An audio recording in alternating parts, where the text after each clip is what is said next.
still have a little bit of coffee left over from earlier today. And it's cold now, but maybe that's okay, because it's so hot outside today.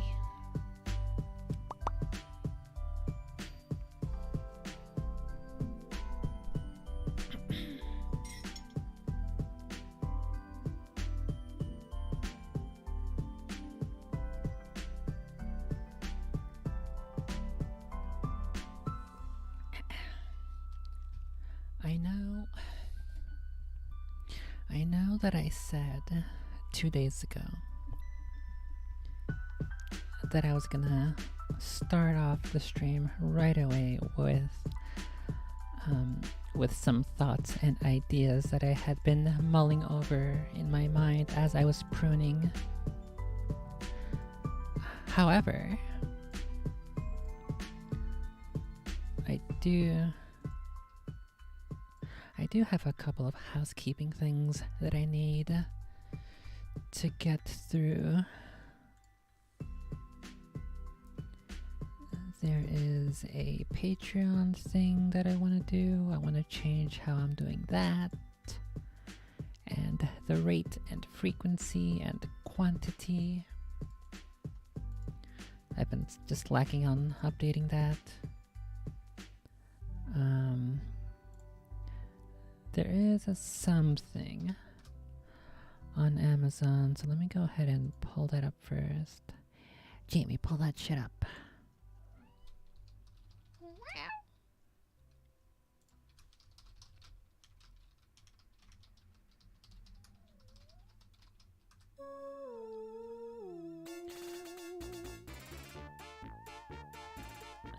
So I want to do a couple of thingies here first before I actually get started, but might as well just hang out on here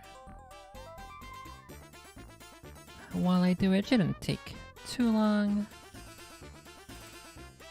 but I'm not going to be listening to anything just yet.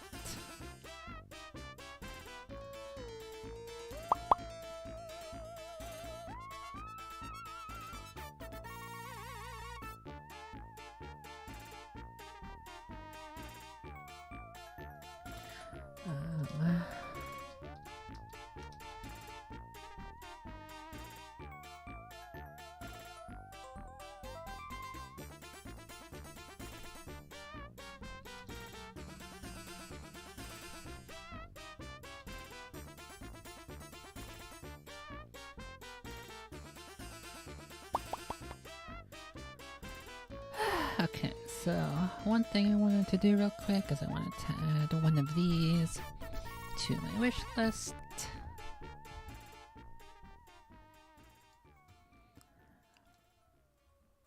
I kind of technically want to just buy it myself with my own money, but I don't think I will be needing it anytime super duper soon, so I'm okay just having it on my wish list for a little bit.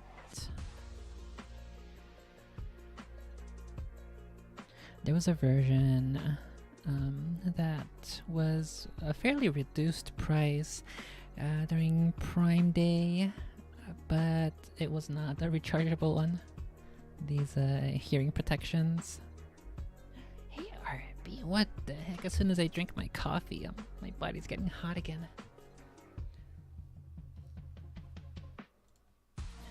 Quick change of outfits. Easy peasy lemon squeezy.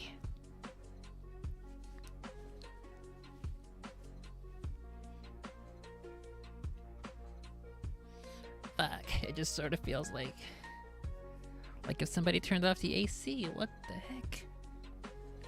RB did just come from the living room. Maybe he turned off the AC. Sus. RB sus. RB sauce. Whew. Okay.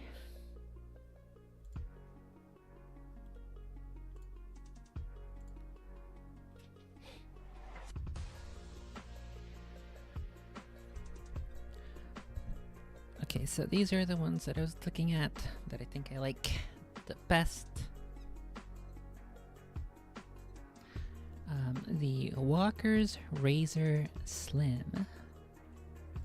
The slim ones are apparently pretty good because they're low profile, sideways, so they won't interfere with any, like, the stock of your rifle. So that's super good. And what I like about these is that they just mute the gunshots, but you can still hear other people normally, and you can hear everybody else's conversations in the range. Buddy? She's a crazy kitty. She's a crazy.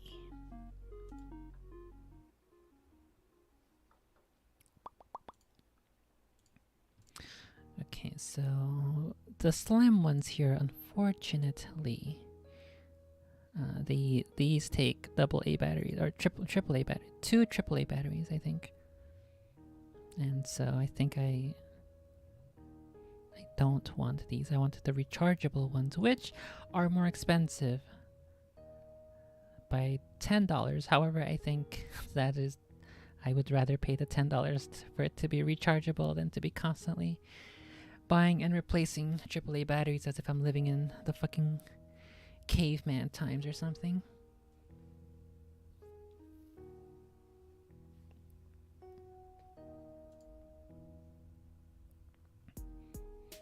Also, I think that the design for this is so good that even although I like the black one, the other colors are also quite attractive. Like this battleship gray, I really like this color.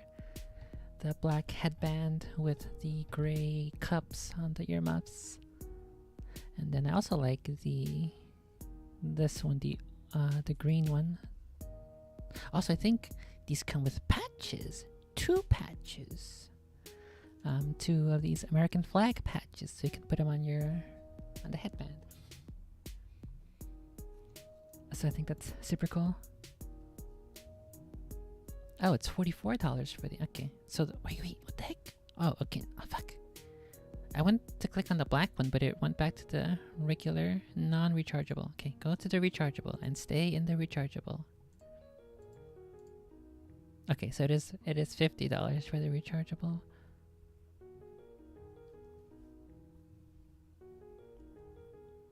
Okay, I will go ahead and add this one into my wish list.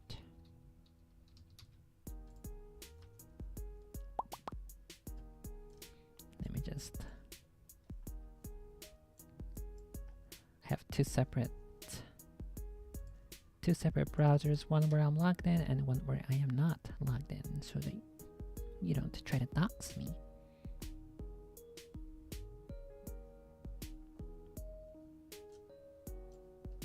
Okay, that's perfect here. Add to public wish list. Perfect. Now the question is, whereabouts do I put it? I think I want a keyboard beforehand. I will use a keyboard every day, or I guess I could technically use these earmuffs every day because you can plug in a microphone thingy. So if I want to listen to my phone, I can do that.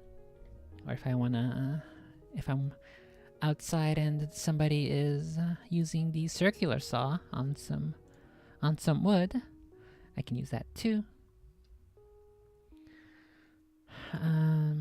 There are a lot of different situations in which I could see myself using. I honestly, maybe I would use this all the time, every single day, because I'm old and I need hearing aids because my ears, my listening has eroded over the years, being in the super loud and super noisy New York City, with all the traffic and the police sirens, and especially the subway. This fucking super loud screechings and super screeching when it stops and as it's about to start up and move to the next station. Just my ears are wrecked. It's not my fault. I can't help it. Let's see. I think these magnetic zip ties would probably be the next thing I would want. And then I think I would use this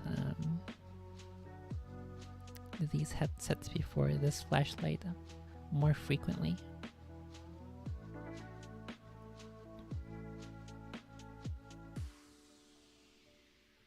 Okay, this looks pretty good. Okay, so my list is not currently up to date. I think there was maybe there's another version of this flashlight here that I like. I like this design. It's simple and slim and compact. There's another one by a different company that's cheaper, but I think I like this design a bit more better with the buttons. But I'll keep that one. And I think I will keep this tab open for laters.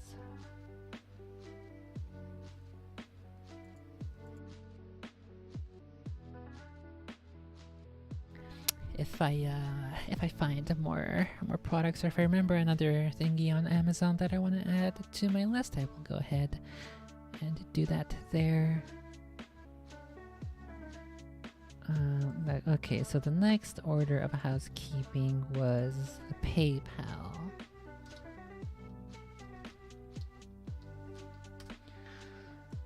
Let's see, so currently the only way I accept donations on Streamlabs is through PayPal, I believe. So let me see if I can change that. Patches, what happened? Let's see, PayPal. It's only PayPal. Other tip methods, credit card. Your bank details could not be validated. We attempted to validate your banking information, but it failed. Please try connecting again. What does this do?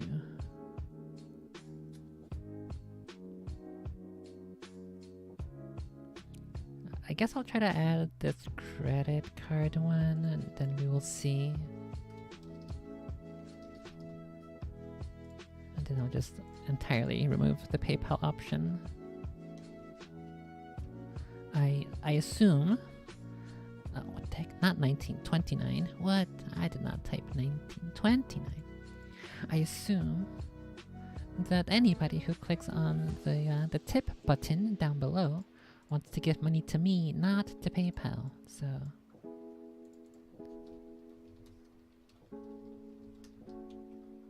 City...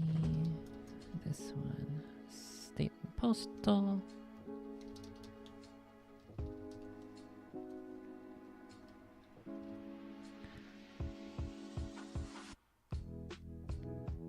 Okay, let's see if they want to withdraw your earnings. Oh fuck, there's too much shit. Bank holder name, bank holder type. I guess sole proprietor is technically individual, not company, right? Bank country, United States. What the heck? There's no United States? It's at the very bottom. What the heck? It's not even alphabeticalized. Bank currency, USD, account number. Okay, let me hide the screen real quick. Really quick.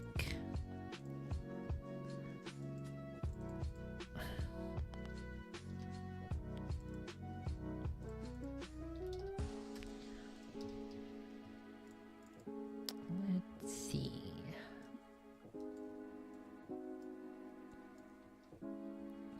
Bank holder name, same as my name.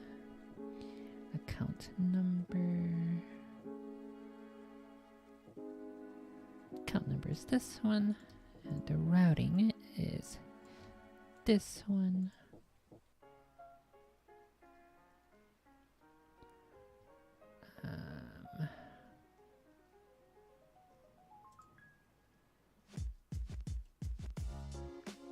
Okay, so it looks like my bank account is connected now somehow, I guess. So let me go ahead and trash this dog shit called PayPal. Fuck you and fuck you. There's two PayPal thingies for some reason. PayPal has been disconnected. Based. PayPal needs to go cringe itself is what it needs to do.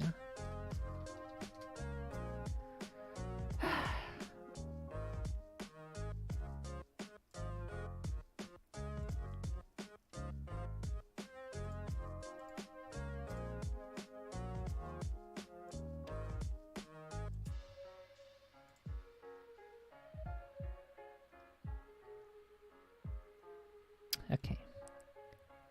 PayPal is no longer an option, so that's good. However, I do think I want more options. I need to set up... Wait, I do have a Stripe thingy set up for my store. But Streamlabs doesn't have a Stripe option. Let me check Stream Elements. I only use Stream Elements for... I use Stream Elements for the bouncing emotes when you type them in Twitch chat.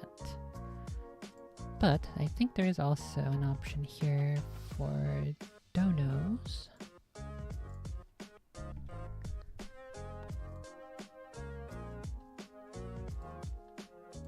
What the heck? Why did it get so hot for like no reason?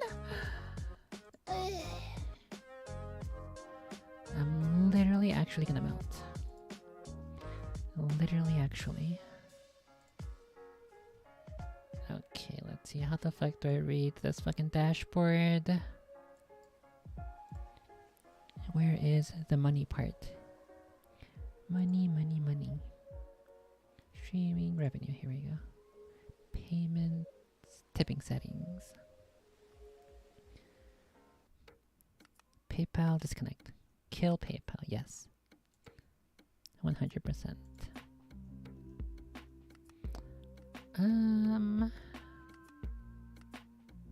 Powered by SE Pay is the other option. SE Pay is, oh, I guess Stream Elements Pay. Best way to receive tips of your credit cards and the local payment methods while paying the lowest fees on the market. Let's go see what they say and learn more.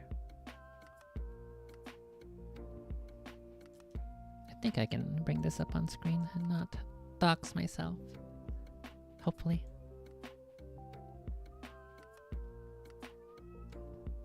What happened? Let's see. What happened? SE Pay is Stream Elements payment gateway, allowing you to accept tips from various payment methods without revealing any personal information to the tipper and withdraw them straight to your bank account while paying minimal fees. It works alongside PayPal, which I will not be using, giving users more options when tipping. So you can use credit and debit cards, you can use all of these other, I think these are mostly European payment thingies. GiroPay, GyroPay, I'm not sure how to pronounce. So forth, Klarna. I think I remember reading through some of these names through the Stripe thing for accepting other currencies and monies from other countries. Transaction value fee 2.8% and fixed transaction fee 0.28, which is better than the total of about 8% or something from from PayPal. Fuck those guys. Oh my god. Okay, let me see if I can set this up right now real quick or if I'll just do it later. I gotta create an account. Oh, okay, I'll do that later. Let me go ahead and add that to my to-do list. Let me just grab that link so I don't have to go searching for it again. Make it easier for my future self. SE Pay link.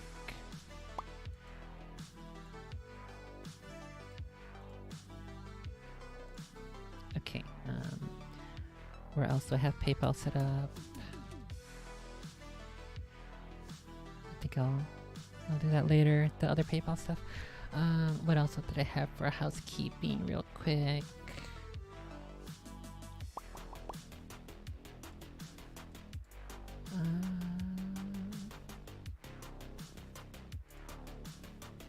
I don't actually remember. Oh right, the Patreon stuff. I'll just write that out later.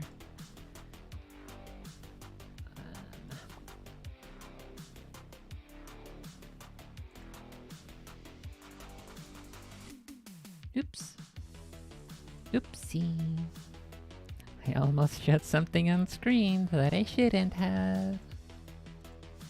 Oopsie. It wasn't me.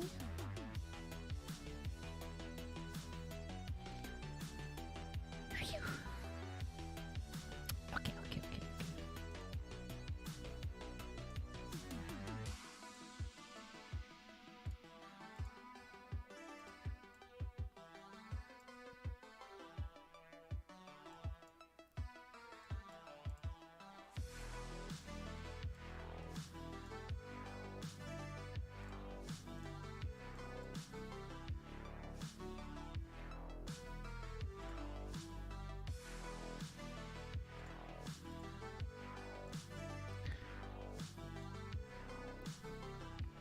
Okay. Let's get started.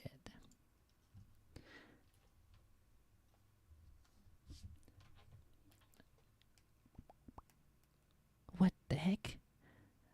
BAT is up 10% to 21.3 cents. I'm rich now. Okay. So, a few days ago, I was pruning. The sun was about to set, but it was still on my face, so I had to start at the corner with the most shade. And then I had to spend a little bit of time pruning either by hand or with a knife, with my little baby sword, the little purple one, because I couldn't find the shears. They were missing. I looked all over the place, and then they were fucking hidden in this one little area in the living room. But then I ended up pruning for quite a while, maybe like an hour or so, an hour and a half, I think.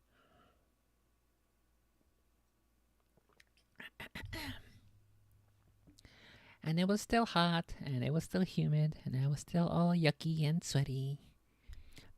But, however, I was thinking about the pruning. I was present in the pruning. My entire existence and thoughts focused solely on the pruning.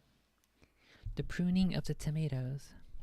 And I came to a very important conclusion.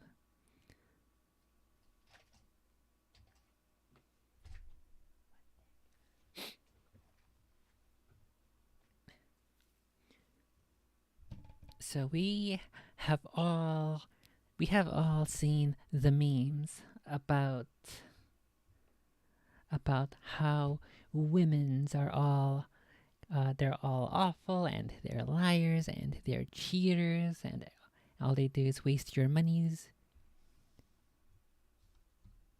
And so, in my tomato inspired pruning meditation session, I came to the final solution to the woman question of how exactly do you fix a woman? How do you ensure that she doesn't participate in or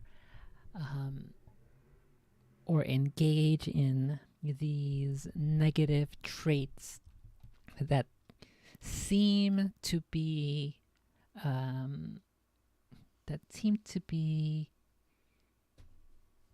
characteristics that women tend to engage in. And so the solution is that you build a garden and then you have her work on it. Because it is the destructive feminine urge. And that is not fulfilled anywhere else. And that's why women have to destroy men. So women, let's cheat, lie. I guess we'll put steal. Steal and spend your money. What else do? They also mess up your children. Mess up. I think my pen is too thick. Mess up your children. Why? Because of the feminine destructive urge for which there is no proper outlet. We do not culturally encourage women to have a proper either disciplined development of the destructive urges, or we just altogether assume it doesn't exist, but it very clearly does, based off what we are seeing at a societal level. And so, how do we attend to this destructive urge? You give her a garden and let her prune the shit out of tomatoes and whatever other fruits and vegetables require maintenance. So prune, and then while I was pruning, I was also thinking of like the Doom music. So prune tomatoes to let her release, or I guess not just release, but release / satiate her destructive urges.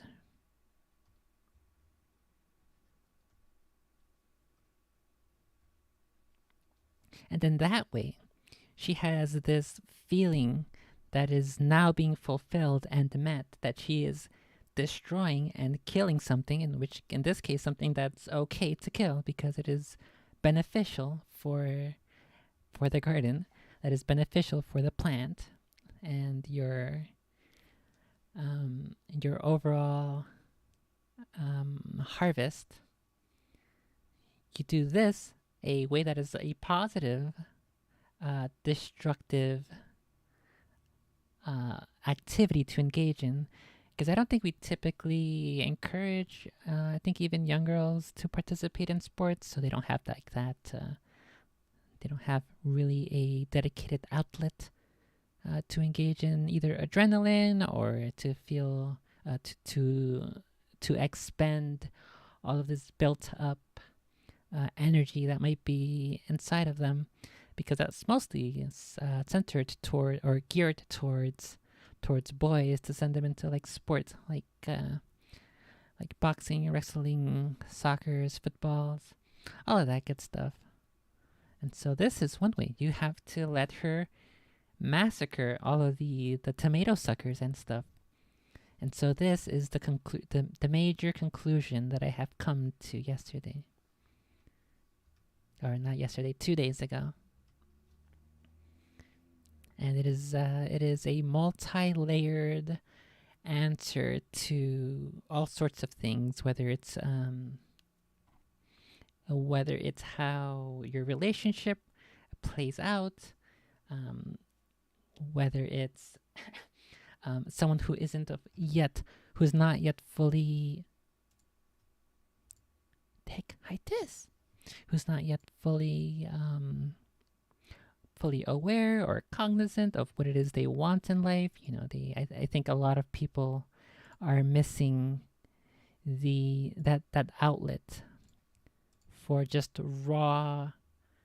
um, raw physical and then also emotional release of these typically socially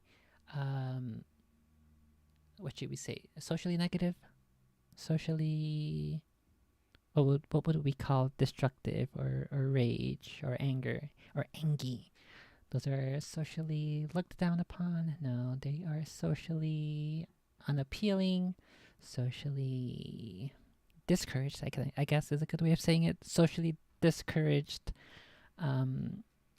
emotions, or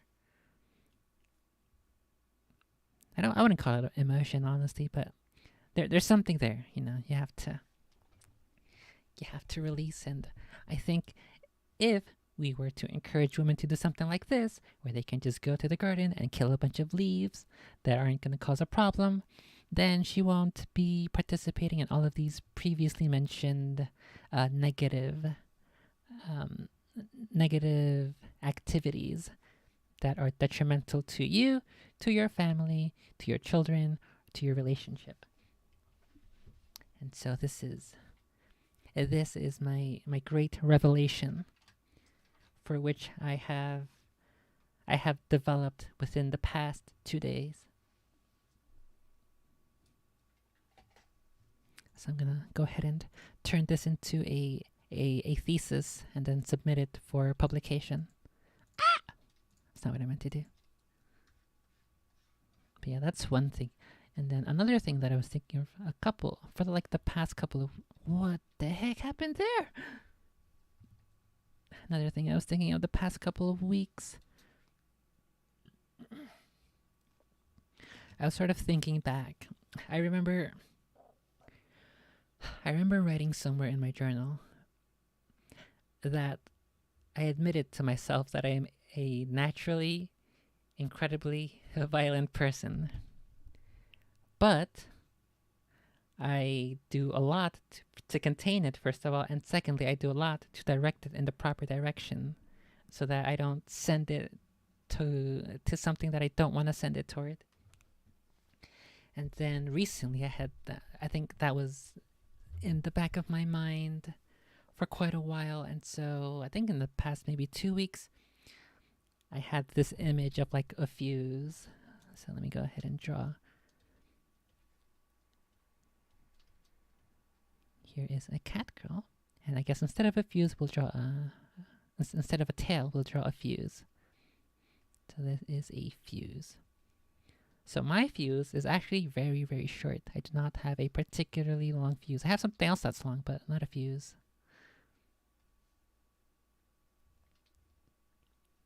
Let's do short fuse.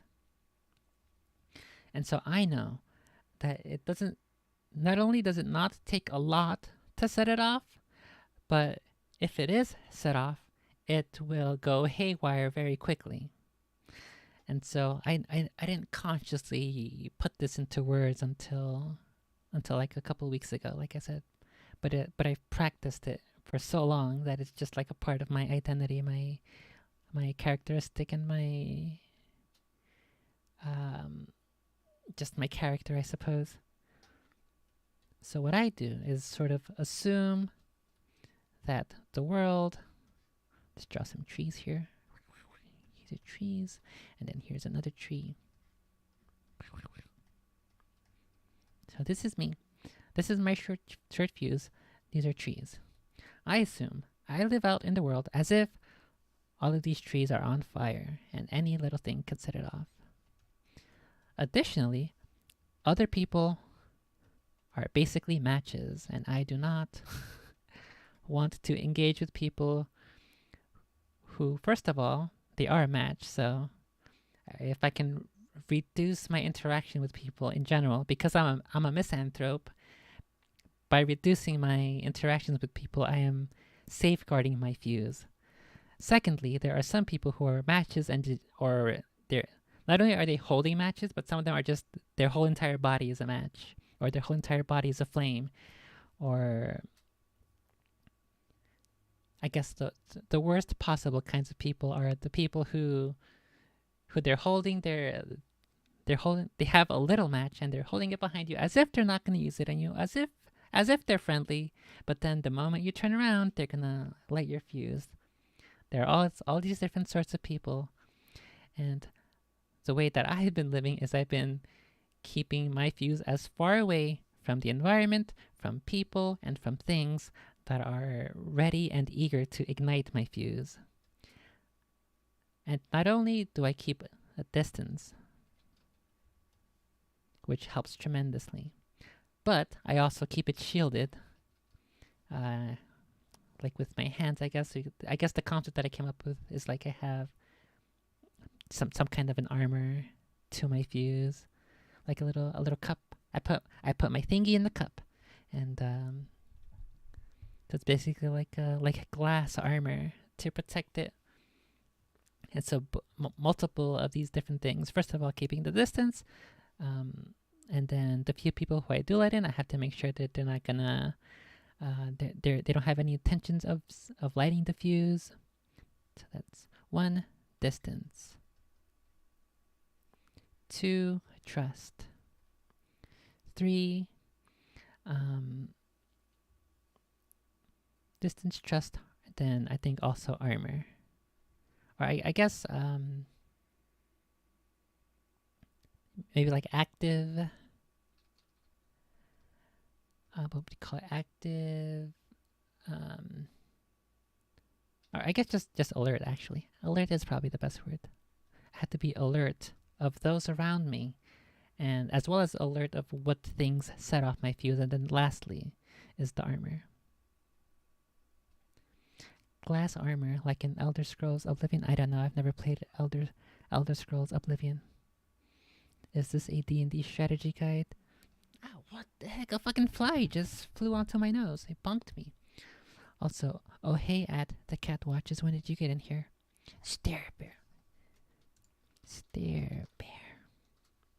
No, this is not a D&D strategy guide. This is a in real IRL strategy guide. Remember that thingy I was telling you about yesterday or 2 days ago about my short fuse? That's what this is. Where I, first of all, I keep a distance from people because I'm a misanthrope, so I already am predisposed to not like people. Secondly, the trust thing. I only let people close to me who I am comfortable letting close to me, who I trust will not, who I trust their intention is not to light my fuse. And then the third thing is to just remain alert. And then the fourth thing is I shield my fuse with some kind of an armor, irrespective of who it is. Yeah, like I said, I have a short fuse, but I don't have something else that's short. Something else of mine is actually pretty long, much more longer than my fuse. And so yeah, so this is another thing that I think I finally put to words what I practice for how I try to keep stupidity and retardation as far away from me as possible so that I can altogether avoid interactions or situations where I just don't want to be in. So these are 2 things so far that I have I've been thinking about recently, the thinking about women's and their destructive urges, as well as my second idea. I guess I was thinking about this way sooner, the short fuse. So I've been thinking about this for about 2 weeks, and then this women's stuff, the women's destructive urges, I've been thinking about that for like 2 days. I am a semi-misanthrope. Semi-cringe. Should be a full-on misanthrope like me. Me bottles it up, and then my fuse shorts out. Me too patient and forgiving. But Cat Girl, Mean Girls is a cool movie. I mean, Mean Girls can be pretty hot. Yeah, sure.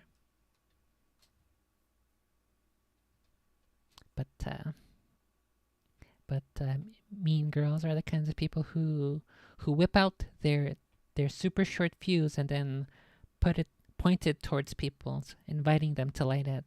So I think that those are the kinds of people who I definitely 100 million billion% want to avoid. I am not particularly fond of people who can't manage their emotions. That's super duper cringe. I don't like people who stopped developing at like 12 or 13 years old, especially when they're in their 20s. What's the difference between mean girls and mean gays? The difference is I want to fuck the mean girls. I think there was one other. No! I think there was one other thingy that I was thinking of. I don't know if it was like about stoicism or politics and brain rot.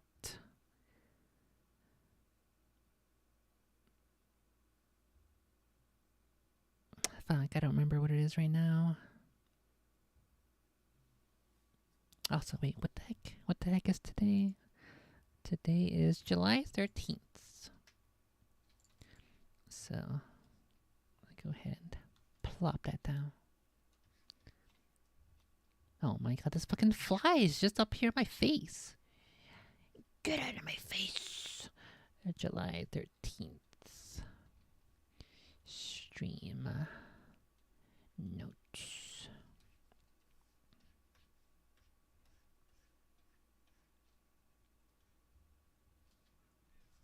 So that's what I have there.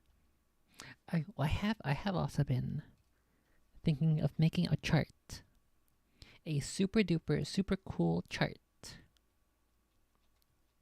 about the big feet.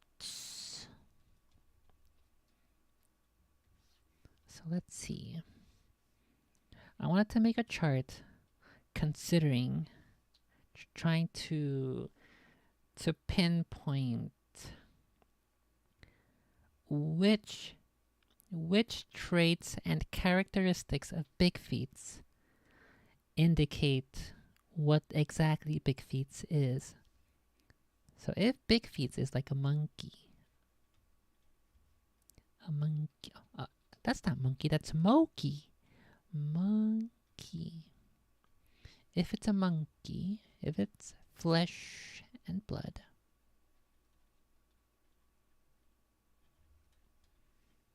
then the evidence for that is footprints. If the footprints are real, that indicates that big feet is a flesh and blood. What else? Unidentifiable slash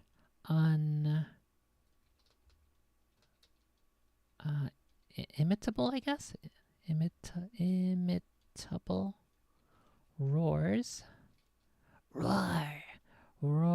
slash screams by primates and humans and stuff. What else? What else are in? What other details are indicative of it being flesh and blood? There are some stories where they're shot and then they bleed, but I don't know that those are enough pieces of reliable information to jot down. What else are big feet known for? Structures, I don't think. Oh, actually, there are a couple of. Let's do small.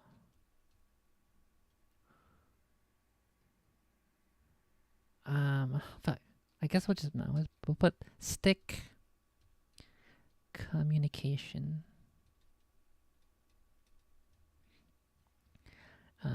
There are a couple of, I guess they're technically less, they're definitely less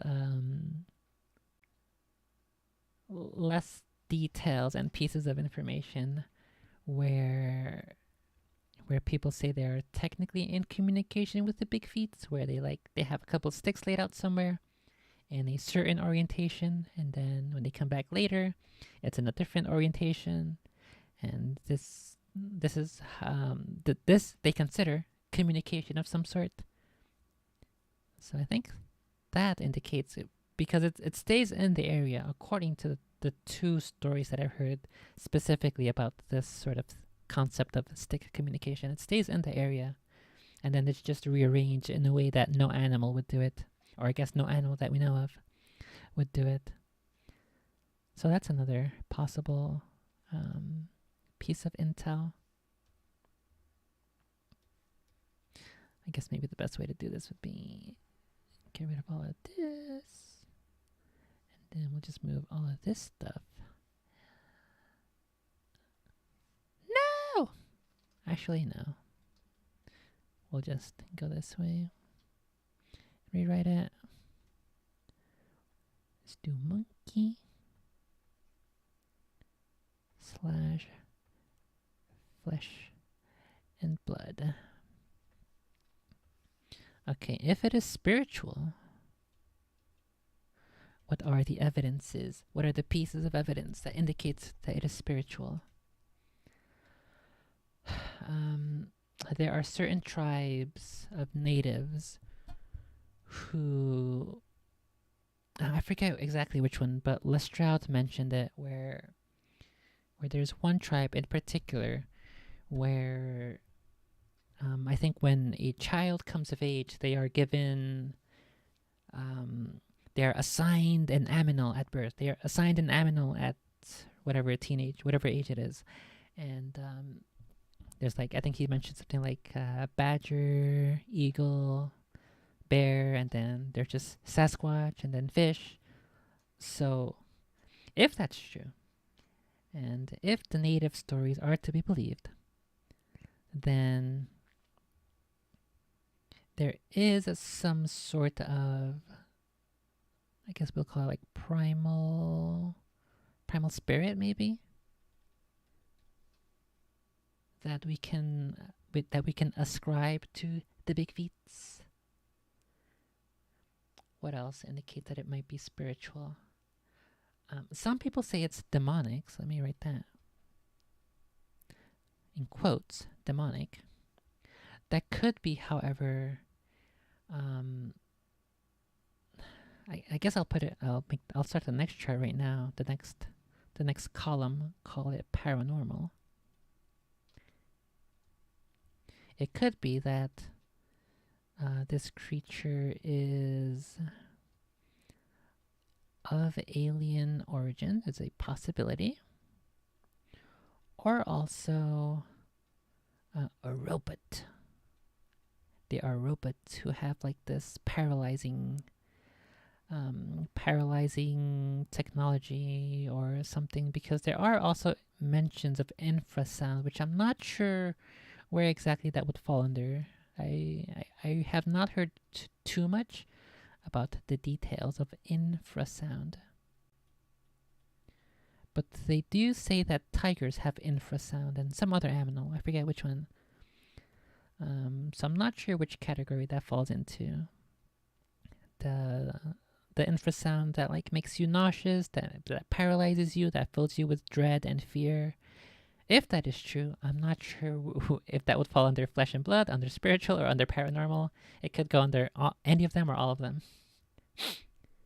Capricorn is mine. A cow who done one be bothered, and done like change, like a hobbit.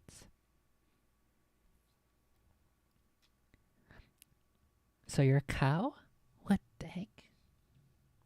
I thought you was a stare bear cat. You lied to me. If Big Feet is real, they are Neanderthals, and like other ancient aminals, I can't read what that says. There's a heart in the way. I don't know when they added this. It must have been fairly recently because I didn't see this before. This little um, you can like put a oh, it does a little heart and a happy face. Yeah, it must have been fairly recent because I don't think I saw this like 2 months ago. Yeah, but sometimes when I couldn't read this part because this was in the way. Um, if Bigfeet is real, they are Neanderthals, and like other ancient aminals, to Neanderthals are bigger than humans. That reminds me, I did hear an episode offline where a historian, um, he has this theory that Bigfeets are of alien origins because he's a devout religious person, and so he believes in the story of the flood, that it is real.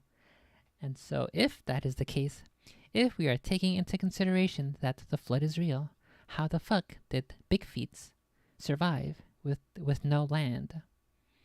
So surviving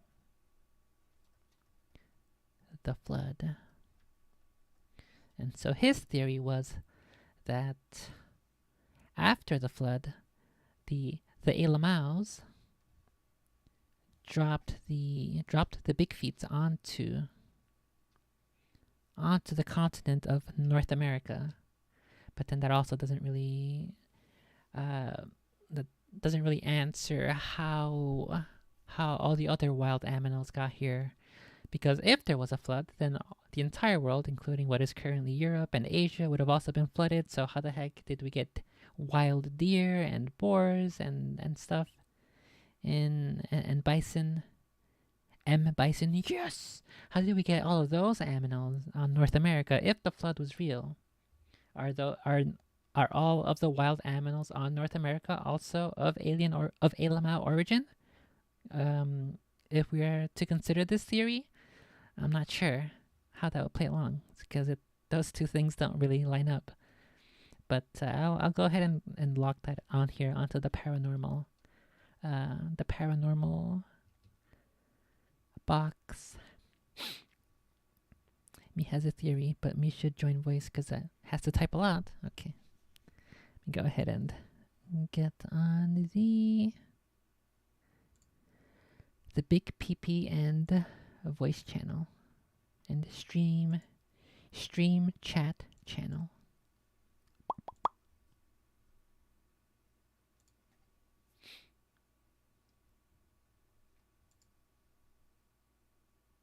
Also, I forgot it to send this ogre to send the stream announcement ogre to my other server, whose name shall not be mentioned.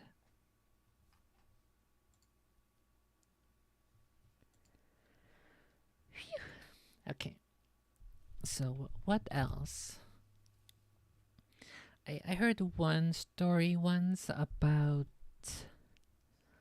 a guy who stumbled upon what he assumed, what he concluded was a Bigfeet's dwelling. It was like this opening in, I guess it was more like a little hidden passageway in very thick forest and brush. And he saw like a whole bunch of aminal bones and aminal skulls, and then he saw this body of a guy who was, I think he was decapitated or something. Or, no, I don't think I think his head was like squished actually. And that was the only thing that he noticed that indicated that it was recent, because he still had like clothes that weren't particularly weather worn. And so I don't know that that is a reliable enough piece of information. That sounds more like a creepypasta. Also, oh hey, Admiamo Choco-cha, when did you get in here? Hello, Cat Girl, and thank you at the Cat Watches for saying that somebody should join in here Hang out, because we're Uwu. totally different people. Hang out, Uwu. Right at the cat watches. Um, Oh, also, did you figure out my joke in the title? What do you call a fake noodle? what do you call a fake noodle? Oh no, I'm gonna publicly humiliate myself by not May- knowing this. Maybe you could type exclamation point joke in the chat, and then it'll pop up. Oh yeah. Yes.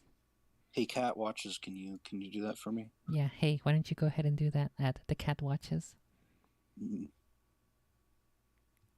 An imp. Yes. Yes. A fake noodle is called an impasta.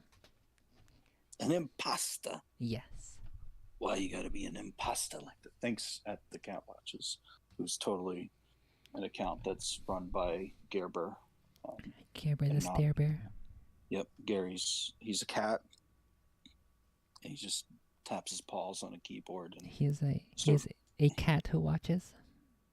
he is a cat who watches. And then every now and then he goes meow and tells me to join these VCs. It's very cool. So I do have a theory.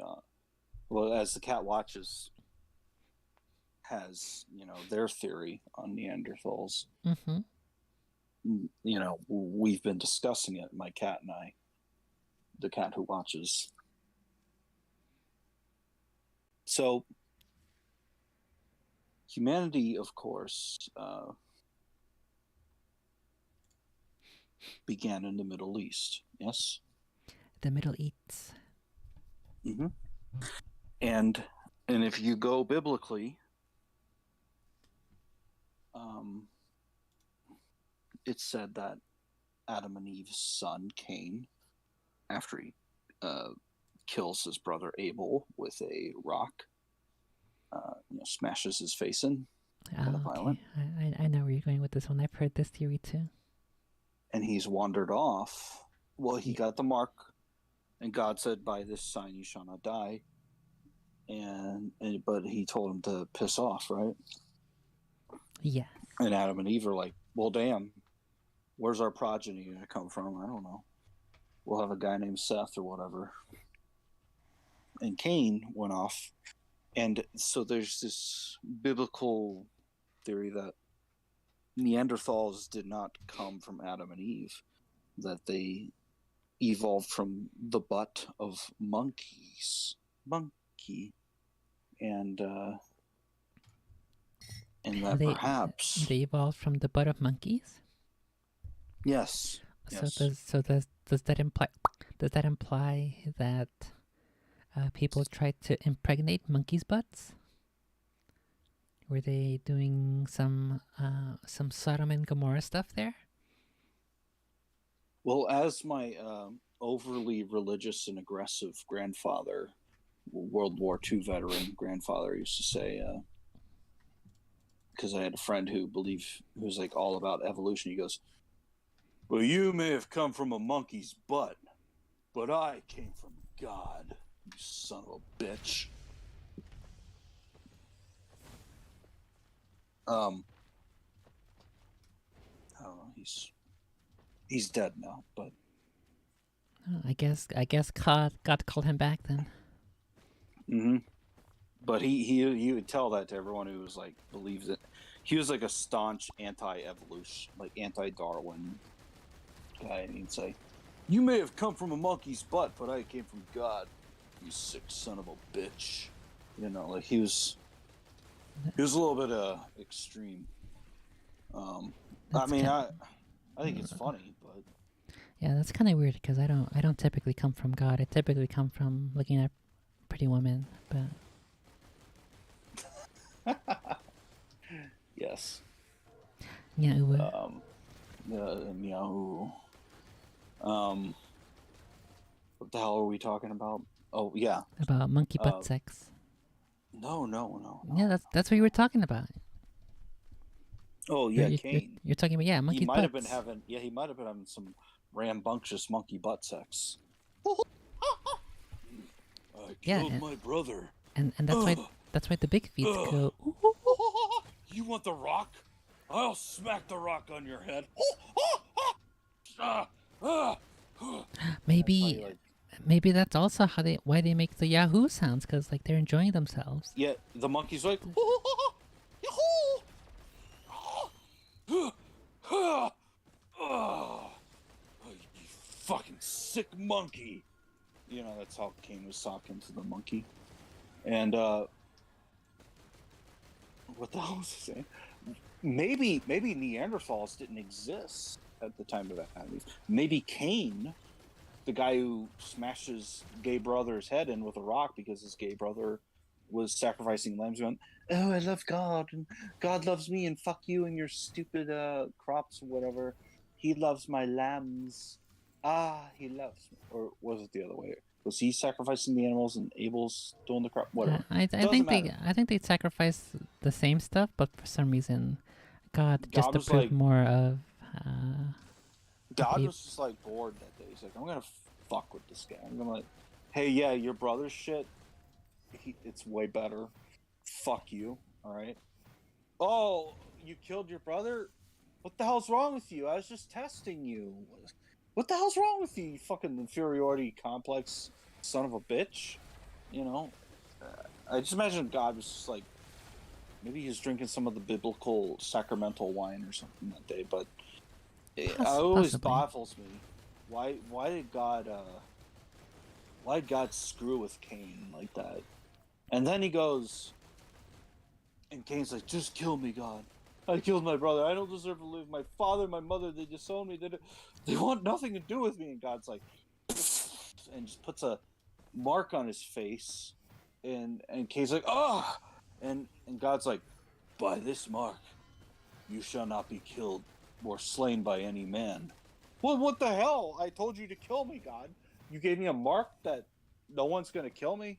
Also, what the hell do you mean by this mark? No one else is going to kill me in the land. Why did you have to say my ex-boyfriend's name? Why did you have to bring him up? Ooh, Cain, you have a boyfriend? Mark. Oh, you're doing the meme. Yeah, the meme. Why did you have to bring up Mark, you stupid asshole? Whoa, okay, a lightning bolt scar on his forehead. I don't know. What? Maybe they got the idea of Harry Potter from Yes, Cain and Abel. She definitely did get that idea from Cain and Abel.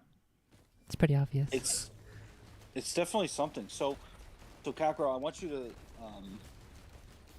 explain the odds. I'm going to be quiet for a minute. And meow, quiet, huh? Impossible challenge. Impossible. She'll say, I'm a sanguine. But I want you to postulate. I want you to do you think the Neanderthals were alive before Adam and Eve came to the earth? Or do you think Cain, who possibly fucked a monkey's butt, created the Neanderthals? Go. This is not a topic I have ever considered, so I don't really have a starting position. However, if I'm going to be considering biblical stories to be true and accurate representations of life, then just pretend it's real. Well, that's the point.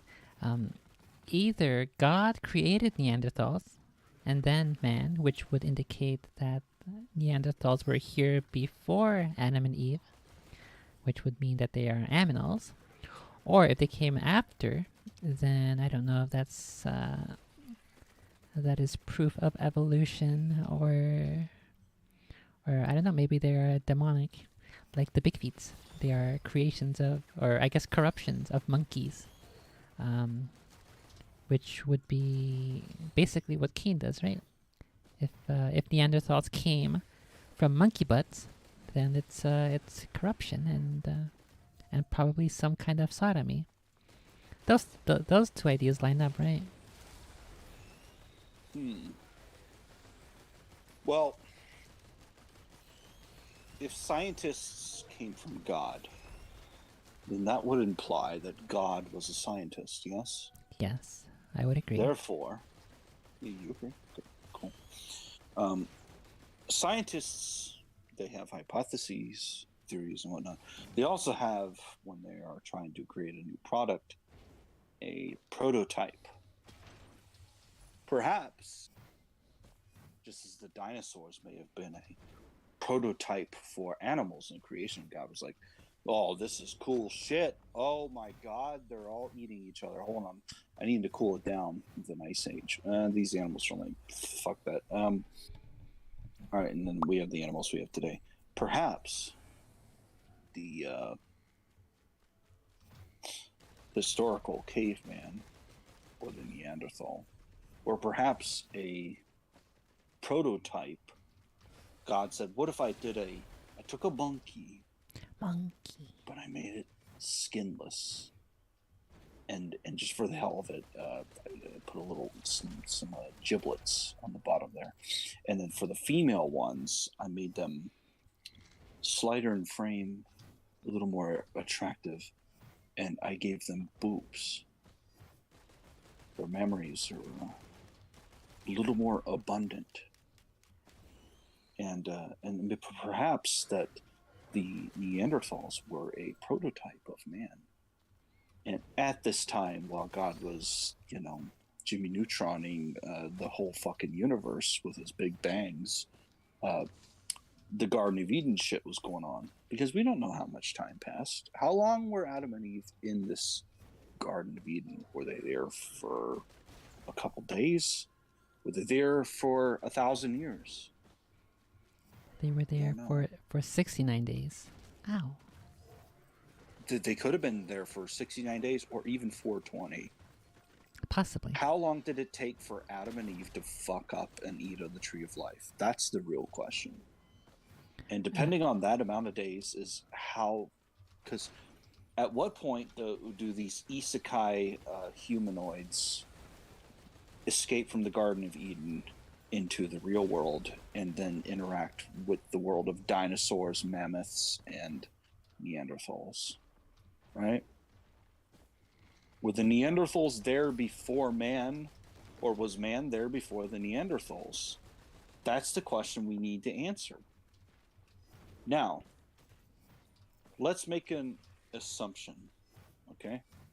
Big feet assumption. I'm tying this back into big feet. Right? Let's make an assumption. Let's say the Neanderthals have been chilling with the dinosaurs, the mammoths, the poor bastards, had to run from fucking T-Rexes and mammoths trying to shove them through the chest with their tusks, fucking assholes. They froze their asses off, had to stay warm, skin those cute little mammoth pets that they may have had, or saber-toothed tigers. Oh, he's so cute. No, honey, I gotta kill this. I gotta kill Squanchy, the saber-toothed tiger, and skin him alive. And I'm gonna do it with his own teeth. You mean Diego? Diego, the saber-toothed tiger? Yeah, I'm gonna take a couple notes from Sid and be a little lazy. I'm gonna kill Ray Romano, the mammoth, and Diego, the saber-toothed tiger, and we're gonna make little coats out of him to stay warm. And little baby Pachu here is the future of mankind, I guess. I don't know. Are we intelligent enough to make cave paintings, or that's the other thing? Were the cave paintings made by the Neanderthals, or were they made by man? But if the Neanderthals made the cave paintings, then that would imply that intellectual design and rationality was a part of the Neanderthal brain. But if you're to say that the Neanderthals did not come from Adam and Eve, then you would have to deny rationality and intellectual design and art, because according to the Bible, intellectual design and rationality comes from man, which came from Adam. So the question stands: were the Neanderthals alive before Adam and Eve, or were Adam and Eve hairy monkeys with intellectual design and artistic talent who fucked up and listened to a talking snake and ate of a tree that had fruits of good and evil. All right, I'm gonna let you postulate here before I continue. What do you think of all this? I think I think each person's conclusion will depend on their starting point. If they believe that the Bible is truly the Word of God and the truth, then clearly it would make sense that they believe that Neanderthals came afterward. Or I guess I guess it depends how conspiracy theories of a religious person you are, because it makes a bunch more sense to believe that the last thing that God made before he rested was Adam and Eve, which would indicate that Neanderthals were already created. But also, I guess it logically tracks that they do not believe in evolution if they believe that the word of the Bible is the truth, and so they would have no reason. A truly religious person who believes the word of the Bible to be the one true truth, they would just say that Neanderthals are another type of monkey who just so happen to have some sort of intelligence to have made cave paintings and such. Well, there's two types of evolutions. There's micro evolution, which is like micro penises. No. Maybe if the world demands it, maybe vaginas shrink and micro penises are needed. But let's say Kevin Costner's The Waterworld movie scenario happens, and the whole world is encased in water. Perhaps that's called the flood. Yeah, the flood from Halo. They show up and they flood the whole world, and we got to grow some fins and gills, perhaps, like Kevin Costner. Adapting to the environment is considered a microevolution, yes? Yeah, I think so. Now, a macroevolution is a monkey. We said at the same time. Monkey is a monkey becoming a human being. That's pretty crazy, because a monkey is a little furry creature with a tail that goes and eats bananas, and then a man's like, "Hello, postmodernism. I'm depressed. I got cucked by a girl." You know, that's the evolution of man. Yeah, and men are just monkeys with anxiety. Monkeys with anxiety. I have no hair on my arms. Honestly, I kind of think of it as a bit of a downgrade that we humans, I mean, men grow a little hair on their arms, yeah, but not like a monkey or like Donkey Kong. Look at Donkey Kong. He's got a full coat of fur. And he eats potatoes because he's Irish. Yes. But he wouldn't need to wear clothes, which I guess the Donkey Kong who's Irish doesn't eat. He eats potatoes, but he doesn't wear clothes, I guess. Rip. But what I'm saying is, if you're a furry, you don't need to wear clothes. And us humanoids, we have to put on a shirt, pants, underwear, shoes, sometimes socks. All of those are optional. Yeah, I mean, you could walk around butt-ass naked, but if it's cold as shit outside, unless you're the Dovahkiin from Skyrim, it's going to be cold as shit. Well, see, here's the solution. I don't go outside. Problem solved. Alright, but sometimes you gotta go outside, because what if the electricity goes out? You gotta go out there and get that power, man. You gotta power up. You gotta... it's like Fallout 4 or something. You gotta Yes, I mean I understand you're a woman. You need a strong man to help you gather resources. Even Yes. though you're kind of Two, a big strong lady too. two, But yeah, two, two monkeys are better at collecting wood, firewood, than one monkey. collecting wood, huh? Yes. Um. Anyway, we digress.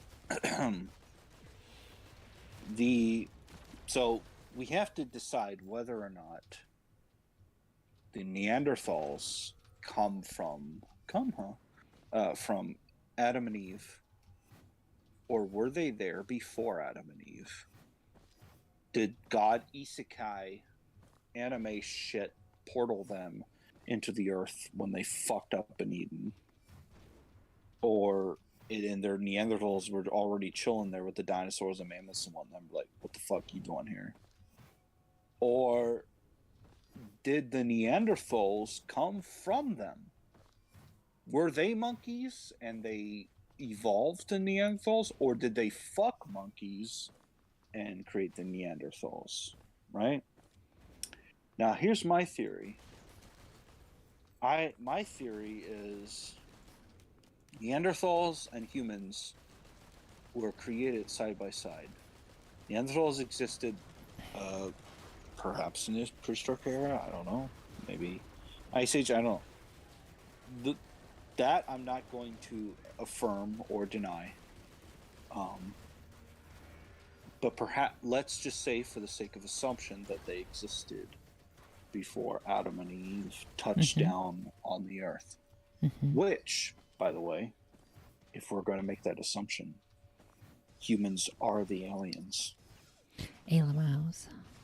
Alamels. It means Adam and Eve were isekai'd alien style onto the earth, right? Yeah, God's. I had heard of that theory that maybe I guess it's not a particularly rare theory that people have that human DNA was put on Earth by the Elamos, which is a possibility if we also consider like the chariots of fire in the sky that are mentioned in the Bible and the angels who come down from the heavens. Those all could be just their way of explaining Elamaus in terms that made sense to them, right? Back before we had computers, back before we knew what Elamaus were, who are blue women on Mass Effect with very nice bodies. Oh man, I wish. Which I have a theory about that too. If you ever do Mass Effect, but you got to do a Mass Effect playthrough, and then I'll give you my theories on that. Is it on PC? Yes, I think we can check that. I'll have the cat watches look into that. What I was gonna say is, it is weird. All the biblical shit, the miraculous shit. It sounds like alien shit, right? Perhaps it definitely could be. The religious people are to Elamaus. Oh, you said, I want to hear what you are thinking. No, it's because I'm playing my game and I opened an item chest and then I clicked the item that I wanted, but the item chest is at the edge of the map, and so I pressed it, and when you open the chest, it like launches the item in an arc right in front of the box. But right in front of the box in this case was at the edge of the map, so it fell. The item that I just purchased that I spent good money on is gone because it fell off the map. But anyway, keep going. Yes, I see one of your fans, this weird son of a bitch named Kiro or Ankajit, is in the VC of your server. Should we let him in here? Do you think he will be problematic in this stream? I mean, you can always kick his ass if he's a bit of a. I could. Well, if the kid screws up, I'll just have to kick his ass. That's what one of his heroes says. I don't know. I just noticed. If you look in your server, you'll see Yeah, him I there. see. Okay, if I'm pretty sure If he's in a situation where he's on his phone, and he has to play the audio to hear us from his speakers. So he's probably gonna have an echo, which is probably not gonna be good. if he has an echo, then yeah, you mute him. Yeah. It's fine. Okay. Well. Okay. But he is for all the audience out there. He is serving God's country and doing God's work, Yes, he like is. Homelander. Mhm. Homelander and the boys. That's what he's doing. All right, and Okay. so all the people that are listening right now, whether you're listening right now or tomorrow or whenever you find this stream, say thank you for your service, Kiro. All right. Okay. He's fighting for you. You're gonna have to let Or him is he? know. I don't know. Oh, hey, Kiro. When did you get in here? You're on a stream, a live stream right now, so hopefully your audio isn't gonna echo. Also, we see you. We see you, Kiro. All your I still haven't seen cringes that. away. I still haven't seen that video. I don't know what the heck it's about. Oh, it's well. That's we should do a whole nother stream on that, or you review it. Kiro would be a pretty cool co-host on that. Kiro, he's Okay. Kira would be hanging out. a good co-host for memes, for Yes. meme review. I feel like Flick and Kiro would be a great meme review, like co-hosts. Yeah, they definitely do fit those traits for meme reviewers. They would most certainly fit that trait. Kiro, do you have any thoughts on intelligent design, God, Neanderthals, and big feet? What do you have anything really cool and insightful to say for the audience right now? Have you spotted any big feet or big feet like creatures while you were out and about? That's right. Yeah, your military missions. Did you find any? Yeah, because you spend some time outside. Well, I don't, so I spend my time inside. I've been touching grass at least once a day. I go outside and I go to the front yard and I grab a piece of grass and I look at my cat Gary and I go, I touch grass. He goes, meow. And I'm like, that's right, Gary. I touched grass. And then I go back inside and that's it. So I've been doing that at least once a day. I mean, it's pretty cool. Kiro, do you touch grass? He might not have talking permissions. Let me see if I can double check that. He's like ominously hovering in the VC right now. Yeah, with his opal picture.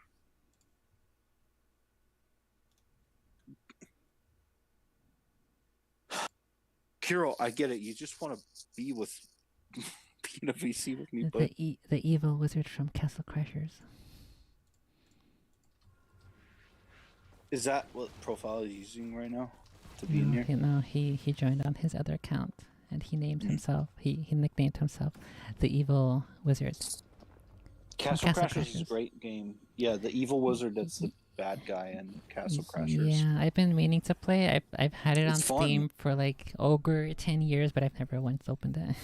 We should if I get a stream. I mean, I don't have a stream account because I don't have a PC, but if I find a way to do that, we should do a LP of that. It's a 4-player game. You, me, Hero, and Flick. We should do an LP of it. It'd be fun.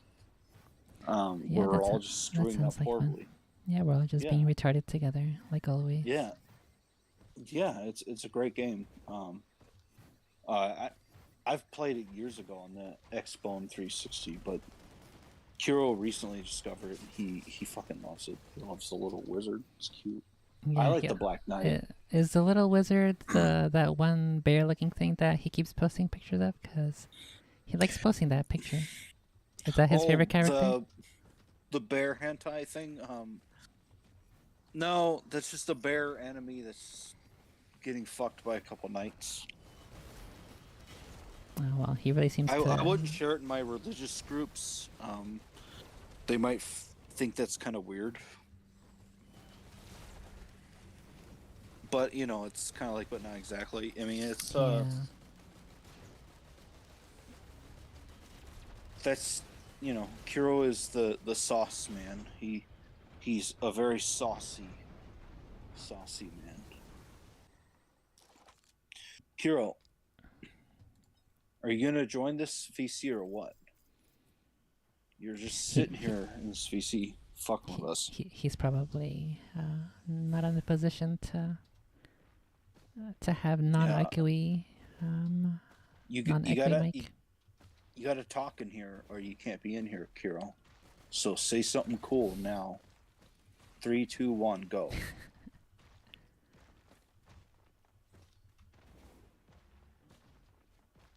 He has nothing cool to say, so he can't say nothing.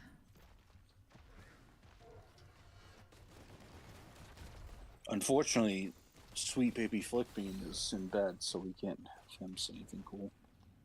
Yeah, he should move closer to I know. a time zone that makes sense, not a stupid European time zone. Yeah, it's like 2, 3 a.m. right now for him. He's a baby. He's gonna sleep, but Yeah. fucking Euros. And you should also move to a closer time zone to me. That's within walking distance. Yes, very much so. Yeah. Yeah. Ooh. Also, did you catch my first um my first topic about how to Autism. know how to deal with women's destructive urges? Because I think maybe you might have a couple ideas. About that. Well, for the sake of the audience, I'll keep them on suspense and indulge you in women's urges rather than explaining my theory on Neanderthals. But yes, could you recap the audience on women's urges? Yeah, so this is what I was. This is the conclusion that I came to when I was in the garden 2 days ago, pruning my tomatoes. Pruning your tomatoes, okay. Yes. All right. And while I was there, while I was in the act, Hot. it was like an act of meditation, and An act of God. Yes. And I concluded that women's these days are attributed with being destructive toward men, towards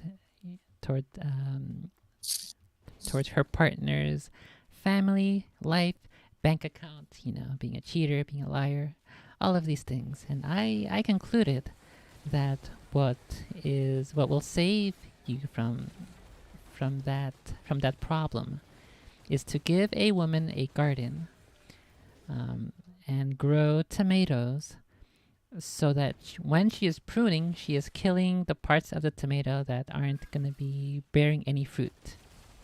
And so this will fulfill her destructive tendencies.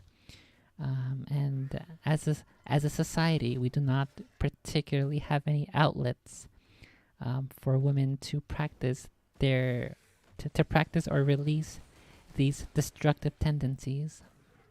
For men, we have like sports, we have like boxing, wrestling, football, whatever sport comes to mind. Whereas for women, we don't really encourage. We just assume women are going to be peaceful and sane and rational. But I think that the fact that we do not encourage women to participate in some sort of activity, some sort of physical activity, this builds up, and then they become destructive toward your family, towards her husband or boyfriend's well-being, and she drains his bank account, and she cheats on him. Yeah, she drains his bank account, and she cheats on him with fuck face, and he goes, "Don't lie to me, you fucking bitch out there! I'm so sorry. I didn't mean to. What? Yeah.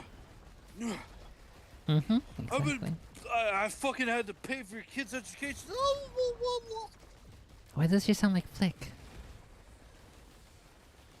Get out What? of my house. Oh, this is our house. I'm gonna fucking.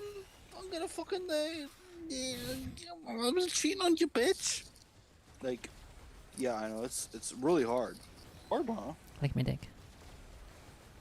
Yeah, it's kind of like, but not exactly. Yes. Here's the thing. I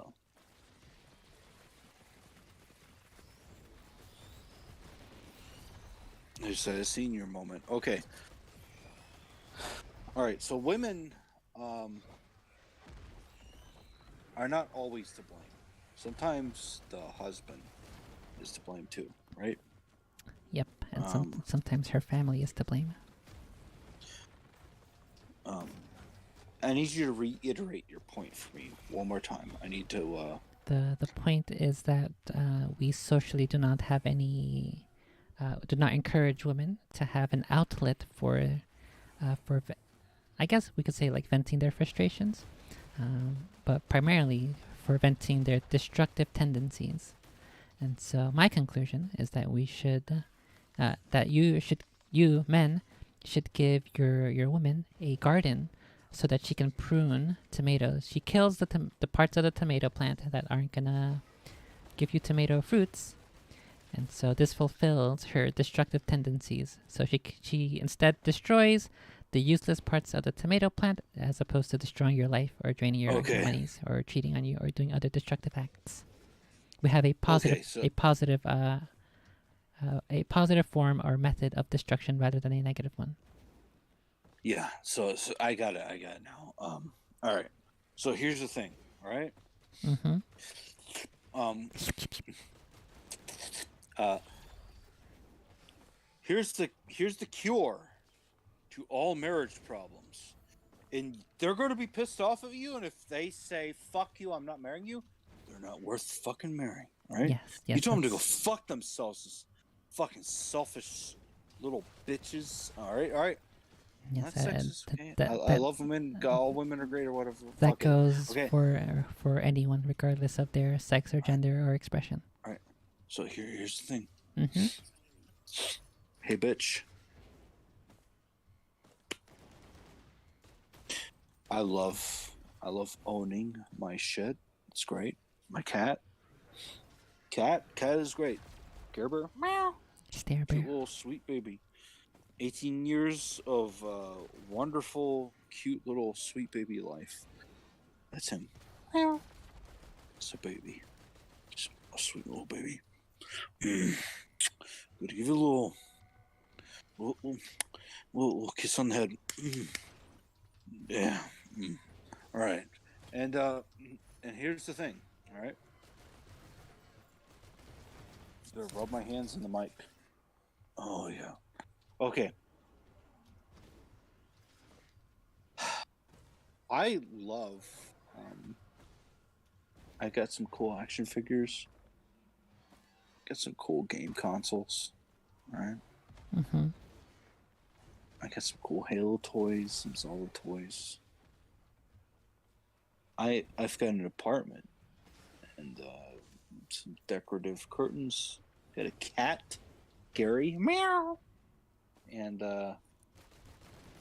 bought some nice appliances, microwave, new oven, fucking blender, blend my dick in, you know, some good stuff. All right, Mm-hmm. all right, some good stuff, and I even got a car, even after being through a horrible accident on Christmas. St. Nick's Day. Hey, fuck you, asshole. Here's your Christmas present. Smashed in. Almost died. Fuck it. But I'm here now. Alright? Alright, I'm fucking here now. And here's the thing.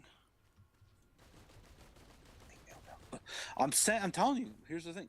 What is the thing, Yummy? You're taking too long to get. Shh. No, I'm going to get to it, okay? All right. So Here's the thing.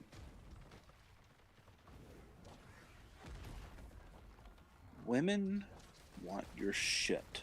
They want your money. They want your stuff. And if they hate you enough, they'll take your children and your cat. Oh, so women are like the government. If a bitch does not sign off on a prenuptial agreement, they are not worth your time. Okay? I've been in some relationships with some women. The last 2 relationships, I said prenuptial agreement. They walked away. That's fine. They're not worth it. All right? What was in this agreement? Cat, stuff, house, furniture, things. A lawyer signed off on this? The agreement said the cat and the house and the things? I mean, it was a little more wordy than that, but yeah. Okay. That sounds like a pretty cool lawyer. It is a pretty cool lawyer. Was his name Saul Goodman? Yeah, it was Saul Goodman. No, what I'm saying is, you own your own stuff, right? Mm-hmm. So why do you have to enter into a marriage or whatever the hell where you could potentially lose all your stuff? Like, are you going to let someone take your Kuromi doll away from you? No. Because the marriage didn't work out? Yeah, exactly, right? But So, the prenuptial agreement. Prenuptial agreement. I think in all of life, there's a risk that you might lose all your stuff. You might lose your entire life. There's no there's no guarantee that you're gonna make it through to old age. I ain't gonna let that shit happen. I've been through too much shit. All right, some ghosts, big feats, and all that, and you know, and some crazy banshees that I accidentally dated that I thought were women. All right, that you thought were women. So they were men. I guess. So you've dated men before? Is that what you're saying? No, I'm saying I possibly dated banshees, but okay. Like from Halo. But banshees. no, you've got to make sure prenuptial agreements. I'm sucking my knee, not my dick. Prenuptial agreements are a thing. All right, you have to make sure that's a thing, or you'll lose your shit. Both physically, mentally, and physically, and psychologically, and spiritually. All right. Mm-hmm. So, prenuptial agreements. If they are not down for it, they're not the one. And what's cool is you get to keep your shit. She or he gets to keep their shit. Wow, did you just misgender a woman? No. Because you said she or he. I made the scenario universal. So all audiences can identify with what we're talking about. Right, Kiro? Who's still in the chat but has not said anything for the past 15 minutes? Kiro's gonna unmute his mic and say nya uwu. Kiro, you have to say nya uwu or we're gonna kick you from the VC. Kiro, say something cool. So what are your thoughts on, since we're talking about relationships and people who are or are not the proper fit? I never got to finish my point about Neanderthals. Well, yeah, because you jumped off to Kira. Okay, go ahead. Finish your... we'll jump back to the Neanderthals later, once I get back to all right. Spooky Arc. It's your fucking show, so you do your thing. Yes. Oh, what are your thoughts on... you seem to be in a similar boat, but probably not as harsh as I am, in condemning people who are immature and... who may not be good partners. Have you thought about this? And is it something that irks you? That it's difficult to find someone who might be a good match, who is mature enough to be in a relationship, because I think, um, based off what I've seen on the internet and also in real life, it seems like a lot of people are too stupid and undeveloped themselves as a person to that I would never consider a lot of people for a relationship. How about you? Well, it seems to be the thing with dark-haired people and people with dark eyes, but their eyes seem to bulge a bit. I got a That's a bulge. common characteristic I've noticed with people who are not who are incompatible with the procreation of the human race. Procreation? Procreation, whatever, you know. Wait, what the heck? I should have given you your role.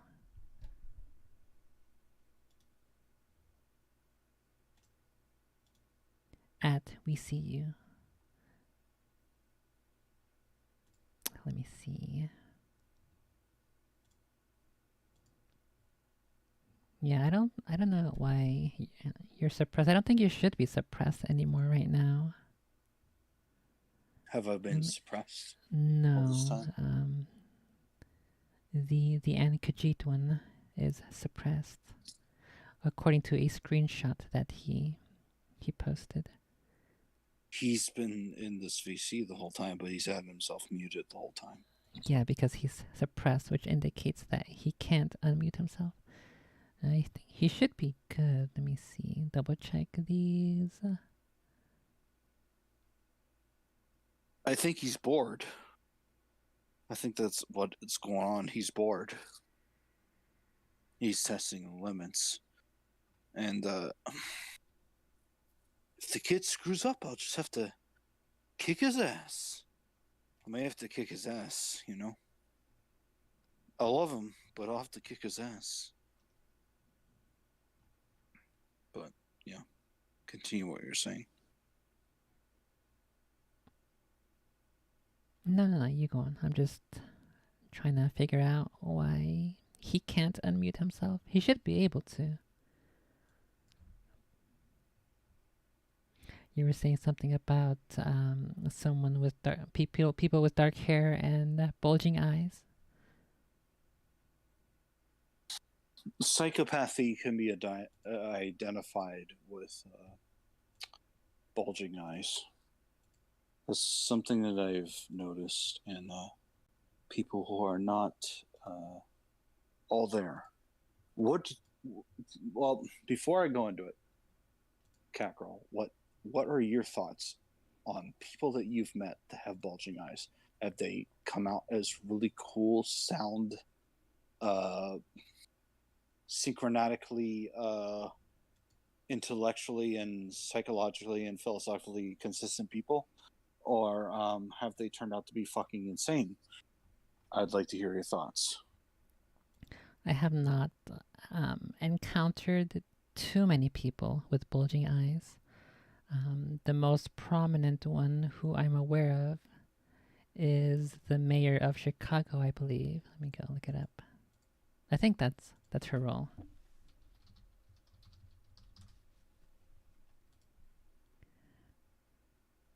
Oh, who served as the 56th mayor of Chicago from 2019 until 2023. Okay, so she was the mayor of Chicago, but not anymore.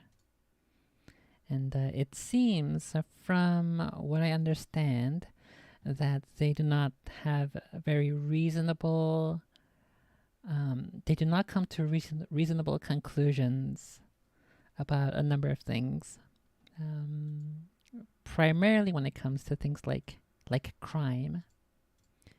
And I don't know if people like this with bulging eyes, who may or may not be mayors of cities, I don't know if they are capable of being reasonable from my limited experience.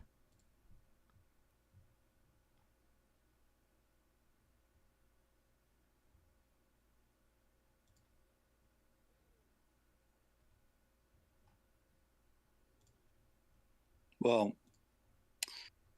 eyes that are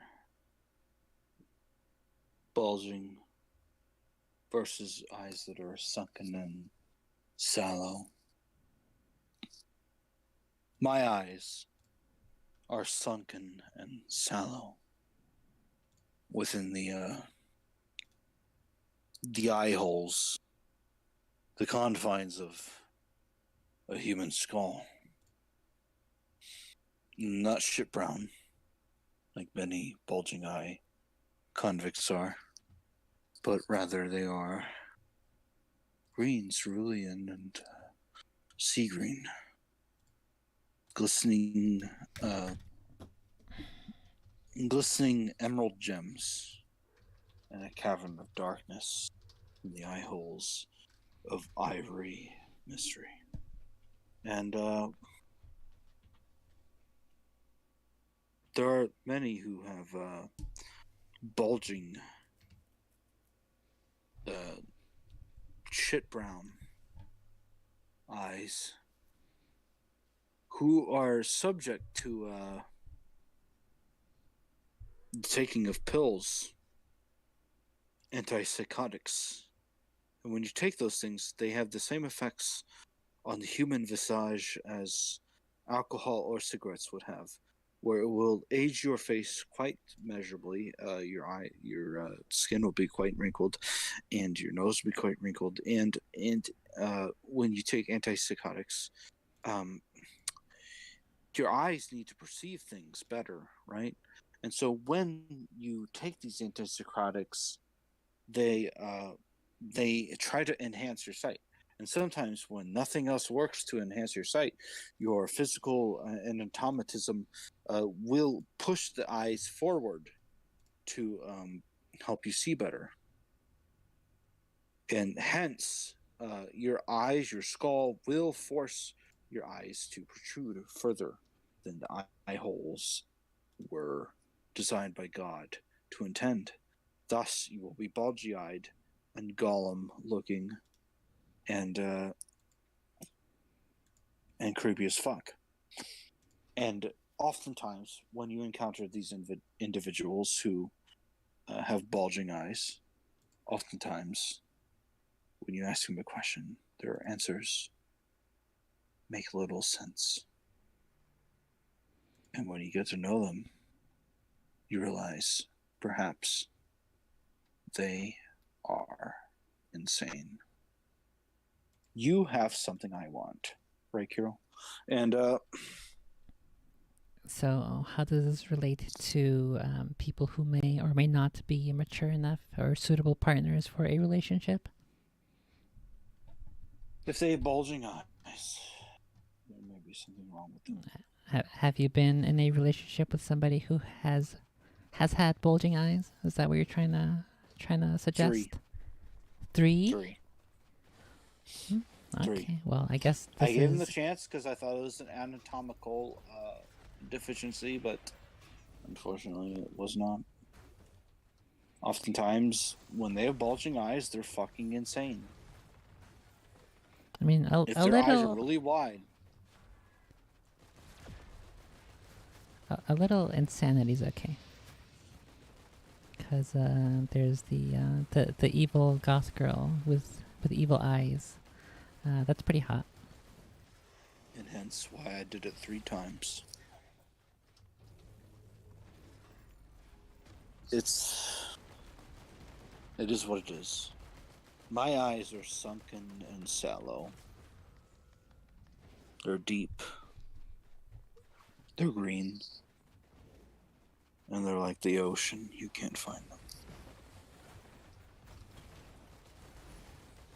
But the bulging eyes are a sign that it's time to run away.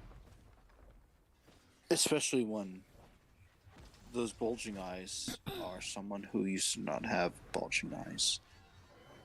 And if it's been less than 3 years since they've had bulging eyes, then that's definitely a sign to run away. Well, that's pretty good, useful information.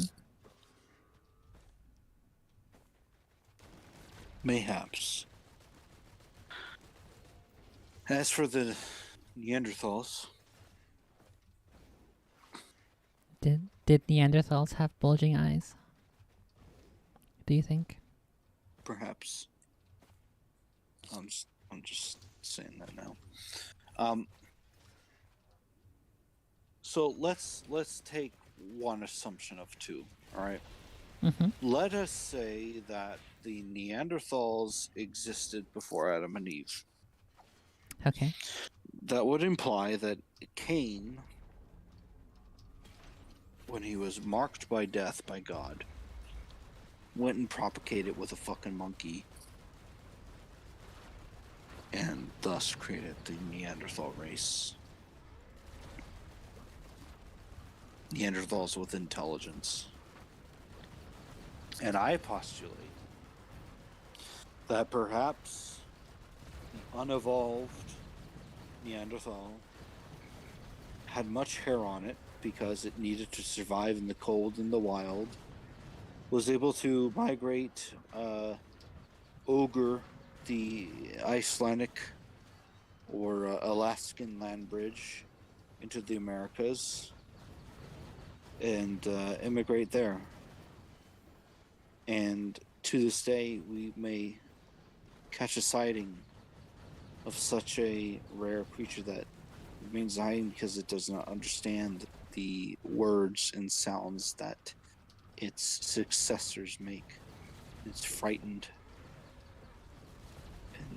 and scared. And so this hairy, maladjusted, partially evolved creature is trapped in this hellish reality of these hairless monsters, taking pictures of it and shouting at it, making weird animalistic callings at it.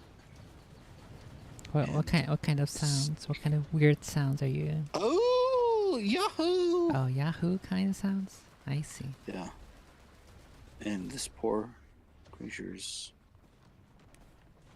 only shows up when it needs to because it needs to get food. But it's terrified.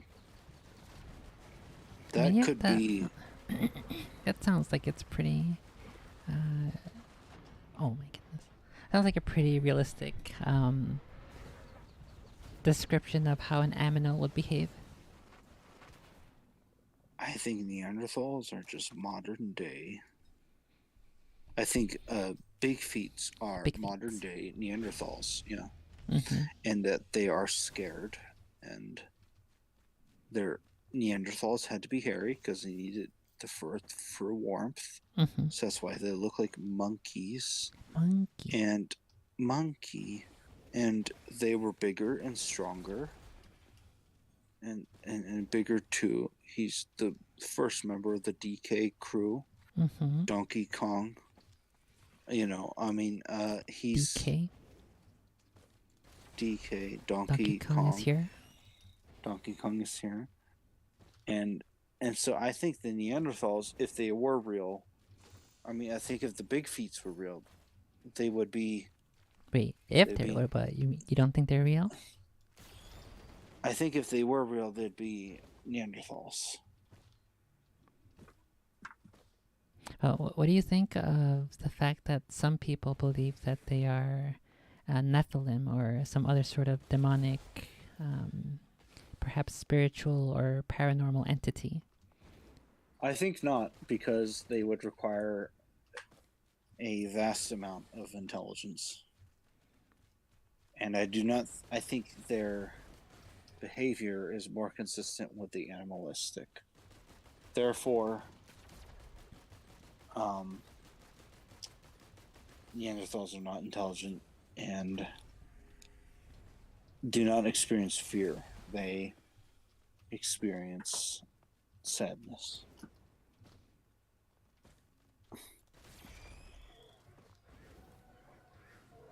They fear those who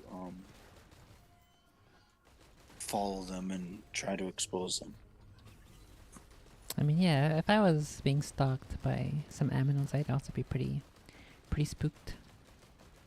Yeah. Especially so if they were real. Especially if I'm like at home in my property and my home environment, and then these other creatures kept constantly coming over to stare at me, to stare bear at me. I think that'd make me pretty uncomfortable. I might start blasting. But here's the other thing: is there's so many transmittable diseases, STDs, AIDS, and whatnot, that if they were real, they probably would have been killed off by our transmittable diseases. Therefore, I think ghosts are more realistic than big feet. I don't think big feet are real. And if you see a Bigfoot, it may be a ghost.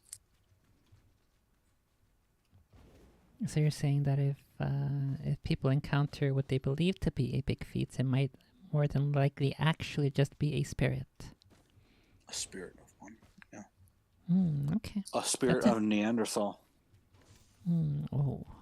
And are they capable of, in your interpretation, are they capable of making physical interactions, like leaving footprints or having this stinky smell about them? Are those typical? Are those typical in ghost sightings or ghost encounters? From reputable exorcists, not piece of shit ghost hunters, goat footprint sightings have been reported.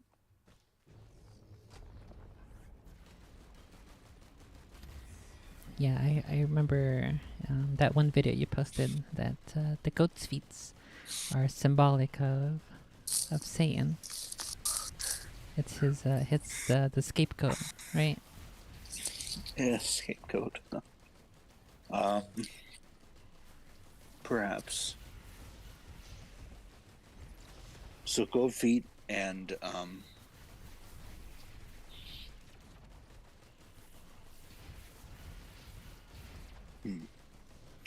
ghost feet.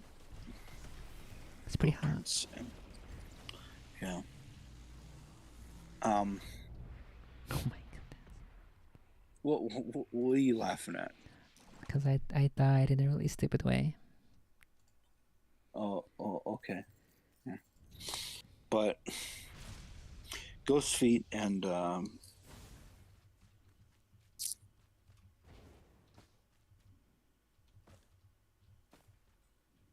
Ghost feet and big feet.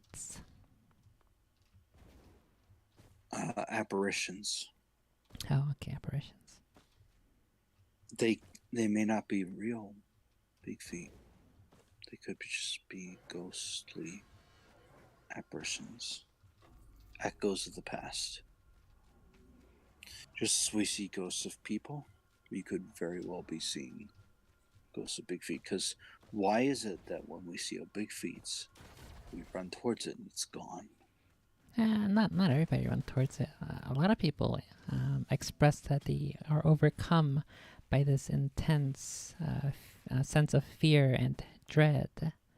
That's what demons put in people. Yeah, that's why some people believe they are demons. They have this either it's like an They aura about. Yeah, it's either because it's an aura about them or just the fact that maybe if it is a demonic entity of some sort or some kind of spirit, it could be like some part of our monkey brain has retained the ability to sense when there's something demonic or spirit or some evil spirit about, and that makes designed to.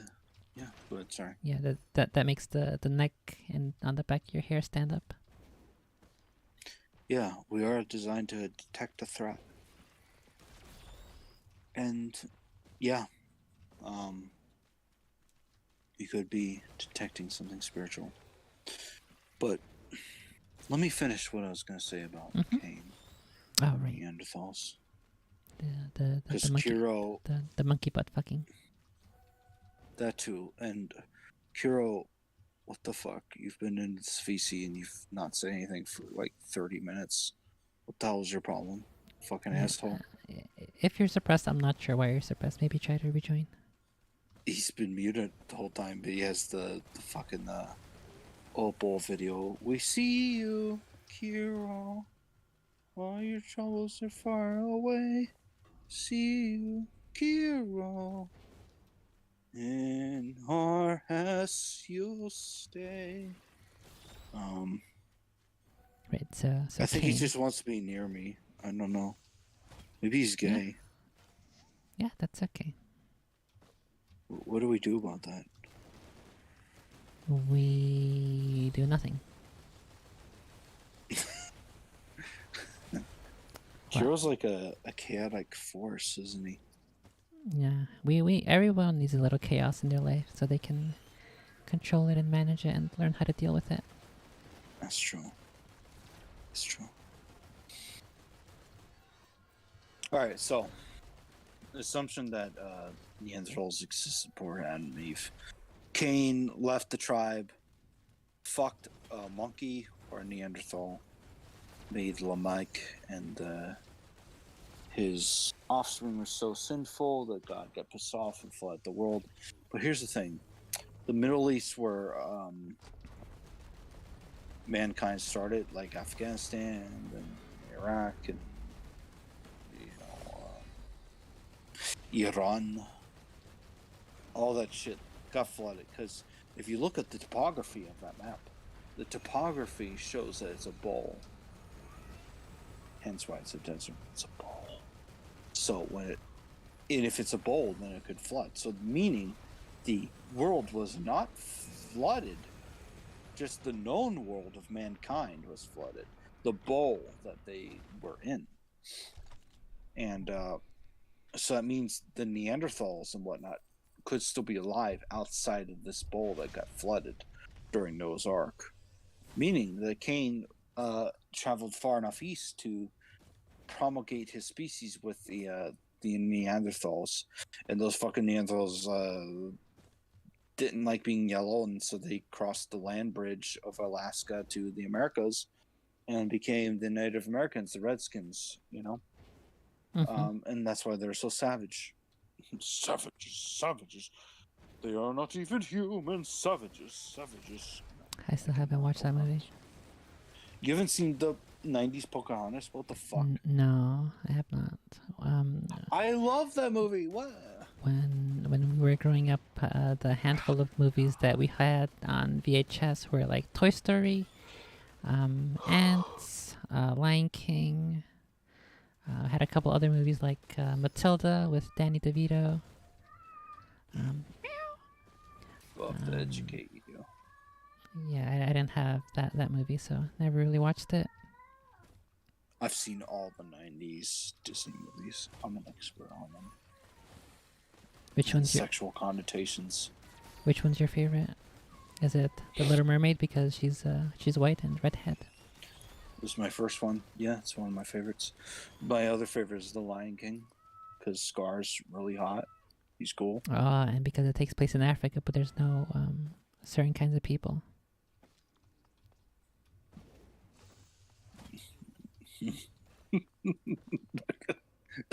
If I say anything else, you can't say. I'm not gonna say anything. Kiro, say something. Kiro, say something. You fucking asshole. Fucking piece of shit. You're just in this VC for no fucking reason, hogging up the bandwidth. Kiro, you being in the VC does nothing. You're just hogging up the fucking bandwidth, which just makes Cackerel and I's voices delayed. Just fucking join. You've been here for like over an hour now. Fucking asshole.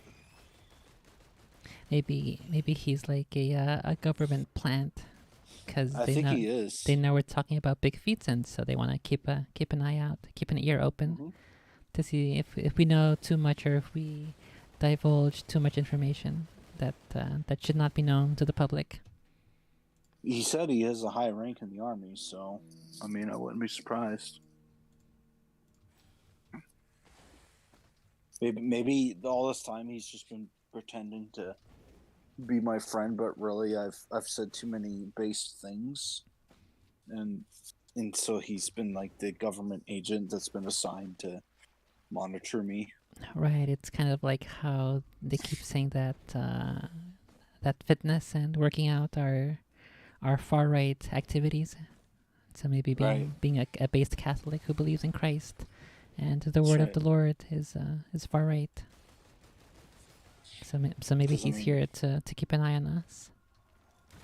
because like when I got no one else to talk to, his Kiro's always there, and maybe he's just a government agent, just Could be. listening to all the base things that I say about turtles and whatnot. You know, it's very incriminating and whatnot. It's crazy, especially when I talk about Flick.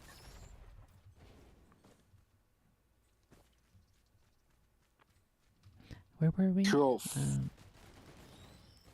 Ghosts or Neanderthals? I forget where we left off. I was gonna say that perhaps the big feats are spiritual apparitions, Oh, okay, right. Have, and that. Go ahead. no, you go ahead. No, you go ahead. Have you had any spiritual encounters or potential ghost encounters yourself that that makes you so convicted in your belief that, first of all, that spirits and ghosts are real, or secondly, that big feet are spirits or apparitions?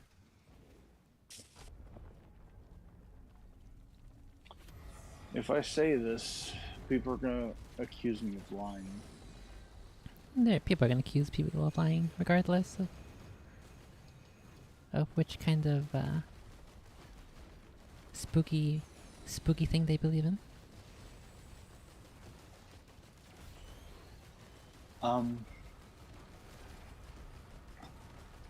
I had a college dorm mate. He lives across the hall from me. He was a fucking simp, and the library, the college library, which is retarded. Why they fucking even had this? So they're at Catholic college, and I reported it, and they got rid of it in the next semester. A book of spells by witches.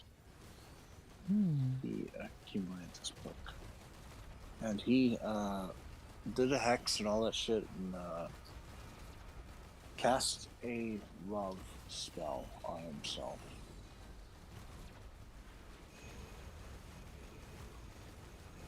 A few weeks later, we started hearing him scream erratically, knocking shit over. A couple weeks later, we heard him. I went to take a piss because we had like a fucking military style public bathroom, exhibition showers and whatnot. And I was taking a piss, and I heard him just sobbing. Just kept hearing that.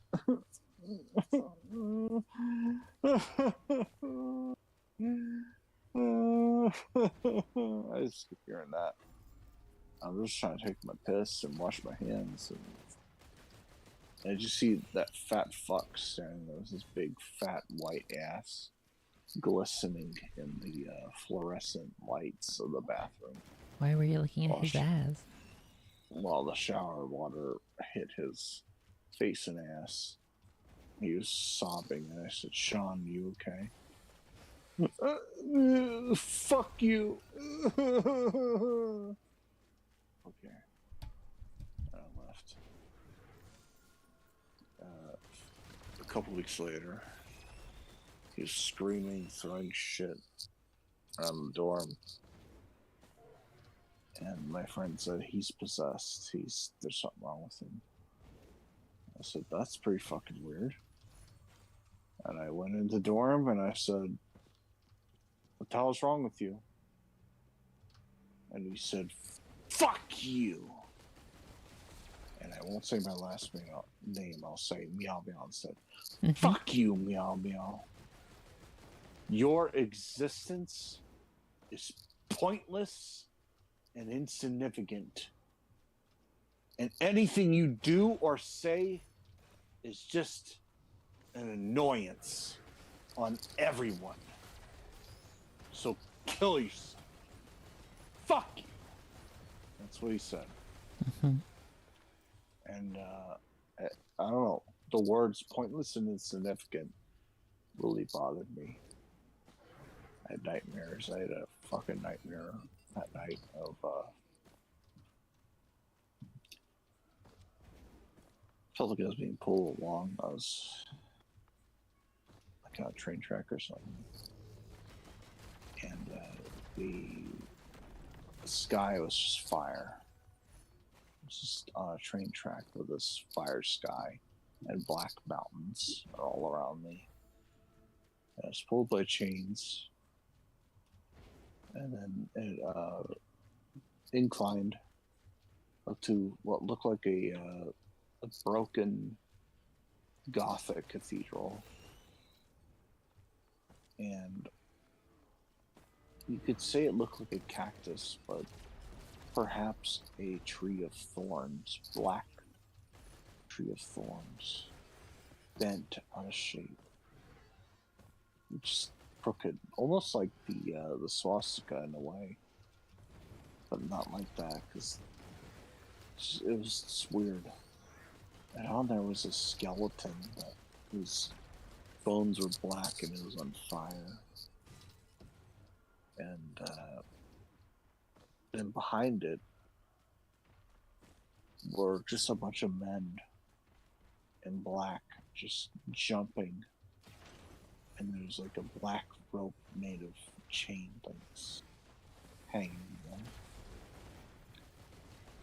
there. And there was this figure in a cloak with skull face and bright blue eyes, staring at me, saying, "Your existence is pointless and insignificant." And I kept repeating those words. I kept saying, "Pointless and insignificant. Pointless and insignificant. Pointless and insignificant." And the bridge I was walking on towards them, for some reason I was walking towards them, I don't know why, I guess I'm stupid,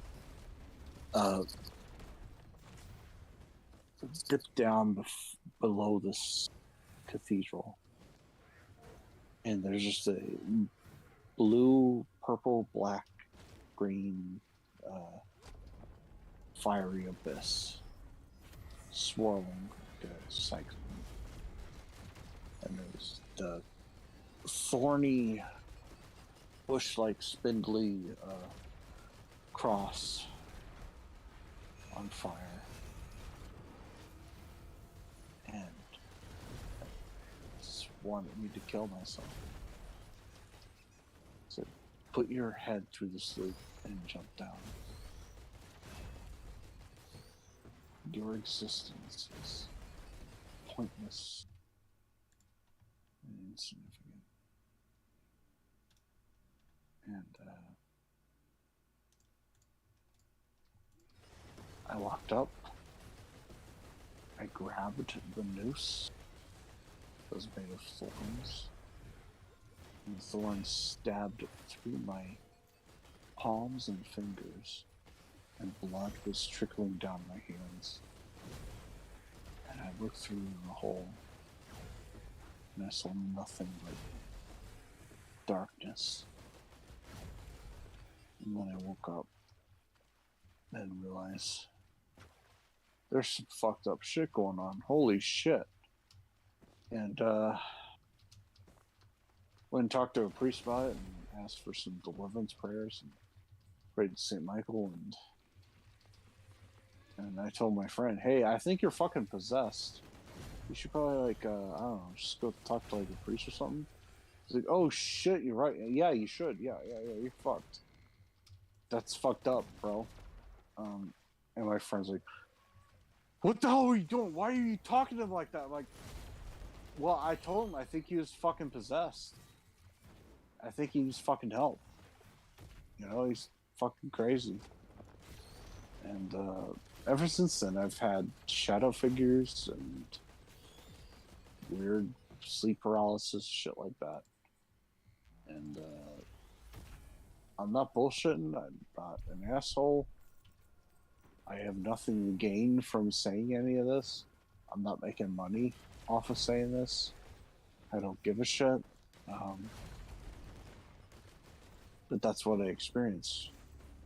But what's cool about that is I experienced the paranormal, and it made me take the teachings of St. Thomas Aquinas very seriously in the Summa Theologica, while studying metaphysics.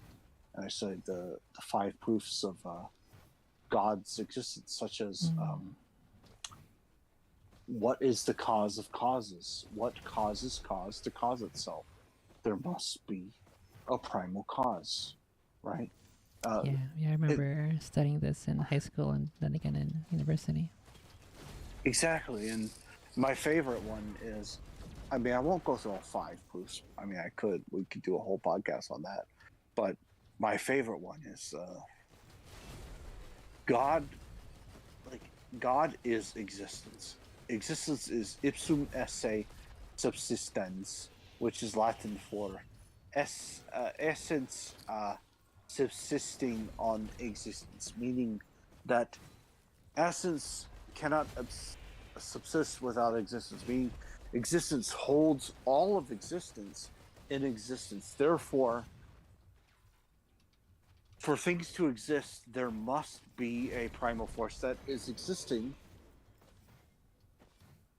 to hold all of existence in existence.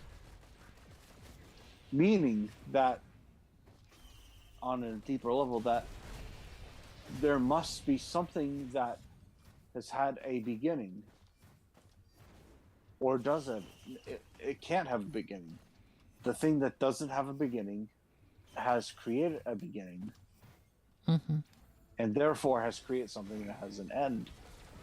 But this thing that has created something that has an end cannot have an end. Therefore, this thing exists outside of time. And this thing that we speak of is existence in itself, holding all of existence in existence. And therefore, God may not be a big old Santa Claus in a white bathrobe floating in the clouds. Sure, whatever, fuck that. But the idea of existence, what made existence start existing? What made it happen? And I love this story it comes a little bit from the Book of Revelations, but philosophically, I think it's interesting because many philosophers have toyed with this idea that when you... So I'm going to perform a little philosophical experiment on you, Kakarl, okay? You okay with this? You down for being my test subject? Yeah. All right. You are all alone. And you get the coolest thing ever. The most exciting, could be a game console, toy. You name it. It's the coolest thing ever. A new Total War game that is good and that have the same development and creative design and passion behind it as Medieval 2 and Shogun 2, as opposed to the current dogshit microtransaction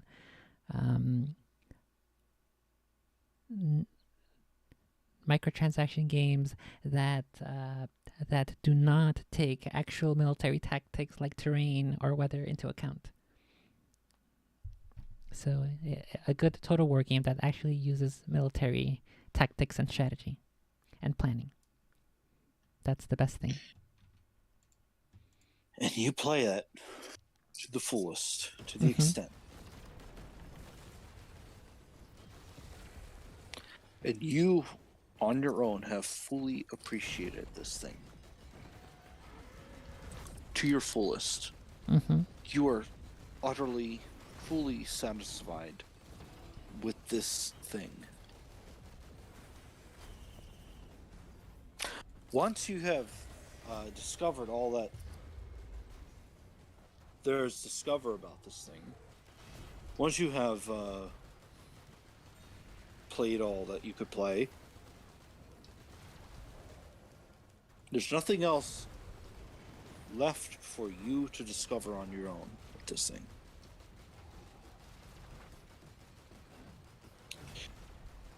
What do you do next? I make copies of it and sell it so I can play with other people.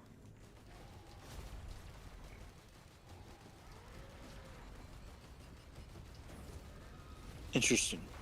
Other people. Why is that? So that I can beat their ass in my with my superior military strategy, because it's fun, and then I can get bragging rights.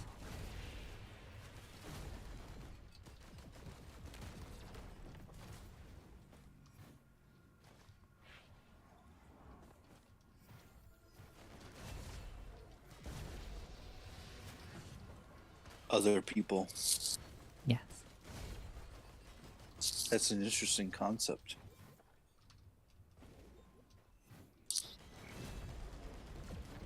Now imagine if you were God. What if I am? Perhaps you are. And what if you create the most astounding and most beautiful thing ever? You create the universe, life, the planets, the stars.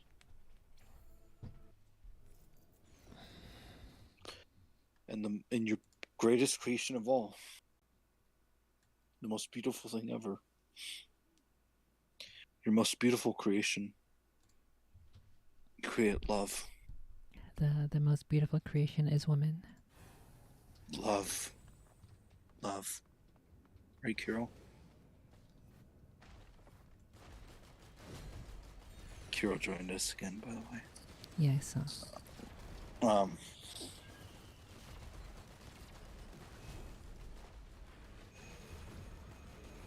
Love. What? Well, Cockerel, I want you to define this for us. What is love? Baby, don't hurt me. Don't hurt me no more. What is love? What is love? In your own words. A 4-letter word.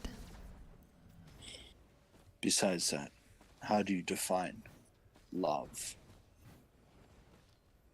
I don't know, because I don't think I'm an expert enough to define it. I think probably high school students with their first girlfriend who fall in love after 2 days, I think they are probably the experts at defining what love is. You know, since they're so keen to utter the words and profess it to all on social media. Well, let me ask you this. Is love an act of emotion, or is love an act of the mind?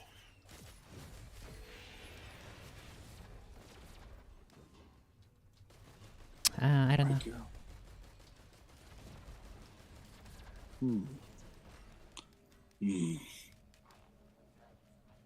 Well, what if I told you that love is not emotional? Would you think I'm lying to you? I don't know.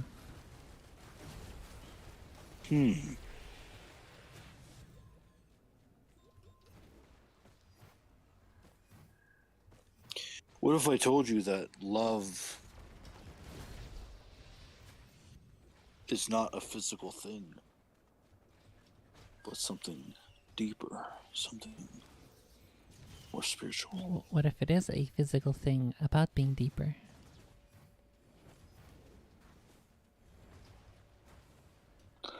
How would you define deeper? a very uh, beyond surface level. Yes. Definitely. It would most certainly be below surface level.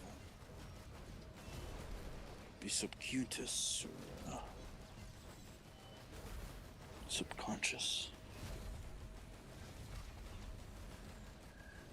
But is love a physical act?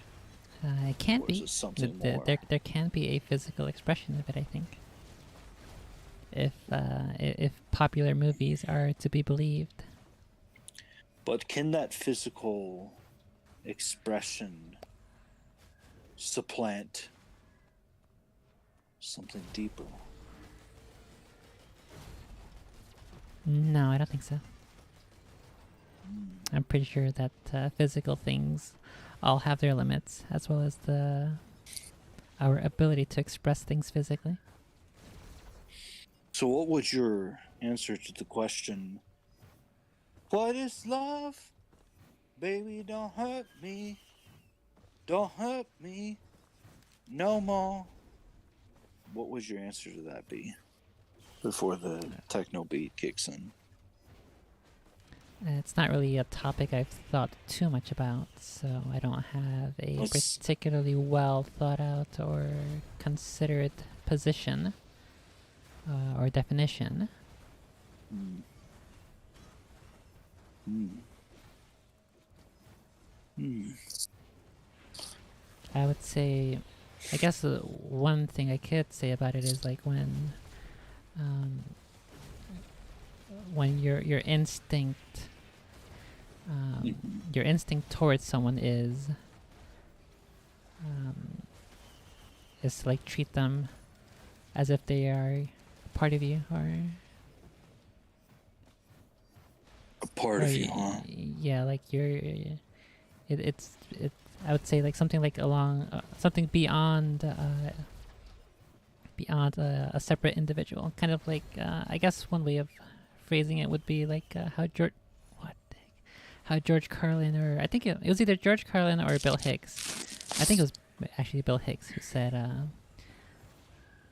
we are the universe experiencing itself." Something along those lines, where like you realize that that that you're part of the world, and the world is part of you, and there's like it's a conscious experience that is unique and should be cherished, something like that. Yeah, I mean, I treat someone that I love as someone as the grease droplet part of my areola, my nipple, as someone that is to be cherished. But love is something that is deeper than the physical, for sure, and could even be something spiritual. Like a big feet. Why? Well, Because big feet is what does spiritual, right? That's what you said. You said the big feet yes, but are what does the spiritual, big feet have to do with love? because you said that love is beyond physical. It could be spiritual, and big feet are spiritual according to your perspective. If So they who are loves the big feet? probably other big feet.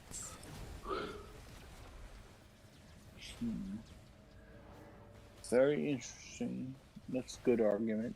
Kind of knocks the pillars ogre of what I was going to say. What were you gonna say before I said that big feet might be spiritual? But perhaps they are spiritual. Yeah, Now, no, that's why I asked. What were you going to say? well, on the topic of love, let me Mm-hmm. go from that and then go back to big feet, right? Mm-hmm. So you discovered the coolest thing ever, right? Yes. And you said you want to share the coolest thing ever. Yes? Yes. So, God created love. It's the coolest thing ever. It is the coolest thing ever. Love is the most powerful essence in the entire universe. And that's what God discovered. He was so excited about it. It was so cool. And when you discover something, it's just really fucking cool. It's the best video game, the best movie, whatever. What do you want to do with it? You've experienced it fully yourself, but what do you want to do with it after that? I wanna put my dick in it. God damn it. So are Yes, you, okay, so you put your dick in it and then what? okay, so you're gonna say that you share it, right? Right. Okay, Yes, so that's what I was trying to get you to. okay, so Fucking hell. but by that logic, are you saying what the heck? You're saying that if I love my wife, I should share her with other people. Is that what you're trying to? No, I'm saying that God made something so beautiful that it's yes, so cool, and maybe he put his dick in it. I don't know, but yeah, like he wants to share it, and that's what created the big old bang. He did a exactly big old bang. the big nut, because you're sharing the wife. Yes. Because that's an expression of love, right? And the nut particles got all over creation. Yes. And that's how the universe was created. Because God's like, holy shit, love is real. I didn't know this. Oh, you can fucking... Someone can love you? Holy shit. I'm gonna fucking share this shit. I'm gonna create a whole fucking universe. And then Satan's like, what the fuck? Okay, I'm the most beautiful motherfucker here. So you are pro... And his name might have been Clark, but, you know, he was the bearer of light. And he's like, I'm so beautiful. I got all the light. I'm the most beautiful bitch ever, God. Shut up. So you are Fuck everyone else. You're pro-cucking because you... By that logic, you believe that that married couples should share their spouse. Nope. Let me finish what I'm saying. Well, you're saying that if you love something, you share it, right? No. Hold on. Let me get to the crux of your argument here. So the Lucifer was like, no, I'm the most beautiful bitch ever. And so I should be like God number 2. I'm the bearer of light, bitch. I'm the most beautiful people ever. And I bring all the people to God. And God's like, nigga, I created your ass. What? Yeah, I created your ass, bitch. I'm God, alright? And I have no beginning and I have no end. But your dumbass, your bearer of light ass, I created your ass. That means you have a fucking beginning. That means you can also have an end. So you need to shut the fuck up because you can't be God number 2, bitch. Oh my god. So you're just not gonna share your power with me? Fuck you. I'm gonna do the opposite of you. Hey, angels. What? Oh, we're gonna rebel against God because he's such a bitch. Because I'm so much better. I'm so good. I should be my own god. And God's like, oh my fucking god, you fucking asshole. All right, look, I've got heaven here where the angels hang out. I'll give you this, right? Because I am that fucking merciful. I'm gonna give you a place called hell. All right, and you can go hang out in hell. All right. Now, I ain't in charge of how you're decorating it. I ain't in charge of what the fuck you do. So, if hell sucks, it's on you, bitch. All right. And Satan's like, whatever, bitch. Well, fine. Fuck you. Your cute little archangel boy, Mikey's gonna kick me out. Whatever. Oh my god, he spanked me in the ass. What a bitch. Is this a fanfic that you wrote? No, this is the Fall of Angels. And, God, I'm gonna get back at you. Well, guess what? Humanity's gonna show how to be based. Yeah, right. I'm gonna fucking corrupt them with my temptations, little bitch. God's like, oh my fucking god, you fucking asshole. Fuck you. And so Satan created the gay realm called hell, and so hell is as miserable as it is because he created that way. So the fire and brimstone, it wasn't there. God didn't create it. Satan did, because you want it to be the opposite of heaven. And you know,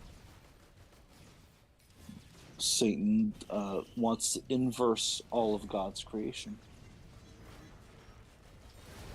God is based, and Satan's a pussy. And Satan tries to create drama everywhere he goes. Oh my god. Yeah, Satan are, I guess, also demonic entities.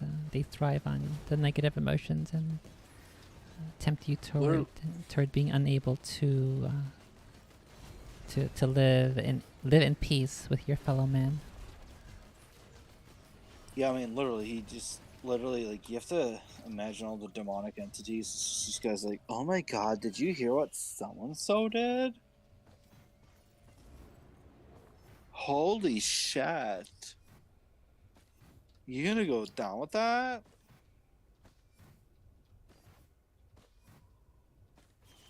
That reminds me, in your nightmare that you had after your encounter with this person who toyed with witchcraft, you said that there was Cast a love spell so he'd get some fuck. Right. You said that in the nightmare there was a burning bush. Which the first thing that I thought of was the Binding of Isaac, in which Abraham was commanded by God to sacrifice his son to prove his devotion. Is that something that came to mind when you were having the dream or afterward, or? Well, it was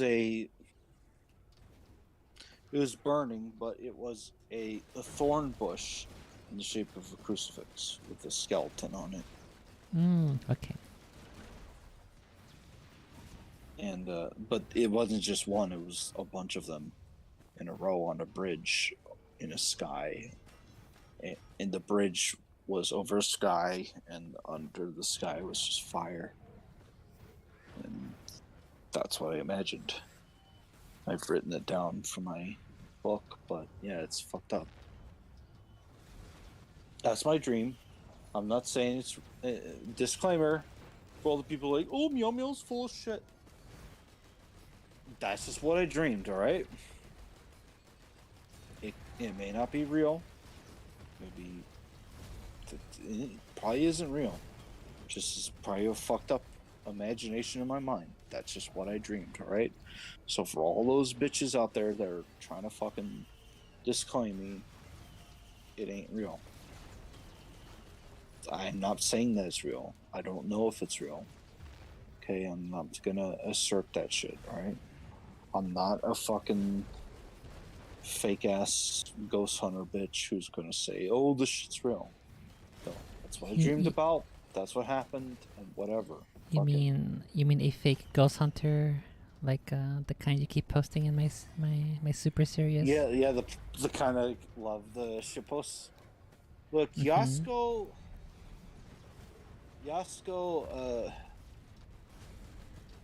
he's definitely faking it, because I want to believe in him, but he posted this one video a couple weeks ago where he was like, oh shit, this piano, it's gonna play something real. Oh shit, I'm gonna play these notes and see if it responds to me.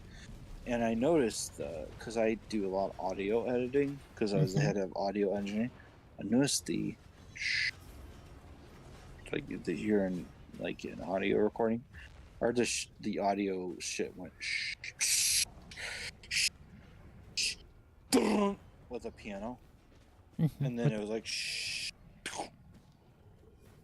like, I'm like, okay, so someone added an audio clip there. Also, I play the piano. The piano keys didn't move when he did that, so very lazy on his part. He should have made the piano keys play. I wasn't aware that you needed to know how to play the piano to identify that the piano only makes noise and music when the piano keys move. Thanks for clarifying that. You're mean. My point was that the piano keys didn't move, and we heard piano keys make a noise, and we didn't see them move in the clip. Okay, that's the point I was making. Okay. Yes, I'm aware that if the piano keys done fucking moving, I gotta make fucking noise. Fuck you. You're so mean. You're trying to like oh, I got one ogre on you, Meow. Yes, Shut up. yeah, yes. I'm gonna win this debate. Yeah, right. Bullshit. Bullshit. All right. I'm sorry, I didn't specify. Oh, I beat him because he didn't specify. Yes. Oh, like just like how, fucking... just like how I beat people when they have a typo, one typo. Look, a lot of people have autocorrect on their iPhones and whatnot, so you can't. Well, that's the problem. Typing stuff on mobile is always a nightmare. I know. And cat watches, I totally understand. Don't you? I see you typing. Who's this homosexual? Shut up. All right.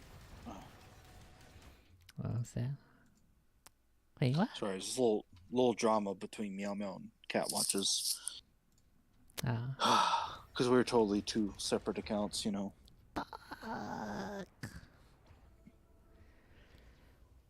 Well, do you think Kiro's gonna have anything really cool to contribute? Because he's left and come back in this entire, and now he's unmuted, but he isn't saying anything. Yeah, I think he's just here to hang out and listen. Is he just that lonely? No, I think maybe he just wants to listen to something while he's working. Including being the VC of a podcast? Yes. Should we interview Kiro? We will probably get the exact same responses that I got when I interviewed Patches when I was playing Third Age at Hound's Feet. Yeah, oh well. Kiro, what's happening, buddy? Do you have anything cool to say? Does he see us? I don't know. He's here. But he's not doing anything. Kiro, this is your chance to join the podcast. You should join it. Kiro. You mentioned earlier that some exorcists and not fake YouTubers that they influence your, I guess, your conviction in knowing that spirits and ghosts are real. Do you have any particular stories from this exorcist who may or may not have actually dealt with spirits or demonic entities? Are you aware of Father Chad Rippercher? No, I've never heard of him. He's pretty gnarly. Is he a Chad? Yeah, his name's Chad. Let's see. Father He's the head exorcist. Ripperger. Chad Rippercher, like 2 P's. Yeah, I typed Father Chad and then he immediately showed up. Okay. Yeah, if you want to listen to something, I mean, I'll shut up and let you listen and give your reactions. If you want to do that type of content. Yeah, I think I listened to that one video you posted with this guy. Yeah, he's fucking cool. He's the head exorcist. He's been through the shit, and he doesn't bullshit. Like, he's legit. Like, he documents everything he says. What the heck? I cannot hear you right now. Give me 1 second. Kiro, can you hear me? Let's see.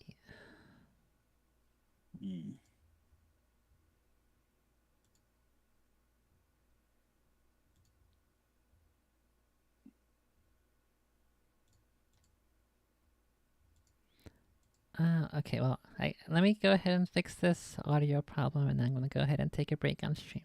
So I'll take a quick pee pee break or quick water break. All I think right. I just heard you. Okay, so I'm still gonna take a break. So that's Well, that's no, I mean, I can mute myself and just chill, and you do your thing. yeah, I'm that's gonna fine. figure out what the hell is going on with Kiro. That's what I'm gonna do. Okay, so I'll be back in I'm like gonna. 3 to 5 minutes. All right. I'm gonna leave and call Kiro. Kiro, what the hell's your problem? All right. Do your break. Bye.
Okay, it's time for more monkey times.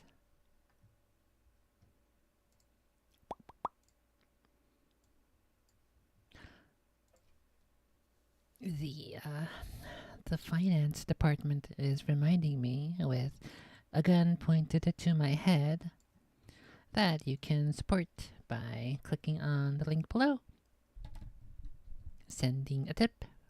Tips for $3 and over get a text-to-speech. You can check out my Amazon wish list, which it is my birthday at the end of the month. If you want to get me something for my birthday, check out the wish list. And then I also have lists of cool things on Amazon that you might find useful. So you can go ahead and check those out. And YouTube is slow with the bot commands. Is it dead? Uh-oh, I think it died.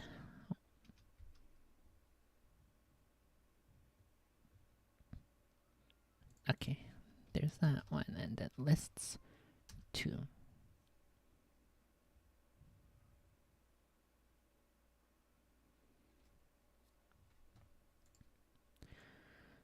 You want to check out some of my cool item recommendations? Actually, hold on. Before I continue, there is one other cool item on Amazon that I want to add that I recommend. What is it called? Oh, here it is. It's on my buy again list.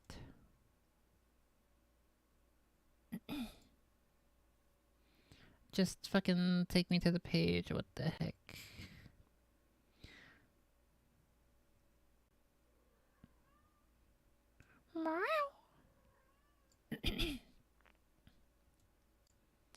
Okay, and the item is this one. It is a you can get a single one or multiple. It's this one's the 2-piece.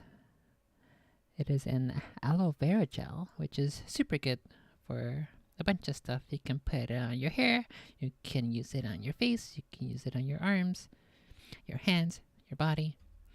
Basically like a lotion. It's all purpose. Literally use it as you would use almost a lotion, but better. Also, you can put it under your eyes, and you will not age as quickly, and it is quite useful for maintaining a pretty good look. So I'll put this one into pretty cool household items. Let me see. Where is my thing? Okay. Super useful for skin care, hair care, nail care. All around the best product for your body. Oh, I do have to warn you though. Do check that it is the actual legitimate product and not a knockoff product. There are a handful of people in the reviews who let you know which ones are the fake ones. For instance, the aloe and the water splashes, or I guess the aloe splashes that are on the front of the cover. They're like lifted up. They're not flat. And I think the fake ones have like it's just a single flat image. There's no like other design to it. So do be careful with that. Let's see. We will plop this. Actually, this is the most useful, I think. Let's put that right there at the first item. Okay. So don't forget, you can check out my lists. You can check out my wish list. You can tip. I also get commissions if you use my Amazon links, so those help me out as well to earn a bit of a commission. And pretty soon, hopefully fairly soon, I will have a store open where you can buy some of my poems and stuff. So I will announce that when the time is right. But yeah, there you go. Those are all the ways you can support, or I guess those are some of the ways you can support. There are plenty of others, but I will leave it at that for the time being.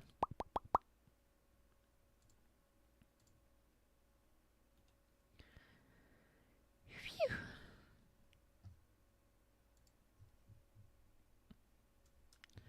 Let me see. I think I had a couple of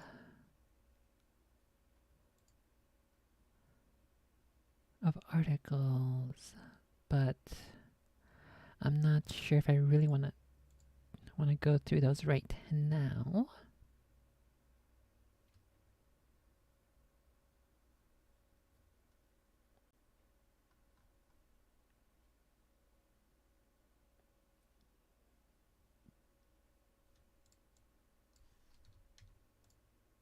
Oh, fuck. I think I read this article, right? Where the guy said you should never be at home. You should like always be out hustling and working.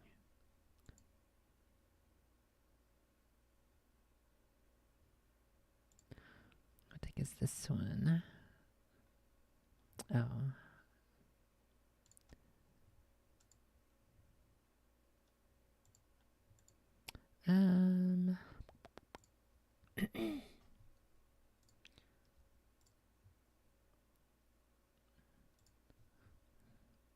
What do I want to do now? Do I want to do more spooky stuff?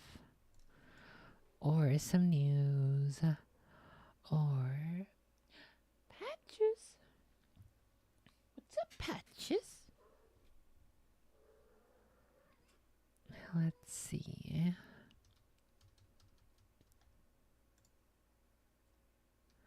I don't know if there's any big feet stuff.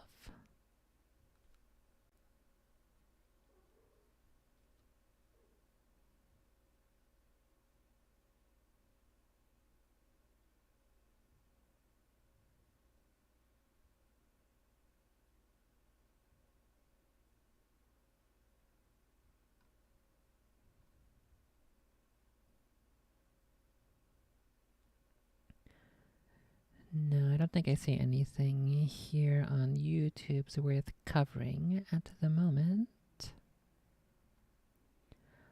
Glock 47 from Hickok 45.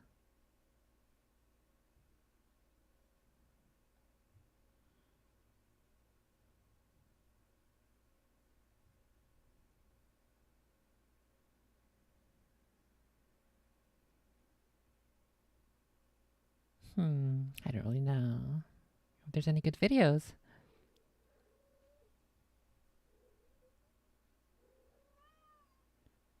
What's up, buddy? Okay, let's go ahead and do some news then.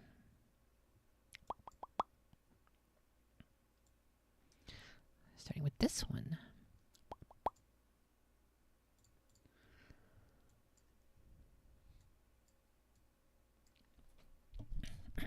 Okay, so this one is from Fox News, published July 12th, yesterday, July 12th, 2023, by John Michael Rash.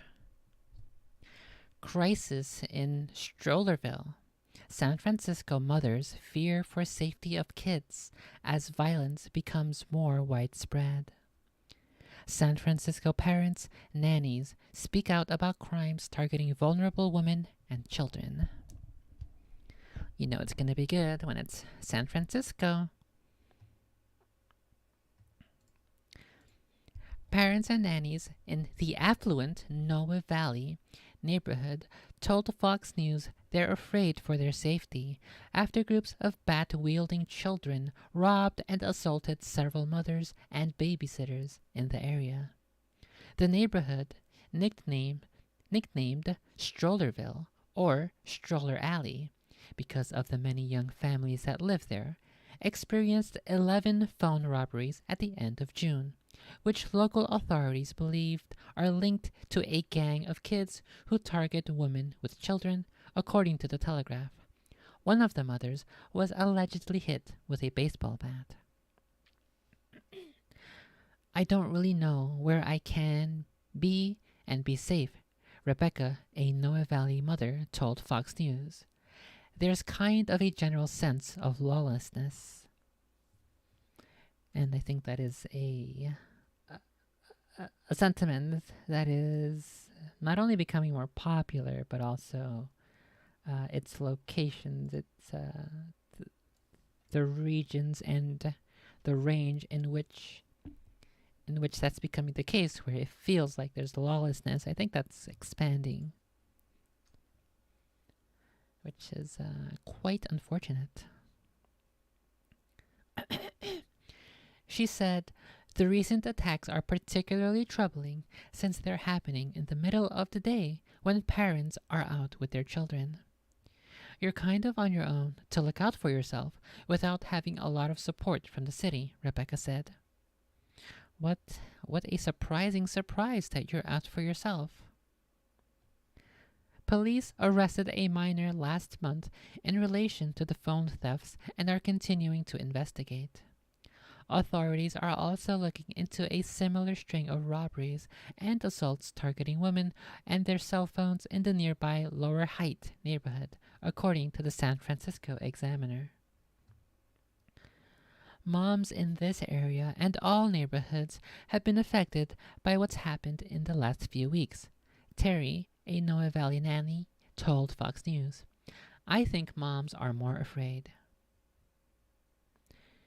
There are kids in these strollers. They're starting to go after the vulnerable, Terry continued. It's extremely unsettling.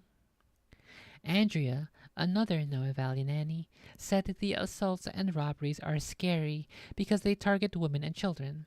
She said the family she works for told her not to go out with their child for the week following the attack. Honestly, it just makes me feel unsafe to work and be out, Andrea told Fox News. Robbery and motor vehicle theft are up 12% and 8% respectively since the beginning of the year, while larceny, theft, and burglary are both down by just under 10%, according to San Francisco police data. Robberies, specifically targeting phones, are an issue everywhere in the city, according to Scott, a Noah Valley father. I always tell my wife to never look at her phone while she's walking around, he told Fox News. I think that makes you much more of a target. I think that people who who are looking at their phone and are unable to also simultaneously be aware of their surroundings, they kind of get what they deserve.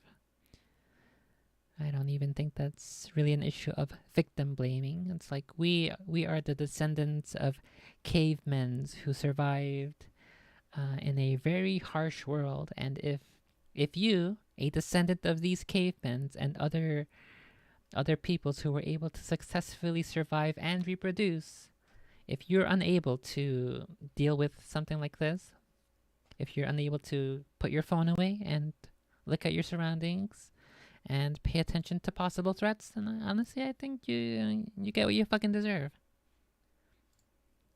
Boo-hoo, go cry more. Rebecca said, robberies are rampant because perpetrators don't believe they will be caught or prosecuted. I think there's quite a lot of truth to that statement. You're not going to be prosecuted for these types of things, the mother told Fox News. It's really hard to catch people. You don't hear a lot of stories of people getting caught after these types of events. Well, this is just another story to add on to my big list of reasons for why I am glad I'm not in a major American city. And yet another reason for why I believe all Americans who are law abiding citizens should be granted their full constitutional civil rights to carry if they so desire, and they should not be afraid to use it if the situation calls for it.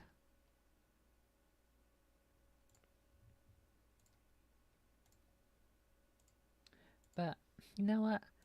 On second thought, maybe I'm being a little too harsh. Maybe the people who are stealing these phones are just so desperate to sell it so that they can get food for their Hero, kids. you there? Oh Hello. hey, Oh, There there we you go. go. oh Heard your hey, voice. oh hey, Meow Choco Chow, and oh hey, Hey, we you're see gonna you. When join did the you get in VC here? without saying hello? What's up? You know, Hero's here. He's in the. Is he on stream, Pacro? Is his voice coming through? Yes, it is. Can you say something again so I can see if you're properly at the proper volume? Hello. Hello? Okay, yeah, seems fine. Hello. So, what are you guys up to? Oh, I was just making sure his audio levels were good in the green room. And The green room? You mean the room with the casting couch? that's right, the casting couch, the roofies, the lines of cocaine and all that stuff, you know. Mm.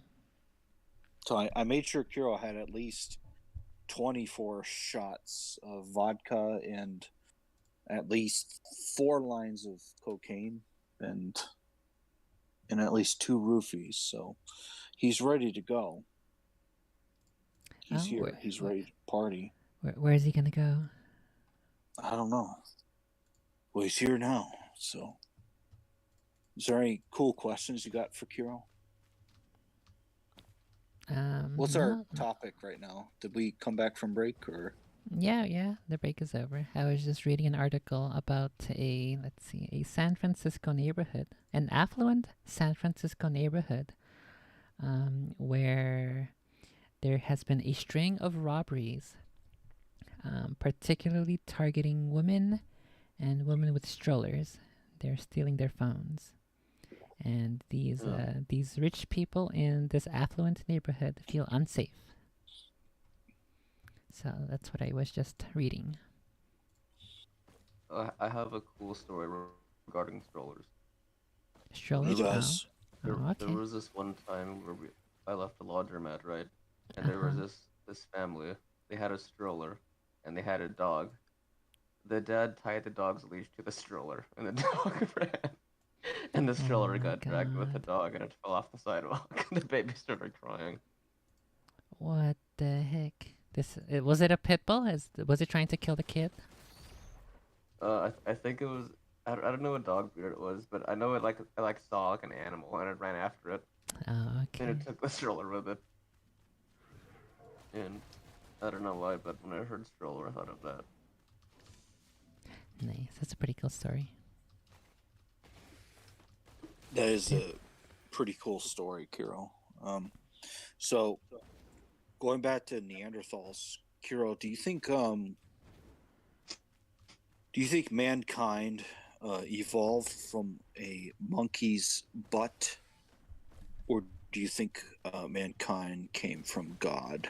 What are your thoughts on all this? I think mankind came from God. I think we came from like an ancient species that's kind of like humans, but not exactly.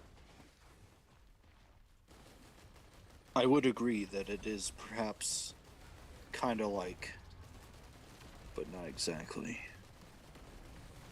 I would fist bump you on this assumption, perhaps. Yes. Yes. Some would say that you may have evolved from a monkey's ass, but I came from God, you sick son of a bitch. You know, I mean, it's kind of like, but not exactly. That's the thing. It's the most important thing for people to keep in mind. What's that line from? The one that you keep saying? Kiro, what is that line from? I forget. Do you remember? Which one? I think it was like, forget. Was it like kind of like, but not exactly, or something like that? Or Oh, I don't even know where that's from. yeah, It's just something that started happening. it's almost like somebody made it up or something. Somebody pretty Oh, cool. okay, so it's I'm not kind of sure like who not though. exactly. I see. Yeah, it's like kind of like, but not exactly, that somebody kind of made it up, but not exactly. You know, it's a lot of things, but not exactly. Um, well, yeah, Kiro has a very cool point that humans didn't come from a monkey's ass, that they perhaps came from God's ass and a higher being, you know, and perhaps that was Adam and Eve. So, but the question is, did the Neanderthals exist consecutively with Adam and Eve, or did they come about after Adam and Eve? Because the real question comes down to is, did Cain, when he got the mark on his fucking forehead after fucking bashing his poor ass brother's piece of shit head with a stone and going, "You son of a bitch! How dare you get better blessings than me? Oh no!" Oh! And he goes, "Yeah, that's right, you fucking bitch. Fuck you!" And then he like takes, and God's like, "You asshole! How dare you fucking bash your brother's brains in? Oh no, God, forgive me! Oh, yeah, you better get on your knees, you son of a bitch. I'm gonna put a mark on your fucking forehead." Oh, you know, I mean, like, I mean, it was it was a, um, it was a really serious situation, and so Cain probably, you know, he got the mark from God, and God's like, "By this mark, no man shall kill you, you son of a bitch. You're not allowed to die. Fuck you." And Cain's like, "Oh my God, why are you such an asshole? Don't take the Lord's name in vain, asshole." Oh, you hit my ass. And then Cain's like, "Oh shit, I'm gonna fuck off and go fuck some bitches or something." And so when Cain fucked off to go, he went to the east, right? And he went to go fuck some bitches.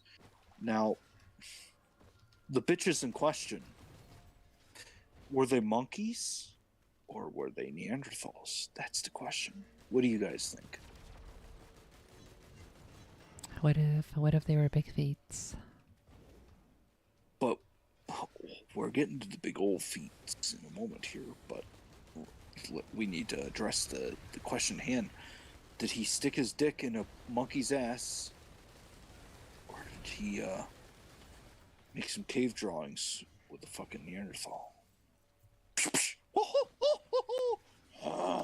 Like I that, mean, you know? he may have copulated with some monkeys, and that may have also introduced STDs at the same time as Neanderthals.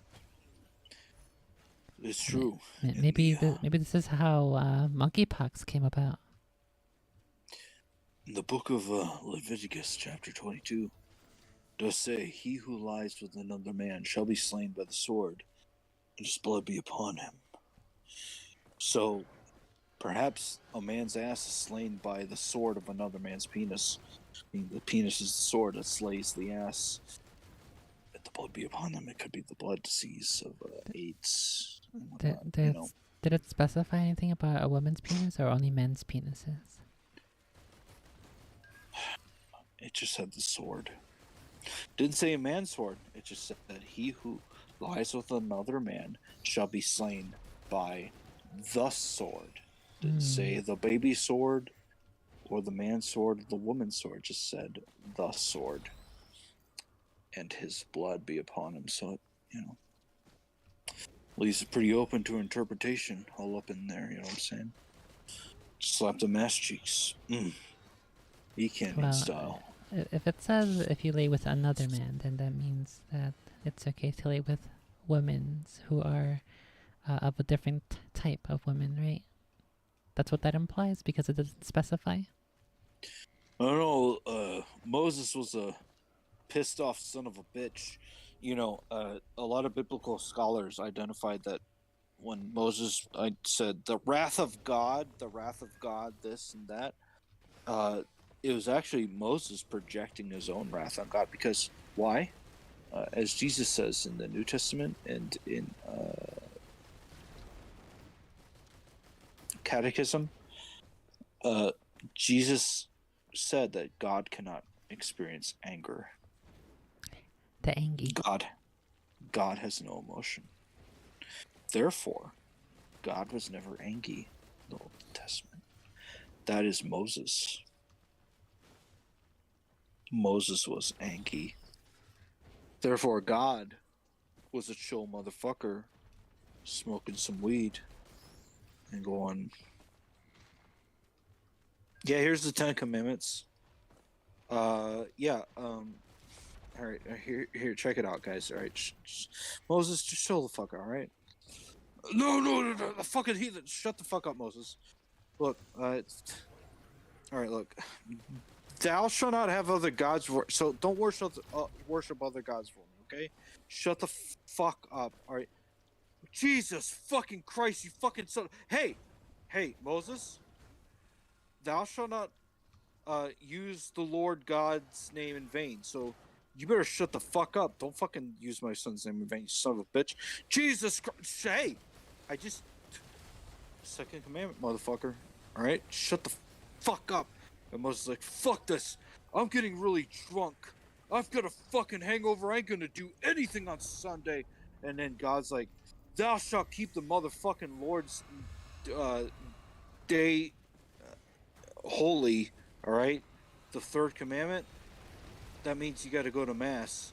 Go to mass and brush your ass on the grass, son of a ass. And that's what God said. He's like, hey, keep the Lord's day holy, bitch. And Moses is like, fuck. Why my parents put me through this? My parents are such dicks. Fuck, my mother and father are such assholes. And then God's like, hold up. This doesn't sound biblically accurate. No, it's very biblically accurate. And he's Wait, like, you gotta honor thy mother and thy father. Which version of the Bible is this? The King James? And then Moses is like, holy shit, I think I'm gonna kill somebody. And then God's like, no, fifth commandment, bitch, thou shalt not kill. All right, fuck this shit. I'm gonna steal some drugs from somebody or something.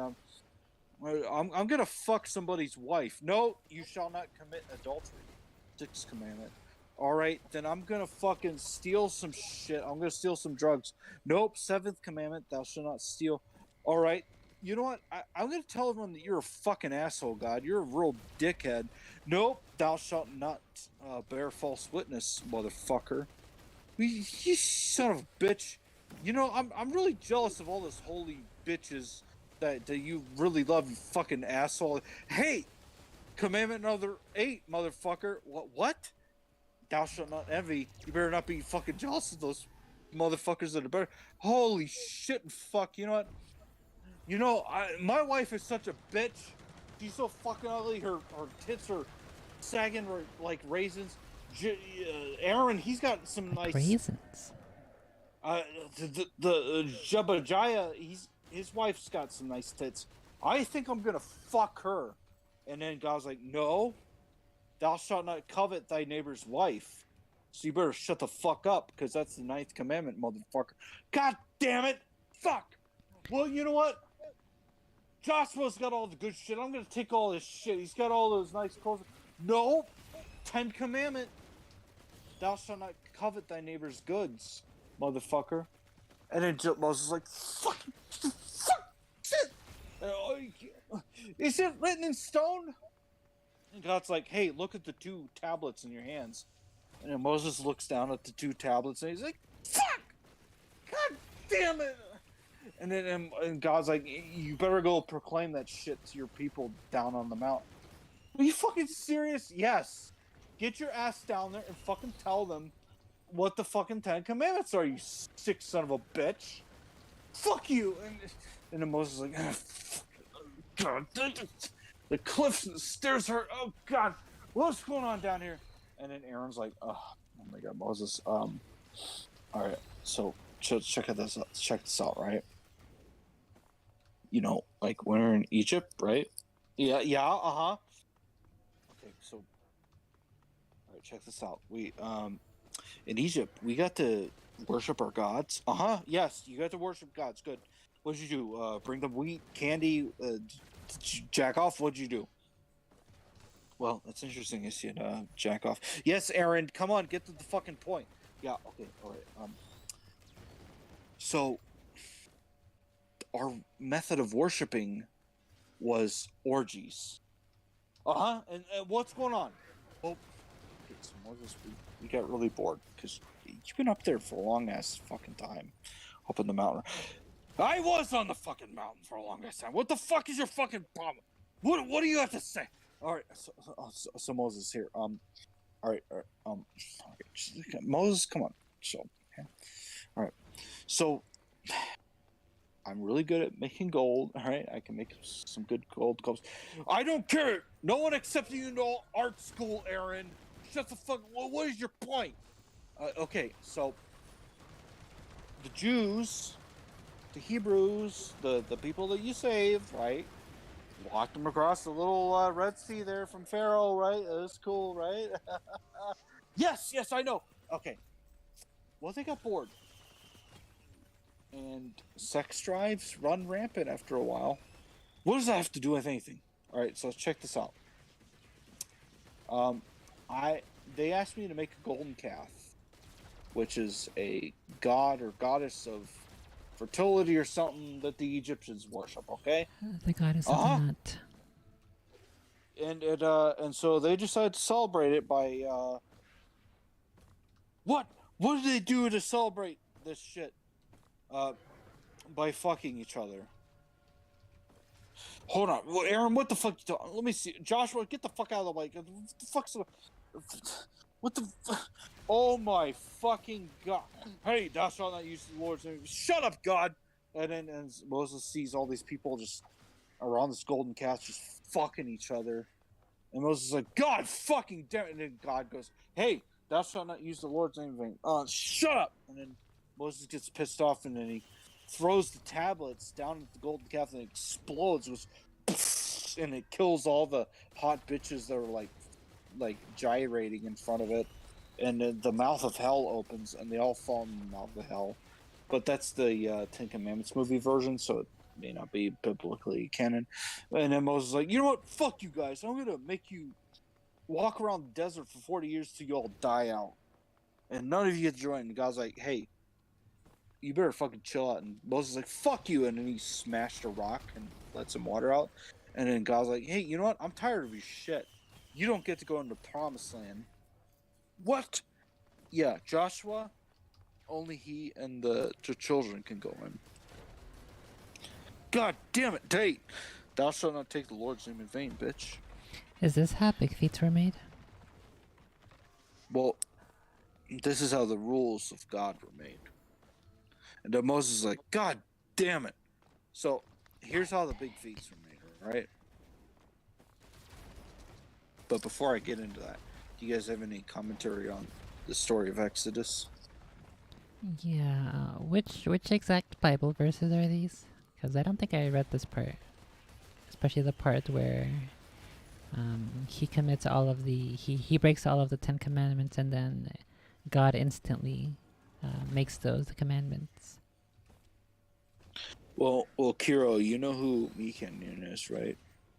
Yeah. I think Moses was kind of like Mekanyon, like he had a beard like him.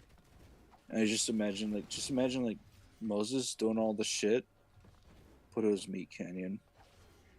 Yeah, I think Meat Canyon's he's a descendant of Moses. I think so too. Like, wouldn't it be cool to see a Moses story, but Moses is played by Mekanyon? Yeah. That'd be pretty cool. That actually would be cool. He's just like really pissed off the whole time. Gerber, are you scratching on the door? Oh. Stare bear. Oh. Gerber the stare bear. I was in my little audio booth and I retrofracted a closet. I put some soundproof foam in it, and Gare Bear's clawing on it, but he's just there right now. He doesn't want to come in, so. Yeah, I need one of those. Those would be super cool for like doing my audiobooks for when I read the rest of Harry Potter and the Halo books. Yeah, I saw there's some job postings where people want people to read audiobooks, and I was thinking I could do that, with my stupid voices that I do. Be fun. Yeah. I think the more voices people can do, the better their versions of the stories will be. I tried to do a flick voice for Hagrid, but it didn't really work out because the way Wizard Harry. Yeah, the way J.K. Rowling wrote Hagrid's lines it has a lot of apostrophes. Like she's trying to actually write the accent, and so it's so difficult. And then I tried to give Ron the flick voice, but I couldn't maintain the flick voice very well. So I'll have to practice my flick voice for other characters in the future. Yeah, I met my favorite character in Harry Potter besides Gilderoy Lockhart is Professor Quirrell.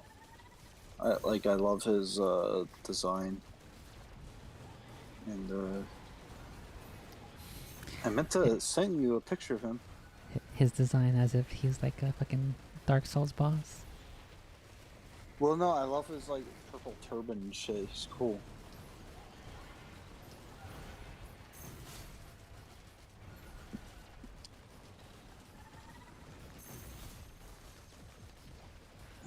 Gerber.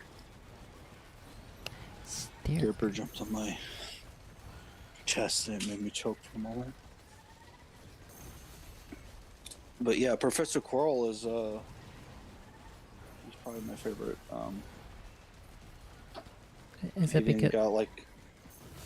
it because he looks like someone who knows how to control his woman?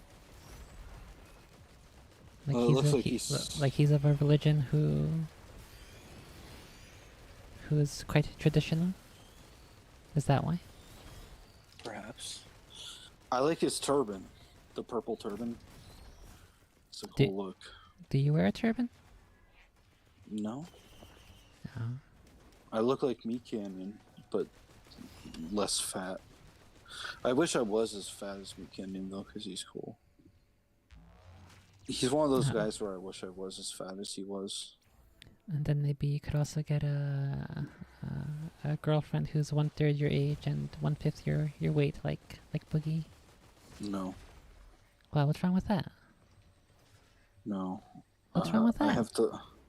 I have the 5-year rule. Okay. You have the 5-year-old? What the fuck? No, I have the 5-year rule. Shut up. You're so mean. I didn't say nothing. I didn't say nothing. I didn't cackle. I don't say nothing. Yeah, don't say nothing. Yeah, oh. No, I have the 5-year rule. If they're 5 years older than you, bangable. 5 years younger, perhaps bangable, depending on your age. If you have to be at least older than 24 or 25 for the younger 5-year rule to apply.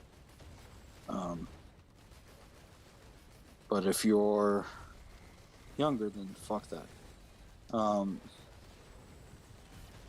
So you've got to, but if you're above 24 or 25, 5-year rule, younger or older is fine.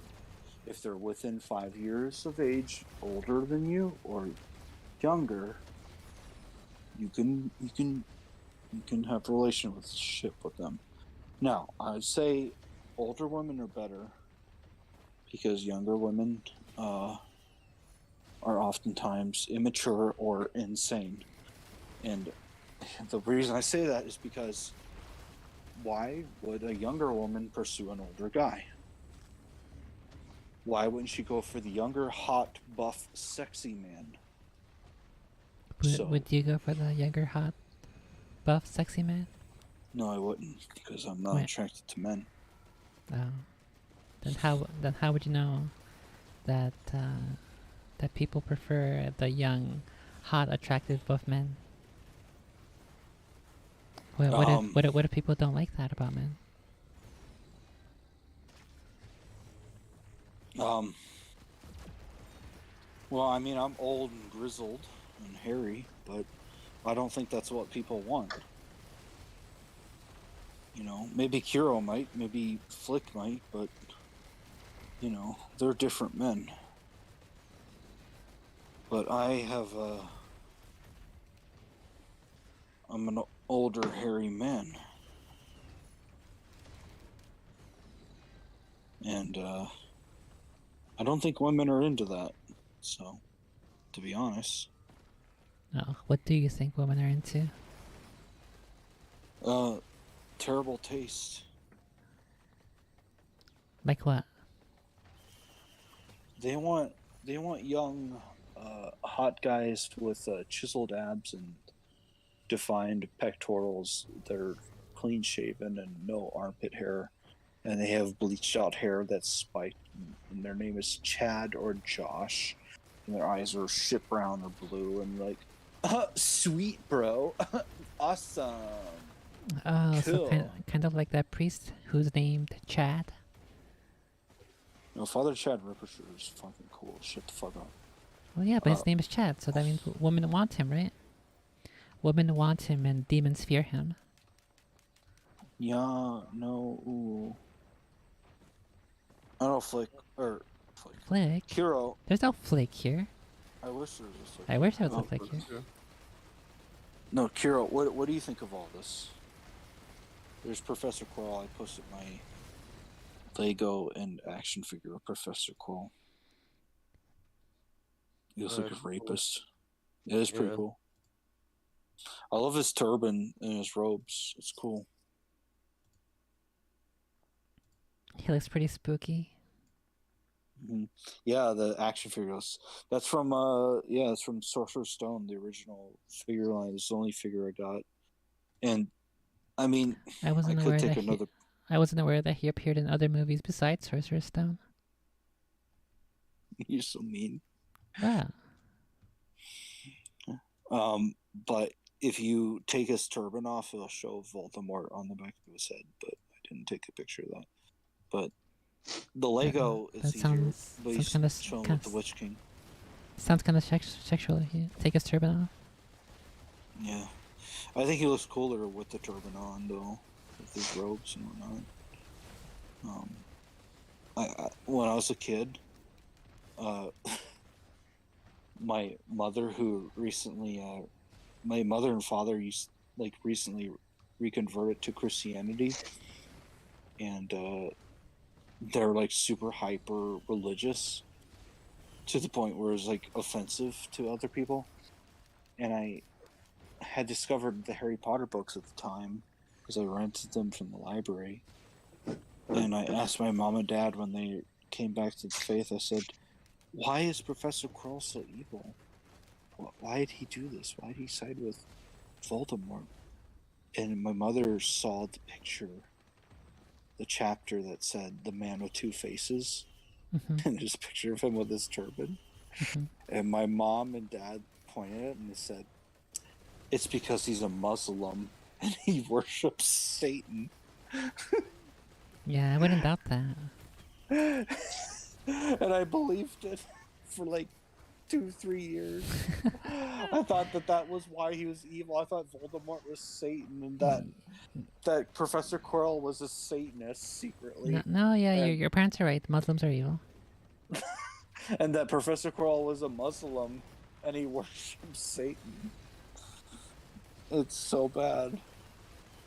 I just assumed that everyone that wore a turban was a secret Satan worshiper as a kid. It's so fucking bad. But it was so cool to me. What if they're right, though? But I mean, that's so cool. Like, oh, I got a turban? That means I have a demon hiding behind my turban. Like, that's the coolest thing ever. So every Satan worshiper would have a turban on, hiding an evil satanic demon behind their skull. Like that concept like struck with me so much, and it for some reason it made me appreciate Professor Quirrell so much. Like in my mind, I made him out to be a bigger character than he was, and so I've appreciated him ever since. I thought he was cool. Maybe they should bring him back, make him the actual final boss. Maybe he's Voldemort. cool. Maybe Voldemort was actually Professor Quirrell's servant. Perhaps, yeah. Him and Gilderoy Lockhart were the coolest. Yeah, I feel like they killed off Professor Quirrell too quickly, because I mean that's so cool. Like an inside agent with a turban, purple turban, and he's just fucking with everyone, pretending to be innocent and be secretly evil the whole time. They should have made it a girl. They should have made it like a sexy goth girl with a turban. You know, I don't know if I've ever seen a woman wearing a turban. I think they mostly wear other kind of headwear. hijabs. Yeah, how come we don't see women with turbans? It'd be hot. Especially if she's like a evil witch. Like Has the this turban, like goth end of aesthetic. it, like you know, the turban has like the tail at the end. She could have it like wrapped around her body, a purple turban wrapped around her black robes. Yeah, it's pretty hot. That'd be pretty hot, and she could like whip people with it. And she has an evil demon on the back of her. Like she has her sexy long hair, and then when she lifts it up, it's a demon. They really could have done something like the whole Quirrell concept. Instead of him just like if they ever remake the Harry Potter movies, they could make it a hot woman instead of a potentially gay man with a purple turban. And but I always thought Quirrell was cool. I thought the whole idea of it was cool, and I got the Lego set when I was young, and the action figure, and I always thought he was cool. I don't know. I mean, it seems like a pretty generic concept, right? Muslim is evil. Yeah, I think everybody. One of these days, if I ever unveil my book that I wrote when I was 7, I made the villain wear a turban, and it was inspired partially by Harry Potter, and it's because I thought my parents said all Muslims are evil, so I made the bad guy a Muslim with a turban. What's your evil Muslim character's name? I can't say. I can't Why- say it. why Give away not? the book. It'd give away the book. I'd have to tell you the whole book. Oh, okay. Is But- it like some? Is it like something in the title that like? It's kind of tied to it. Okay. It's cool though. He opens the gates of hell in the story, and I wrote this as a kid. One of these, like in a personal chat, I do want to publish it one day, but I'll show this shit to you guys in a personal chat. It's like every time I read it to Ari and Max, they fucking die of laughter, because they're just like, what? It's the most absurd shit ever. Because I mean, imagine this: you're a toddler, and your parents are converting back to the Catholic Church, and you're very confused. Okay. Yeah, I think you're still very confused. No, I'm doing great right now. Mm-hmm. Why do you think I'm confused? Oh, just a couple of things that you say on some of my servers. Some of your servers, huh? Yes. I think I'm pretty on the money, perhaps. On the money, huh? But yes, not on a podcast here. Honestly, it would be a great podcast to read this story out, but You should it would dox me. You should read your own audiobook, your own book as an audiobook. I'm gonna take pictures of all the pictures, and because it was done as a comic book. Oh, okay. Yeah, it's awesome. It's really awesome. Max and Ari think it's cool. They like it's cool, but it's also extremely dumb. No, yeah, I get that. A lot of the stuff I've written is also cool, but also dumb. Like I Especially wrote it like as a kid. as yeah, exactly. I right as a kid. Yeah, I wrote it when I was 7 years old. But it's so awesome, and it's like most people don't get to keep things that they wrote when they were young, and No, I they managed to hang on to it all these years because I wrote it in a stupid sketchbook. Yeah, I think But yeah, it's incredibly useful to revisit the stuff that you did earlier, especially if it's creative work. Like maybe you can expand on it, or you can see your progress, or you can see your earlier versions of something that you've been thinking about again recently. exactly.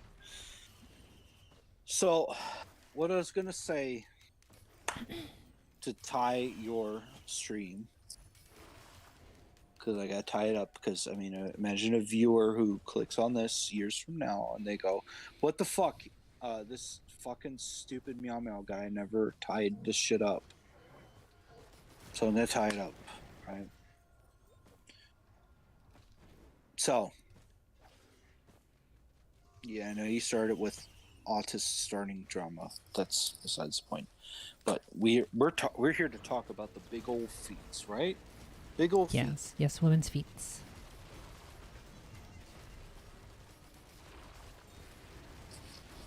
So, big old feats is what we're going to talk about. I don't know about women's feet though, but so the reason why I brought up the Bible and shit. Now, whether or not Cain fucked a monkey or fucked a Neanderthal, I think, I postulate, I hypothesize, just as we have Aboriginals, we have Americans. What a racist! How could you say it? No. I think that there's another strand. The Neanderthals were big people back in the day. Humans are smaller than gorillas, yes. Perhaps there was a strain that's similar, but they had intelligence, and they're big like gorillas. And they crossed the Alaskan land bridge into the Americas. Maybe they're in the north. They became the Yetis, but perhaps if there are big feats, if there are, they would have to be modern day Neanderthals, not spirits, not ghosts, not goblins, not Boblin the Goblin. yeah, not Boblin the Goblin, not descendants of other creatures. I would have to say, in my own estimation, that they are descendants of ancient Neanderthals that perhaps descended from the line of Cain, and they crossed Ogre, Asia, and the Alaskan land bridge, and thus, and they're so big because they're like gorillas, because perhaps they share some genetic continuities with them. But I would say that if Bigfoot were real, and the Yeti and brutes like Eshram are real, Brutes? they would Like from Halo? yeah, they'd have to come from the Neanderthal, because the Neanderthal is the bridge between man and ape, and they say on all these big feet accounts that the big feet are intelligent, yes, Mm-hmm. but apes are not that intelligent. Monkeys are not that intelligent. Yeah, I'm Man aware. isn't. I interact with a lot of apes on Discord who are not very intelligent at all. As am I. Yes, their signatures everywhere. Mm-hmm. But we love our Costco products, and here's the thing that You sound the late Trump there. He said, "We love our Costco products." We love our Costco products. That was a Trump thing that I did there. What the heck? But what I'm saying is that I think if there were big feats and if they were intelligent, I wouldn't say they're ghosts, spoopy ghosts. I wouldn't say that they are telepathic or any of that stupid shit. And I wouldn't say that they're aliens. I would say that they come from Neanderthals, which could come from us. Or perhaps they precede the human race and Cain decided to fuck some. And they crossed the Alaskan land bridge. Well, what if Cain felt as if he had to because he saw some pendulous breasts? He could have. God sent him away. It says Cain, the line of Cain was corrupted and evil, and God decided to flood the earth because of him and his grandson Lamech. Perhaps. Yeah, I mean, But Cain did not fuck any of his siblings. Only Seth did, and so humanity came from Seth, who fucked his siblings. Cain did not fuck his siblings. He fucked monkeys or big feets or Neanderthals. And I think big feet comes from I think a big feet is a modern day Neanderthal. Because if you were, now I know they say Neanderthals are shorter than humans, but I think if the big feet are big, I would say that they're Neanderthals that either evolved to be tall because of human DNA, or they're just tall big feet. Tall. Maybe they fuck gorillas. Who knows? But I don't think and maybe they live in the woods and all that shit and all that. But that's the only way that a fucking Bigfoot could live or be around. I think it would have to be a modern day Neanderthal. Yeah, maybe. I don't think it's a ghost or anything like that, or an alien.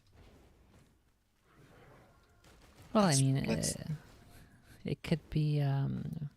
You're familiar with the idea that I've mentioned it a couple times that the Puritans and even back in England in Europe's the forests were spooky, and they believed that spirits and goblins and ghouls and all sorts of spooky monsters lived there. So, maybe there's some merit to that. Perhaps. I'm waiting for the goblins to jump out. The only goblins I see have been people on Discord, but with their big bulgy eyes, but and their big old ears. Yeah, I wish goblins were real so I can get a short stack green skin GF. I just wish goblins were like Willem Dafoe or Mark Hamill, like Green Goblin and Hobgoblin. So that they would be kind of like a scientist myself. Yes. Oh, okay. Yeah, I guess that'd be pretty cool if we had scientists who are goblins. Mm-hmm. I know Mark Hamill plays cartoon Hobgoblin and Willem Dafoe plays live action Green Goblin. Wouldn't it be cool if Mark Hamill and Willem Dafoe played both Green Goblin and Hobgoblin in the same Spider-Man movie? Wouldn't that be the coolest shit ever? Like, it's okay if Hobgoblin's fat, like an old fat man in an orange costume. That'd be so cool. That's what I want. And then maybe once in one scene he lets slip a little Joker chuckle. Well, yeah, that's the thing. When he'd laugh as the like if you ever watched Spider-Man the animated series. Yeah, I watched it as a kid, but I don't remember too much about it, so I don't remember what the Hobgoblin sounded like. Yeah, you gotta watch the It's one of those shows where the Hobgoblin turned out to be cooler than the Green Goblin, because like the Green Goblin that they got to play him kind of sucked. But yeah, I know, which is a shame because I love Green Goblin's cooler than Hobgoblin, but Mark Hamill's performance made Hobgoblin cooler than Green Goblin. It's like if they had discovered Willem Dafoe at the time. Can you imagine Willem Dafoe and Mark Hamill as the two goblins? That'd be so cool. Yeah, I don't think I could think of a better pairing. Like, that's the ultimate Spider-Man movie. Like, fuck all the other villains. Just have Spider-Man, Tobey Maguire, go up against Willem Dafoe and Mark Hamill as the goblins. Yeah, that'd be as perfect as Kevin Conroy and Mark Hamill in Batman animated series. Oh my god, yeah. If they, I was so mad that they never made live action Kevin Conroy and live action Mark Hamill Batman Joker. And now Kevin Conroy's dead. They should bring back James Franco as Hobgoblin. Actually, I'd actually be okay with that. That's Yeah, I what think I that'd thought work, he was yeah. gonna be. I thought James Franco was gonna be Hobgoblin in Spider-Man 3. And then they did like this weird new Goblin shit, but that would've been sick. Or like James Franco's like gets fucked up, and then like his voice sounds like Mark Hamill, and so then Mark Hamill becomes James Franco as the Hobgoblin. Like, that'd be so cool. But he like looks like James Franco. Like James Franco could do the body acting, and then Mark Hamill's the voice. They would have to pay a lot for each of their time. It'd be worth it. Maybe. I don't know if Hollywood these days is willing to pay money for good writing or anything. All their writing seems to be dog shit these days. Unfortunately. And I know everybody loves Kingpin from the Daredevil Netflix series, but you know who I think should have played Kingpin? Boogie 298. Private Pile. Boogie 298. What'd you say, Kiro? He said Private Pile. Yeah, Private Pile from Full Metal Jacket. Perhaps. You know who I'd vote? Tony Soprano from Sopranos. Thanks for clarifying. Imagine Tony Soprano as Kingpin. Wouldn't it be fucking awesome? Like, it's a shame that the actor's dead now, but James Gandolfini. But Gandalf? yeah, his literal last name was Gandolfini. He should have played Gandalf then. They should have. If he didn't die, I would have liked to see Michael Clark Duncan be Kingpin again. From the, yeah, from the Ben Affleck Daredevil movie. He was a great Kingpin. I was raised in the Bronx, Wesley. Yeah, Kingpin should have been black. It would have been cool. Yeah, honestly, if I had to pick a live action Kingpin, Michael Clark Duncan would probably be my favorite Kingpin. Other than that, I'd probably have to choose the 90s animated Spider-Man Kingpin. I mean, he was white, but honestly, yeah, Kingpin would be better if he was black. He's just black sassy, people fat black man. They're known for committing crime, right?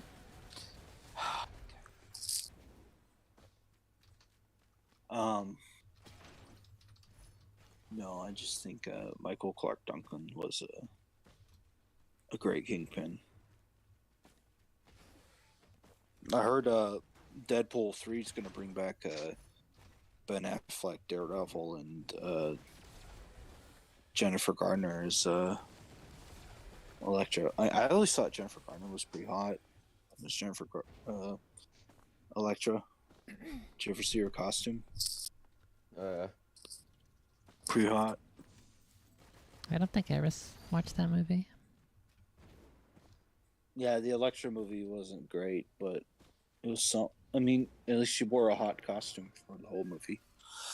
I mean, if you're making a female superhero and she doesn't have a hot costume, don't even fucking bother. Yeah, they knew what they were doing with Elektra and Catwoman. Yeah, back when people made good decisions for movies. And credit where credit's due, the Wonder Woman movie is pretty good too.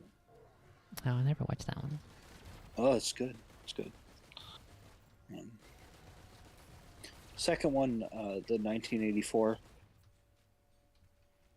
not so great because they literally made the bad guy Trump, and for some reason Pedro Pascal, who plays the Mandalorian, plays Trump in it. Really?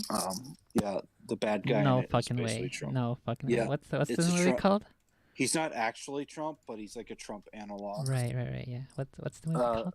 Wonder Woman 1984. It's it's Woman. Gal Gadot, and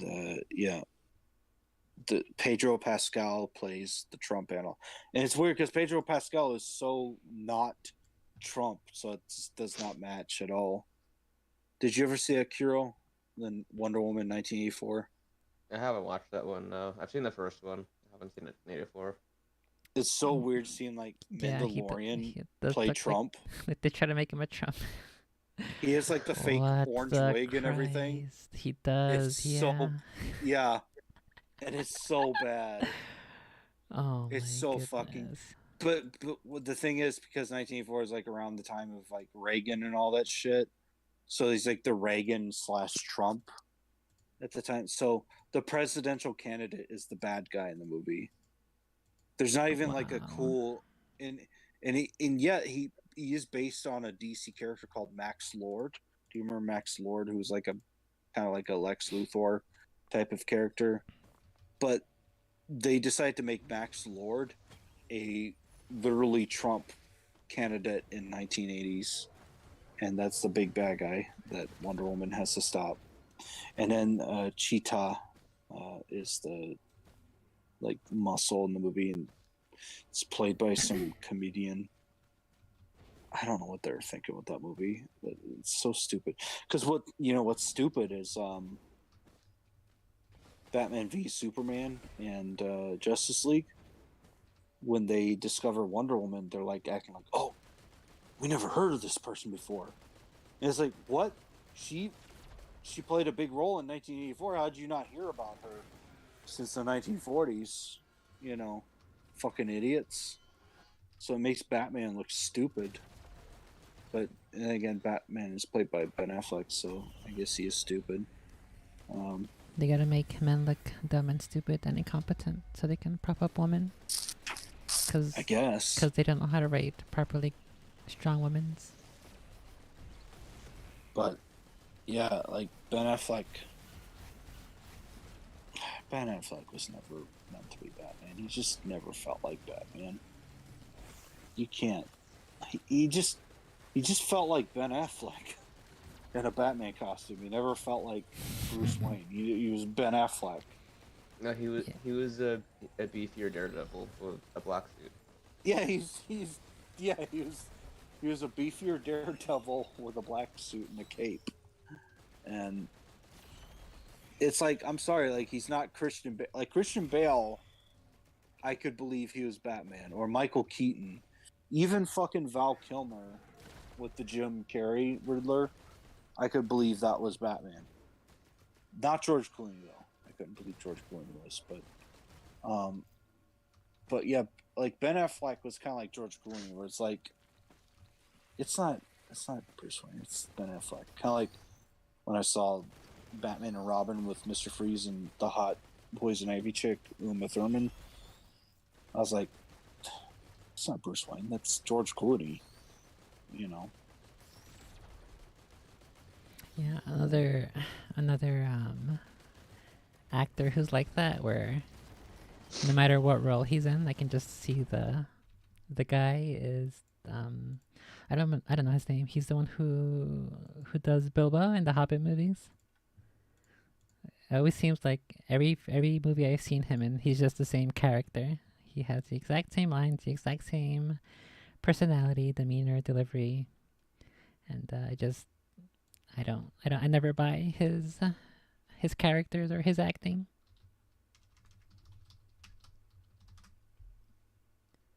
Let's see.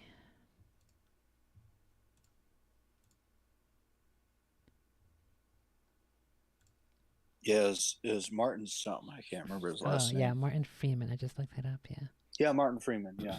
Yeah. I remember him. I watched him in Sherlock, and he's basically the exact same character. And I don't think He's I've Watson. seen. Yeah. And I don't. What the heck? He's in the only called breeders. He's a breeder. What? What the heck? He's a fucking breeder. Like Yeah. the only cool thing about him playing Bilbo was that his former co-star Benedict Cumberbatch got to play Smaug, Oh yeah. the dragon, which that's cool. But you know what sucks is because of all the extra shit with Assok, the pale fucking dumbass orc, the white orc, the Caucasian orc, it overshadows the rivalry between Bilbo and Smaug. So, because Smaug is the villain of the Hobbit books, but in the trilogy, it makes Smaug feel like a small side character, an ancillary character. And that Assok, the pale bitch ass orc with a baby face, is the real villain of the trilogy. And he's not. He's a stupid dumbass orc. He's not even in the story. No. He died 1,000 years ago. Bolg isn't even his son. They made it like, oh, Bolg's his son. No, Bolg is the Goblin Prince. Because the Goblin King got killed by Gandalf when he used hammering or whatever. What's the name? Glamdring. Yeah. Gandalf kicked the... He killed the Goblin King with Glamdring and saved the dwarves and got the dwarves out of that situation. And Bilbo fell down in a little hole, the goblin little hole, and met Smeagol, stole the ring, got the fuck out of there, spared Smeagol's life, and life goes on. During the Battle of the Five Armies, after Smaug had been slain, Smaug was the primary antagonist. So this was the falling action. Wasn't the Battle of the Five Armies was not the climax of The Hobbit. The climax of The Hobbit was Smaug going after Blackwater or whatever the fuck. The climax should have been when they showed Galadriel's feet. Yeah, that too. And but the Battle of the Five Armies was the falling action, and the leader of the goblins was the son of the Goblin King. He was a prince named Bolg. And you know what happened to Bolg? He killed Thorin Oakenshield. He stabbed him, and he's about to kill Bilbo. And guess what? Beorn, the giant bear, stomped on him. He got stepped on. The big bad guy orc got stepped on. So that just shows you how should have been stepped on unimportant by he is. Galadriel instead. That'd been hot. Yeah, he was stepped on by a man bear pig, and yeah. So Bolg didn't even have a cool fight or anything. Like the whole thing was like him and Legolas fighting on that bridge or whatever. Remember that stupid scene? Because that was Bolg fighting him. Oh, is that where he does the fucking Mario jumping? Yeah. Okay, yeah. Yeah, that's so stupid. So Legolas kind of steps on him by pushing the blocks on Bolg's head, but no, he got stepped on by a bear, a giant bear in the book. And that was it. He didn't have a cool fight scene with Legolas. Legolas wasn't even there. No, he wasn't.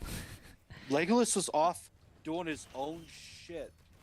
And he even says that the king of Mirkwood, says, my son is off on his own adventures right now, but I can help you, right? He didn't give a fuck. Like, the only reason Legolas was there is because of fan fiction. It's stupid because Orlando Bloom's jawline is more grown in, so he has a thicker jawline in the Hobbit movies than he does in Lord of the Rings. So it's like, wait a second, how did Legolas's jawline sink? Because he got magical elf surgery. Also, Orlando Bloom has brown eyes, and in the original Lord of the Rings trilogy, Peter Jackson had him wear blue contacts because Legolas has blue eyes. But in the Hobbit trilogy, Orlando Bloom was too big for his britches, and he didn't have to wear blue contacts, so he had brown eyes. So Legolas has brown eyes and a thicker jaw in the Hobbit trilogy. But then in Lord of the Rings, his jawline shrinks, and suddenly he has blue eyes. Like, what the fuck? They should because the blue eyes would have made him seem more like a blue eyes white dragon, which is evocative Yeah. of white Aryan stuff. Supremacy. Yeah. So they wanted But to what the fuck? How does his jawline shrink and his eyes turn blue? because he Like, had magical facial feminization surgery between The Hobbit and Lord of the Rings. no. Well, that's the only thing that I can think of that makes sense. And Peter Jackson just didn't give a fuck. He's like, all right, I'm just gonna have all the actors come back and have a cool. I think the only thing Peter Jackson gave a shit about was having Galadriel, Gandalf, Saruman, and Elrond like fight all the ring wraiths. And I feel like that scene where they fight all the ring wraiths was the only thing that Peter Jackson really gave a shit about. And he didn't give a shit about anything else. Yeah, I watched a fan edit where they basically skipped out all of the unimportant stuff and all the boring The stuff. Dol Guldur shit, yeah. So I don't know if I remember too much about this. Oh fuck, about Yeah, just look up. Yeah, just look up the scene where Gandalf, Elrond, and Galadriel and Saruman fight the ring race. It's the stupidest shit ever, doesn't and it's stupid because the ring race. The whole cool thing about the ring race was they were mysterious. Yeah, but in the Hobbit. Sorry, go ahead. Didn't Gandalf simp for Galadriel in the Hobbit? Yeah, he simps for Galadriel. He goes, "Take me back with you, my lady." Oh. And she goes, "No, Gandalf. You fucking old creep. You have to fucking fight." Oh, my lady. But what if he's into feats? Maybe he's actually based. Oh, my lady. Just let me catch a sight of your feet. Oh, just let me get a sniff of your feet. It'll help me cast a magical spell. That's how he gets his mana. Turn the course of time. Even the smallest of feats can change the course of history, Gandalf. Oh, well, that's all I need to know. Two hills turn to several another, Gandalf. It's Graham. And I think you're gay, and I'm going to fucking join with Sauron. No, Araman, don't fucking join with him. Too bad. I'm joining with Sauron.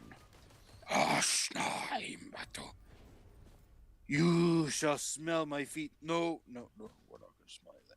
So, I mean, that's probably how the scene went after that, but, you know. Somebody probably wrote that fan fiction, honestly. Yeah, and Elrond's like, "You have only one choice.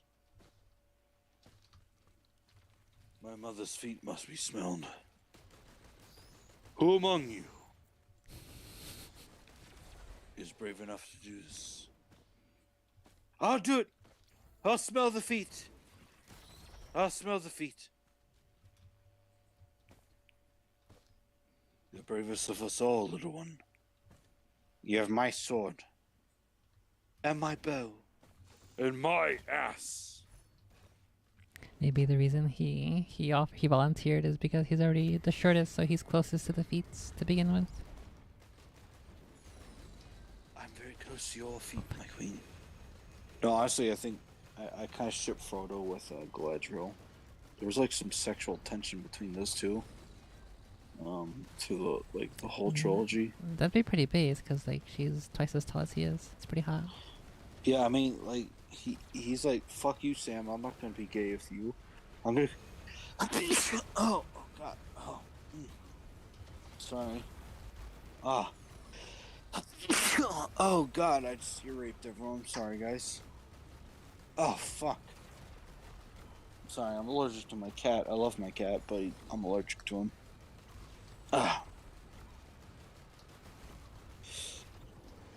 Fuck, that hurt my back. Yeah, it kind of Really? sucks when you sneeze and it hurts your body somewhere else. That's always one of the worst things ever. Like the wings on my back and the lower back hurts really bad. Oh shit! Oh, am I gonna sneeze again? No, please don't sneeze again. Don't, come on. Nose, don't do it. All right. Hold on. Let me mute myself real quick. I gotta correct this shit. I can't sneeze on this stream again. I kind of want to make a game now about Shelob and Galadriel, and some pretty cool things that you can do. I think that seems like a pretty cool idea. All right, I But cleared my nostrils. you're not? But I don't know. There's a marker for that, really. No, I mean there's gay people who's down for my nut, but I'm a Christian boy. I'm not gonna nut for another man. What if it's Jesus? I tell him that he's not really Jesus, because Jesus would not ask me to do that. How do you know? I know. Jesus would not tell you to bust your nut.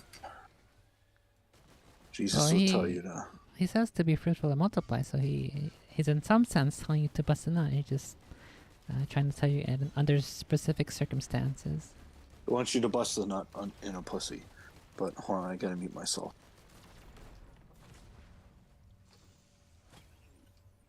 I don't know if it said anything against. All it said it was do not lay with a man, not anything about where exactly you should.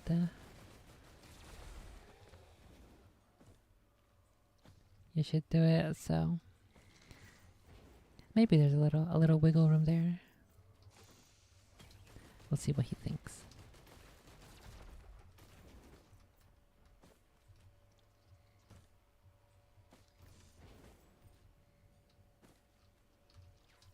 Fuck. I always hate it when I'm like 2 pennies short of getting my item.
Holy shit!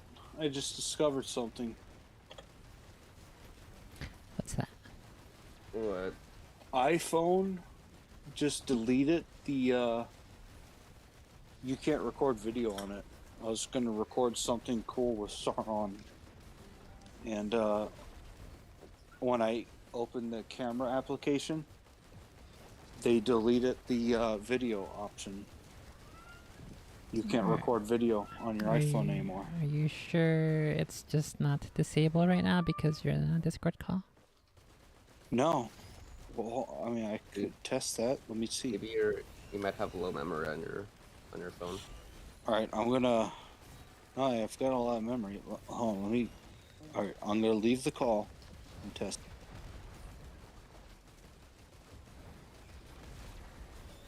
Maybe it just doesn't record for gay people.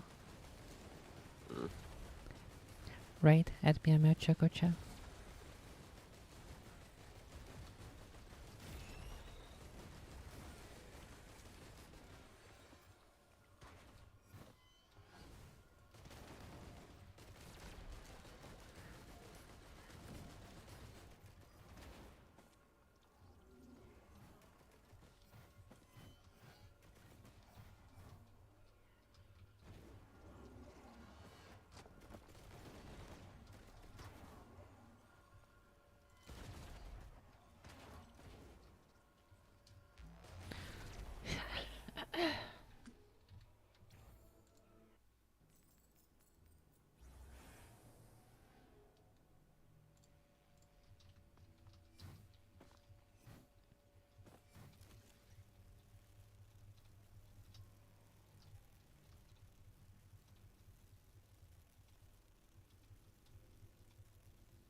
This game's just been trolling me all night.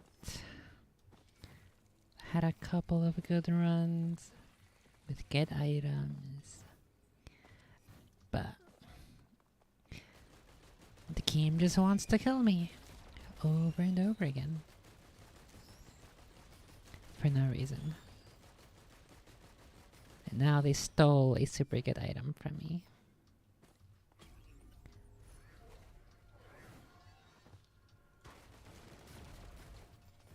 What the heck?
I think this is the boss I hate the most.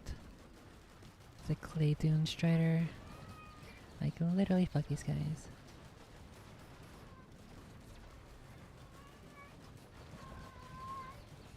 Happened.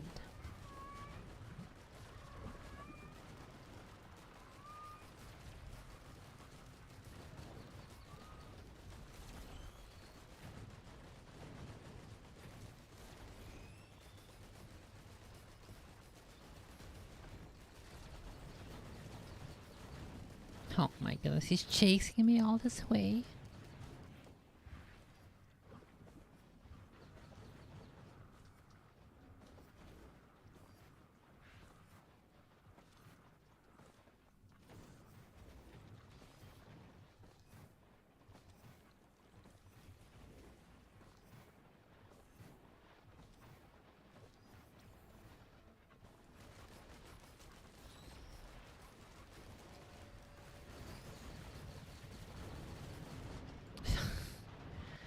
Okay, well,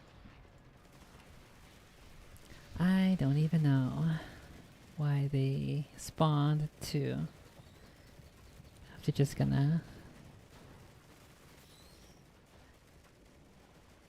Gonna give him a free 2 bosses without even activating the mountain.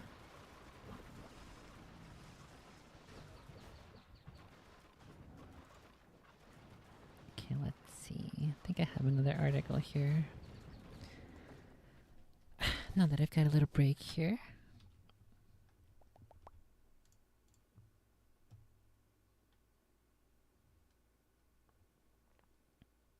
Oh fuck, this one's from like a month ago. I've been saving this article for so long. Okay, let's see. This one is from CNN, published June 12th, 2023, by Stefano Posebon. Never heard of that name. Don't even know what sort of part of the world that name comes from. Let's see. Children found after 40 days in Amazon survived by eating cassava flour. I have never heard of cassava flour.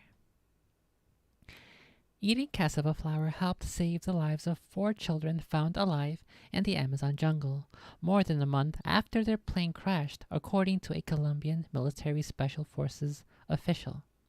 The children ate, quote, 3 kilograms, 6 pounds, of farina, a coarse cassava flour commonly used by indigenous tribes in the Amazon region, said spokesperson Pedro Arnulfo Sanchez Suarez. Days after the crash, they ate the farina which they had carried there, but they eventually ran out of food and decided to look for a place where they could stay alive, Suarez said. They were malnourished, but fully conscious and lucid when we found them. Their indigenous origins allowed them to acquire a certain immunity against diseases in the jungle, and having knowledge of the jungle itself, knowing what to eat and what not to eat, as well as finding water, kept them alive, which would not have been possible if they were not used to that type of hostile environment. The 4 children, 13-year-old Leslie... Oh my goodness, what the fuck is this name? Let's just call him Leslie Jacob. 9-year-old Solini Makuri. I think these are all relatives and they all have the last name Mukutui. So there's a 13-year-old, a 9-year-old, a 4-year-old, and an infant whose age is not specified, so I guess like 1-year-old? It's pretty spooky. Are currently recovering in a hospital in the Colombian capital, Bogota, after being taken there by air ambulance flown by the Colombian Air Force on Saturday. Medical reports say they are dehydrated and still, quote, cannot eat food. They're like the concentration camp survivors. You gotta slowly ease them back into food. Otherwise, you're gonna kill them. Reports say they are dehydrated and still cannot eat food, but are well out of danger. What's required now is to stabilize their health, Colombian Defense Minister Ivan Velasquez told reporters who were gathered outside the hospital. The children's mother, Magdalena Mucutoy Valencia, was killed in the plane crash on May 1st. Wait, so it crashed on May 1st? And then after 40 days, so they were there for about 6 weeks? What the heck? Their mother was killed in a plane crash on May 1st, leaving them alone and stranded in the Amazon jungle. The plane's pilot, Hernando Murcia Morales, and Yarupari indigenous leader Herman Mendoza Hernandez were also killed in the accident. The children's disappearance sparked a massive military-led search operation that saw more than 100 Colombian Special Forces troops and over 70 indigenous scouts combing the deep forest. It says deep forest, but everything else indicates that it's the Amazon jungle. I don't think this writer knows the difference between a forest and a jungle. The 4 were eventually found in an area clear of trees. They told officials that they had found a dog, a Belgian Shepherd search dog named Wilson, that belonged to Special Forces. The dog had gone missing on May 18th, Suarez said. The kids told us that they spent 3 or 4 days with Wilson and that they found him quite skinny, he added. Hopes for the children's survival waned as the weeks went on. Just like the submarine dudes. Hopes for their survival waned as the oxygen counters on CNN's 24/7 live countdown continued to tick. Their relatives shared that they endured, quote, many sleepless nights worrying until the children were found. Colombian President Gustavo Petro, who visited the children in hospital on Saturday, celebrated their return and said their survival would be remembered in history. They are children of the jungle, and now they are children of Colombia, Petro said. I guess it's a good thing that they weren't eaten alive by a big feet. I guess that's actually kind of one of the benefits of living in an area that's full of jungle and areas that's still wilderness. You have a pretty good upbringing and how to survive there.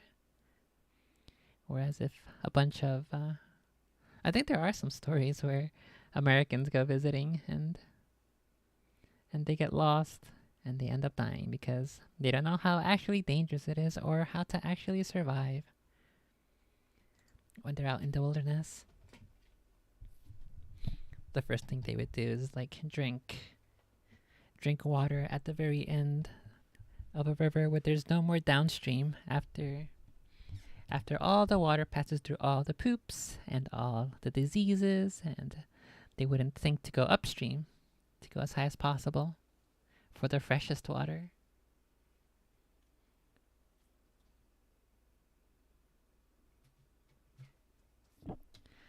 Okay, let's go see what else is in the news. Something more recent.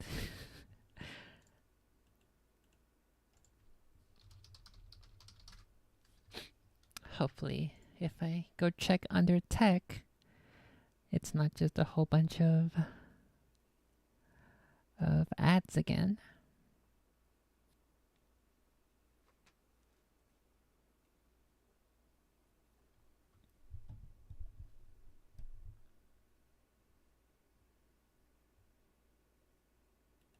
Video shows New Zealand's White Island volcano eruption in 2019.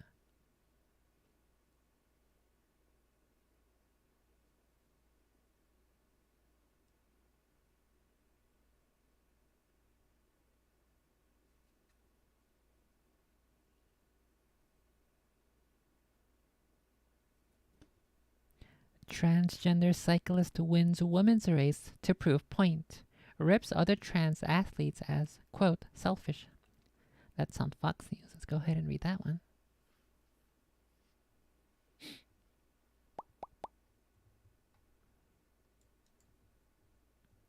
Let's see. Let's pull up US. Let's pull up world and technology.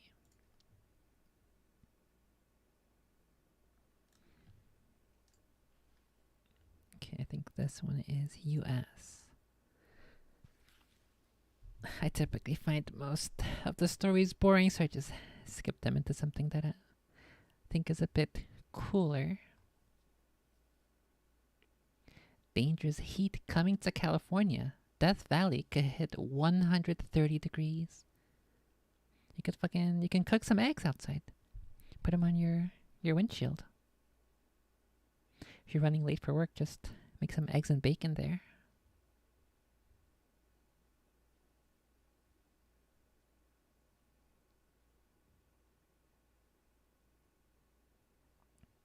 Wildlife officials search for a wayward sea otter harassing surfers. He's fucking based. Tornadoes touched down near Chicago metropolitan area Wednesday night.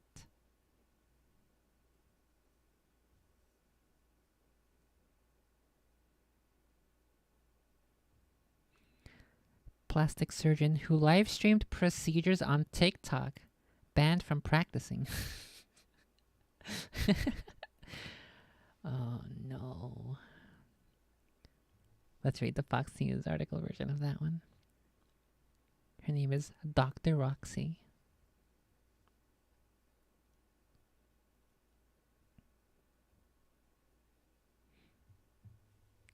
Okay, that is US. Let's check what's underworld.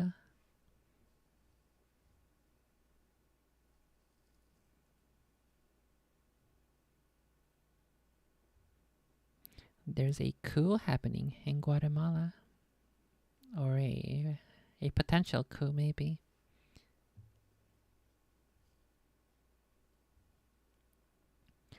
Biden trips again boarding Air Force One. This time on shorter staircase. I like how they had to specify. Is there a video?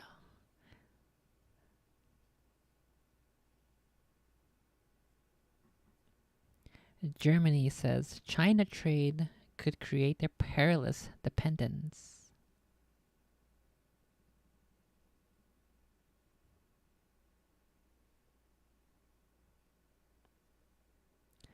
Man acquitted of assault as the grope lasted less than 10 seconds, sparking outrage.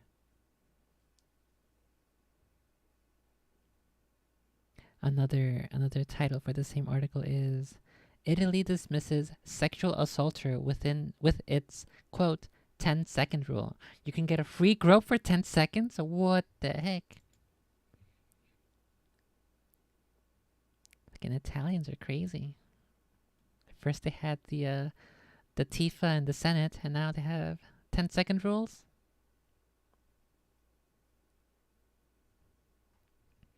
I'm actually curious. Let's go read that one.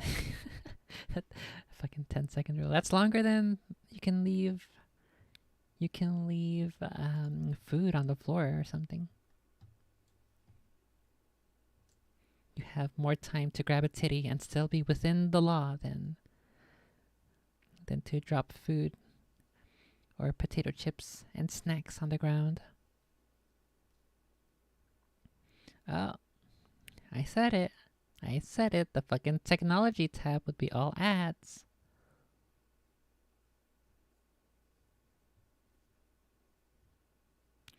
The next free Epic Game Store titles have been announced. I guess we'll just start with that one. Just have a quick look at the games. Okay, so we got a couple articles we gotta get through. Let's start with the free games. The Elder Scrolls Online and Murder by Numbers will be free to claim on Epic's PC Marketplace from July 20th to 27. They'll replace Train Valley 2, which is now free to claim until July 20th. I thought the Elder Scrolls Online was free.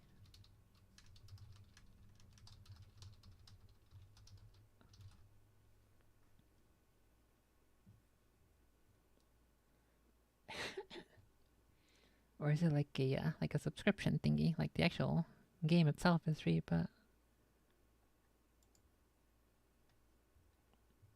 what the heck? I can't open the Steam page?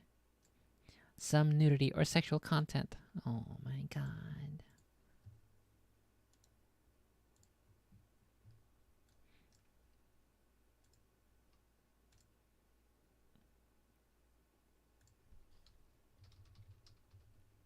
What the heck were these hot bitches up here on the Steam front page? Elder Scrolls Online. It's $20. Oh, okay.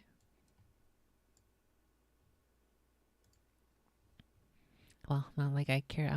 I have not played any Elder Scrolls, and I don't plan to, and I am not gonna purchase any because I cannot let Todd Howard win. Okay, let's start with the silliest stories, working our way up to the most serious ones. Silly to serious. That should be a new series where I cover like multiple news articles. Okay, so the Biden one's first because that one's funny, and then the sea otter, What the heck? This is a video. I don't want a video. Italy dismisses sexual assaulter for a 10-second rule. Let's find that one again.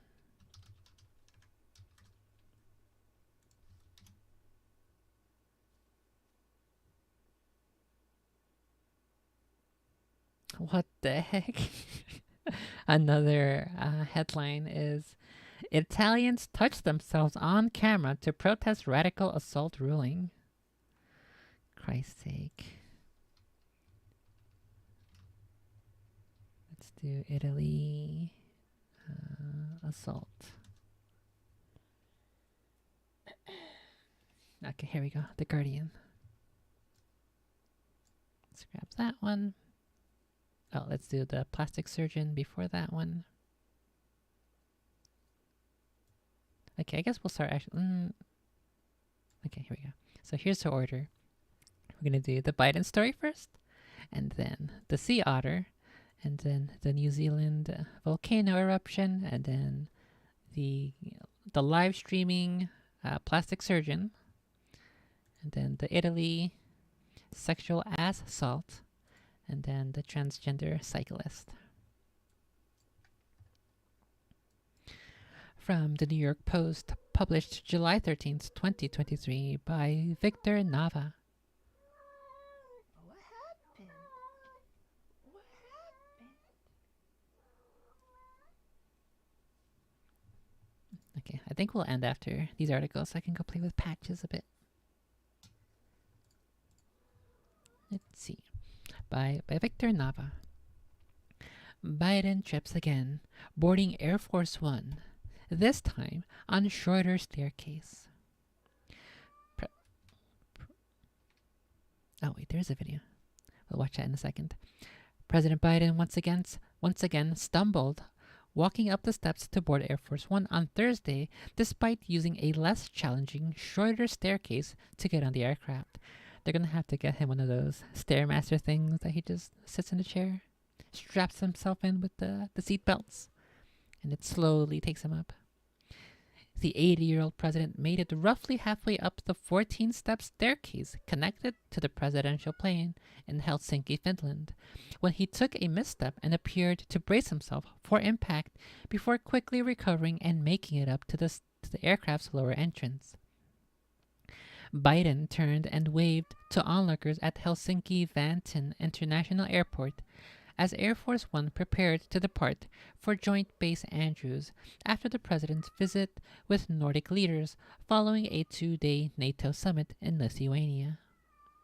The president has been observed boarding Air Force One using a shorter set of stairs since taking a hard fall at the Air Force Academy in Colorado last month after he tripped over a sandbag during a graduation ceremony. Okay, so that's what it was. Like a sand. I remember seeing a video of him tripping on stage, and not sure why. I thought it was just Biden being Biden, but I guess there was a sandbag.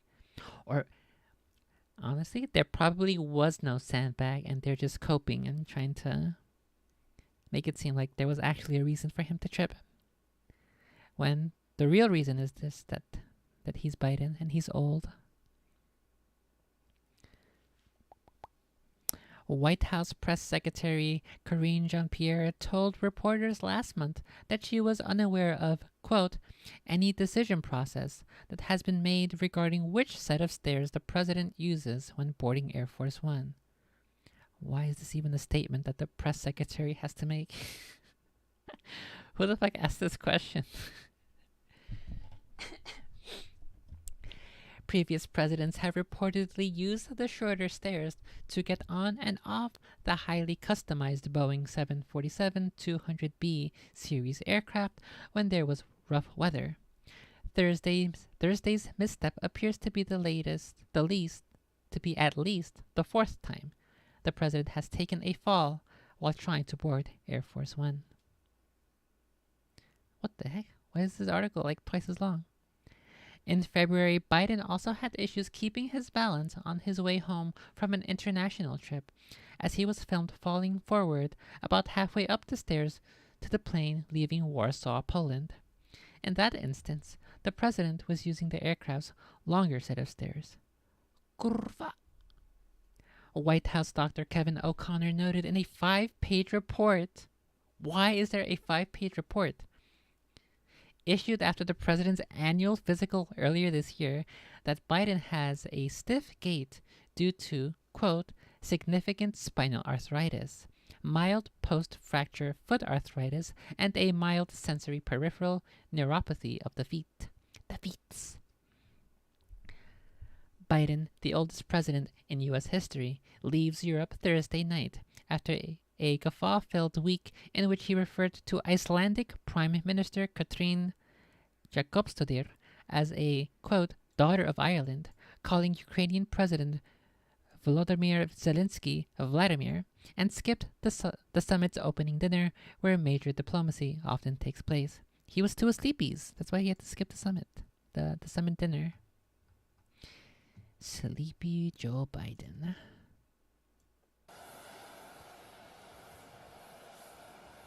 Ah.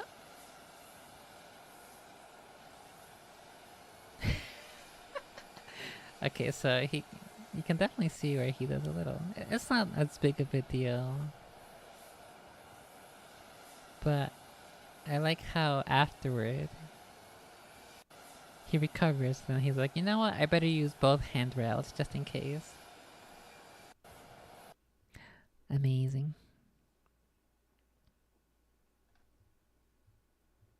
It just always makes me think of that one meme where there's in the background he's tripping, and then in the foreground there's the guy with the phone in his hand with the vibrator app telling Joe Biden that he's been a bad kitten. Nice. Okay, next meme from the Associated Press.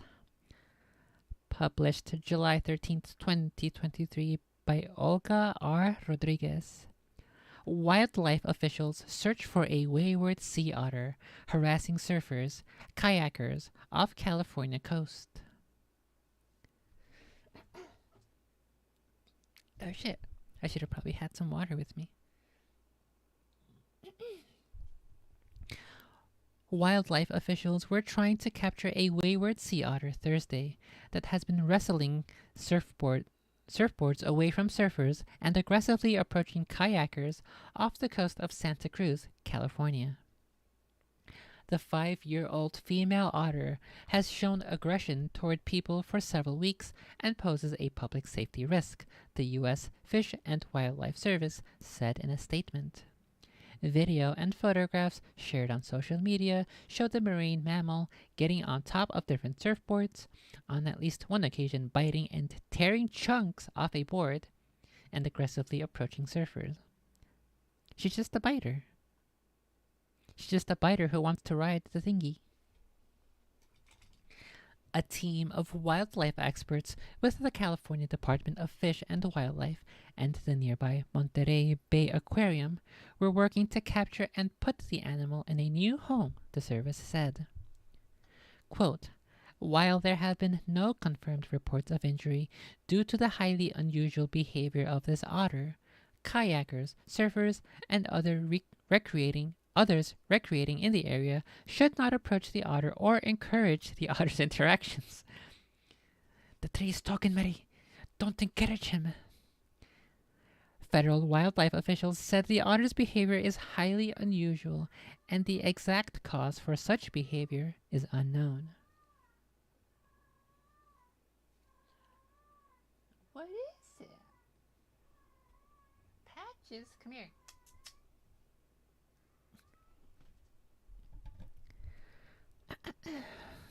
Aggressive behavior in female southern sea otters may be associated with hormonal surges. Uh-oh, she's horny. Or due to being fed by humans, federal officials said. The aminal, which wildlife officials named Sea Otter 841, it's like a fucking Spartan. Sea Otter 841. What happened, Patches? Come here. Come here.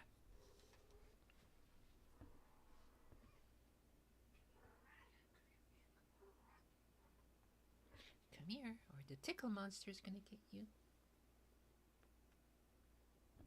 Say something to the cameras. Say something to the mics. what is on your mind that you have to tell the world. What's that? Huh?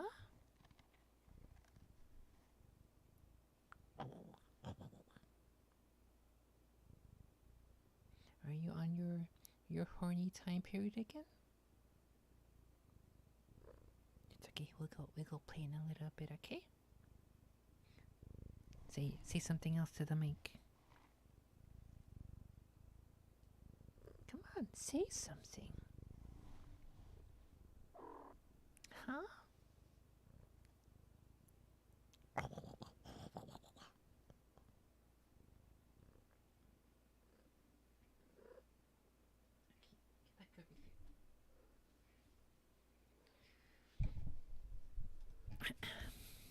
Okay, let me just finish getting through these couple articles, and then I'll call it a night there. So they have Sea Otter 841. Mind telling me what you're doing on that surfboard? Let's see. So the wildlife officials named Sea Otter 841 was born in captivity and released into the wild in June 2020. She is tagged with her number and has a radio transmitter that officials are monitoring to find and capture her. They said it is not the first time the otter has shown aggressiveness toward humans.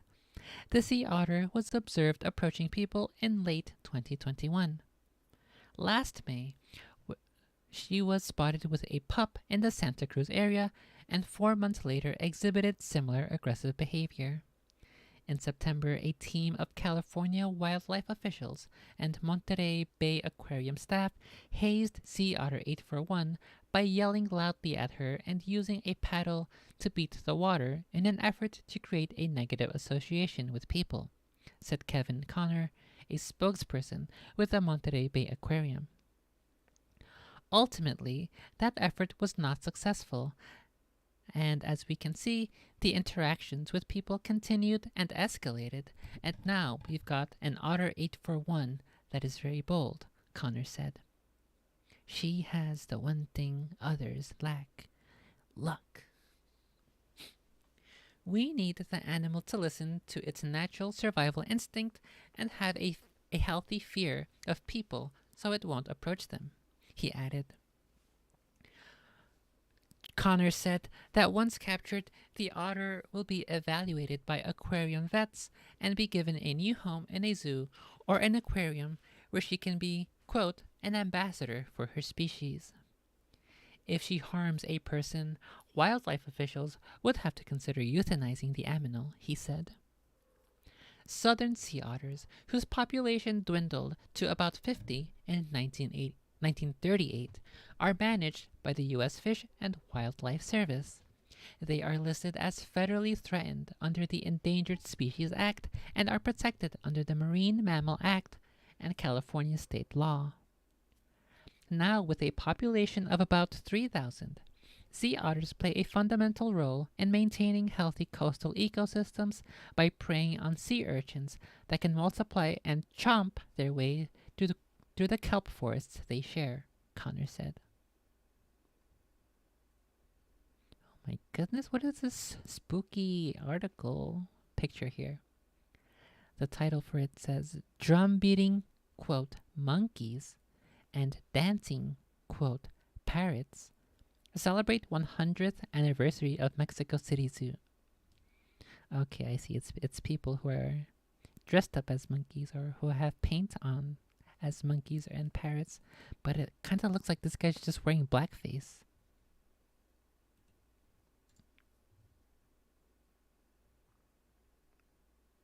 I don't know. There's this Mexican guy who has a fully black face. A visitor, his face painted to represent a zebra. That does not... I do not see a zebra when I see this. This face paint. His face painted to represent a zebra eyes the camera during a parade marking the 100th anniversary of the Chapultepec Zoo in Mexico City, Thursday, July 6th, 2023. Zoo organizers invited visitors to come dressed as their favorite animal. Oh my goodness, they invited a bunch of furries? They should have showed up with their entire full fursuit. Anyway, this sea otter seems pretty based. She's either super duper horny or she's super duper hungry. She's basically just like me, for real, for real. Okay, so next up is, it's just a video, it's not really an article. It just has a little paragraph here. Footage showing tourists fleeing for their lives during the 2019 eruption of the White Island volcano in New Zealand has been shown during a landmark trial into the incident. Are they suspecting somebody activated the volcano? Did somebody make the volcano erupt?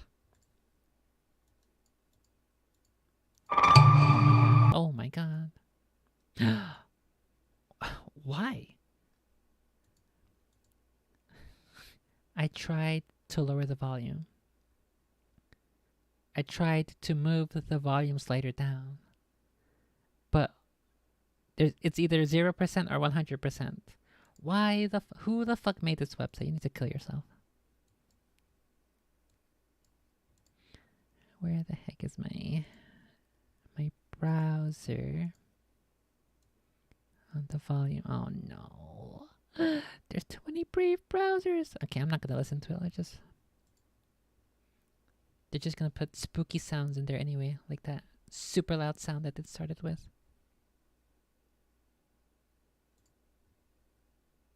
Oh my goodness, these people are fucking there. If they're not dead, then they have asthma or something. They can't breathe.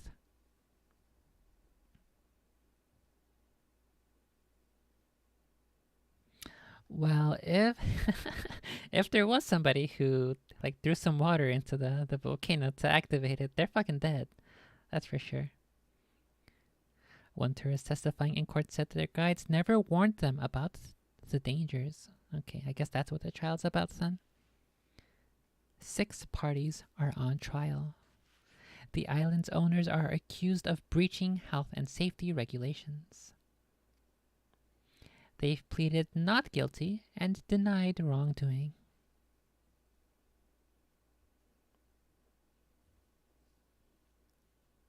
Rip. Well, they are part of the smoke now. 47 people were on the island when the volcano erupted, killing 22. Oof, that's like fucking 50% kill rate. Survivors were left with extensive burns. No!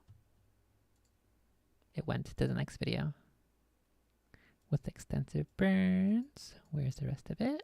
Come on. With extensive burns on their bodies and lungs. Unlucky. Maybe they should have been as cool as Galadriel in Rings of Power. She didn't get any burns or lung damage. She's a strong, independent woman. Okay, next up. On Fox News, published July 13th, 2023, by Danielle Wallace. Ohio plastic surgeon who live-streamed procedures on TikTok has medical license permanently revoked.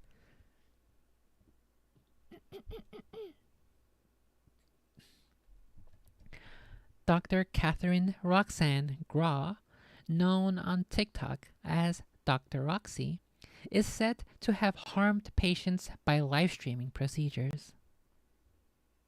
I'm pretty sure that's like a major HIPAA violation, isn't it?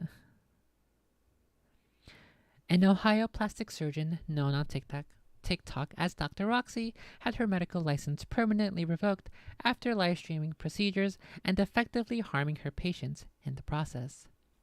The Ohio Medical Board voted Wednesday to ban Dr. Catherine Roxanne Graw from ever practicing medicine again in the state. The board said Graw, who originally had her license suspended in November, neglected her patients as she live-streamed parts of their procedures. Okay, so she neglected them. She's talking the fucking chat instead of fucking doing her surgeries. What the heck? neglected her patients as she live streamed parts of their procedures, spoke into a camera, and answered viewer questions. Oh my god, she's fucking mentally ill, bro. What the heck? Spoke into a camera and answered viewer questions, all while the surgeries were taking place at her clinic, Roxy Plastic Surgery in Powell, a city north of Columbus. Graw's TikTok account is currently private, as is her Instagram account, which still had more than 118,000 followers as of Thursday. The board warned Graw about her actions as early as 2018, citing concerns over patient privacy and possible ethics violations, according to a previous board suspension notice. The notice also listed 3 patients of Graw's who suffered severe complications and needed intense medical care after she operated on them. One woman's intestine was found to be perforated a week after her surgery, a procedure that Graw partially live-streamed on TikTok.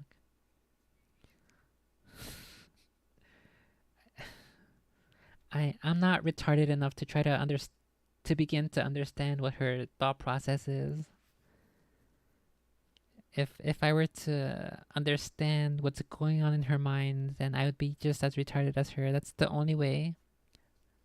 That's the only way I can probably empathize with her. Oh my goodness. The unnamed patient suffered severe damage to and bacterial infections in her abdomen, as well as loss of brain function, oh my goodness, from the amount of toxins in her blood, according to the notice. What happened? We're gonna play soon, okay?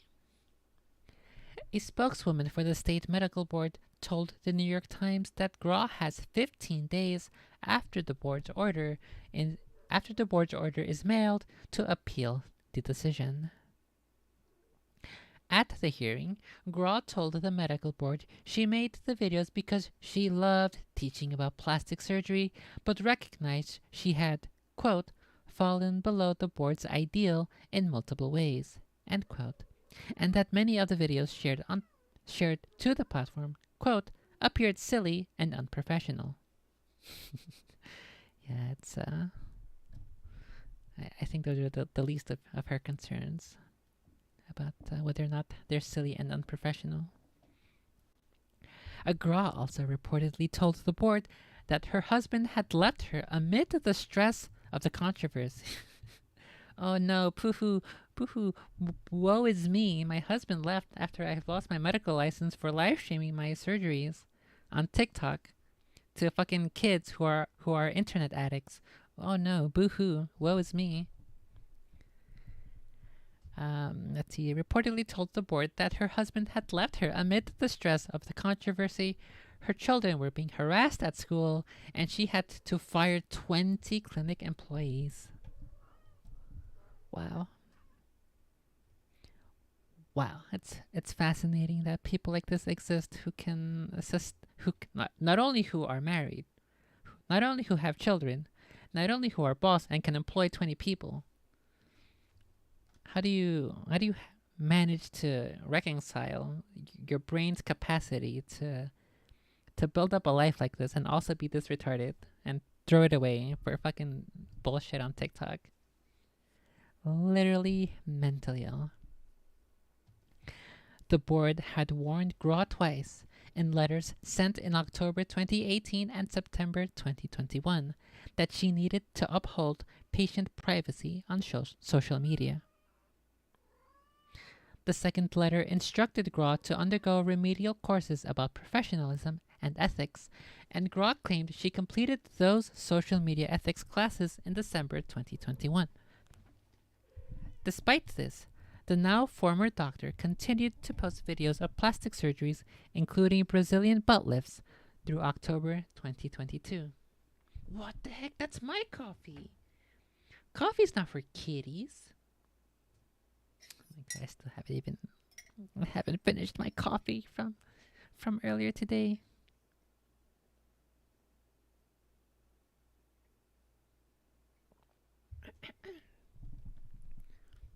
I guess she was taking a nap and she did just wake up, so it makes sense that Patches wants some coffees. Maybe she just wants to smell the coffees and that'll wake her up. She's small enough and light enough that she probably doesn't even need much coffees in her noses. I'm gonna have to off stream. I'm gonna have to go look up these supposed videos on TikTok of her performing Brazilian butt lift surgeries. I think I can. What did she say? She loves teaching about plastic surgery. So yeah, I too love learning about plastic surgery, and I'm gonna go ahead and look up these videos to see if I can find any interesting and medically sound information that I may or may not find useful in my own Brazilian butt lift surgeries, because I'm too lazy to work out, because I'm too lazy to do my squats. That's pretty stupid. I don't. I really can't wrap my head around why a doctor would want to perform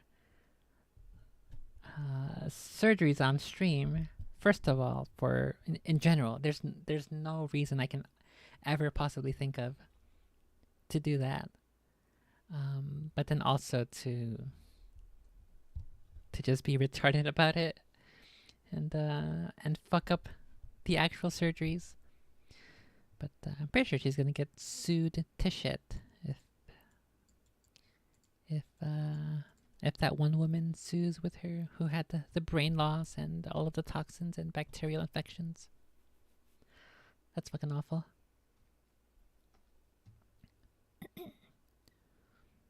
Okay, we're gonna get even more serious now. No more laughings allowed. From The Guardian, published the 13th of July 2023. Wait, chill. By Angelina Guifidra in Rome. Italian man cleared of assault because grope only lasted, quote, between 5 and 10 seconds. Judge trying case of caretaker accused of sexually assaulting teenage student rules grope too fleeting to be a crime. Okay, if you guys want to go grope some teenagers, I guess you can go to Italy, and as long as it's less than 10 seconds, you should be okay. Wait, hold on. The specific wording in the title says between 5 and 10. So if it's between 1 and 4, then you're fucked, but it's between 5 and 10, then you're okay. Italians make no sense, bruh. Only Italians could make something as awful as spaghetti. Let's see. An Italian judge has provoked outrage. Oh no, I'm gonna go to hell. I just thought of an awful joke. I bet that the guy, after being told, you know what? No, you're free and clear because you groping the teenager lasted between 5 and 10 seconds. The Italian guy went, Yahoo!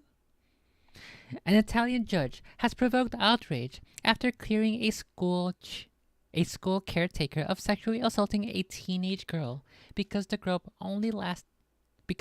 lasted only, quote, a handful of seconds. Oh, hold on. A 17-year-old student. Okay, it's when's her birthday? This might change things.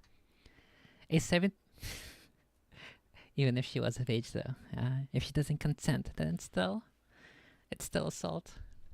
Unless you're in Italy, I suppose.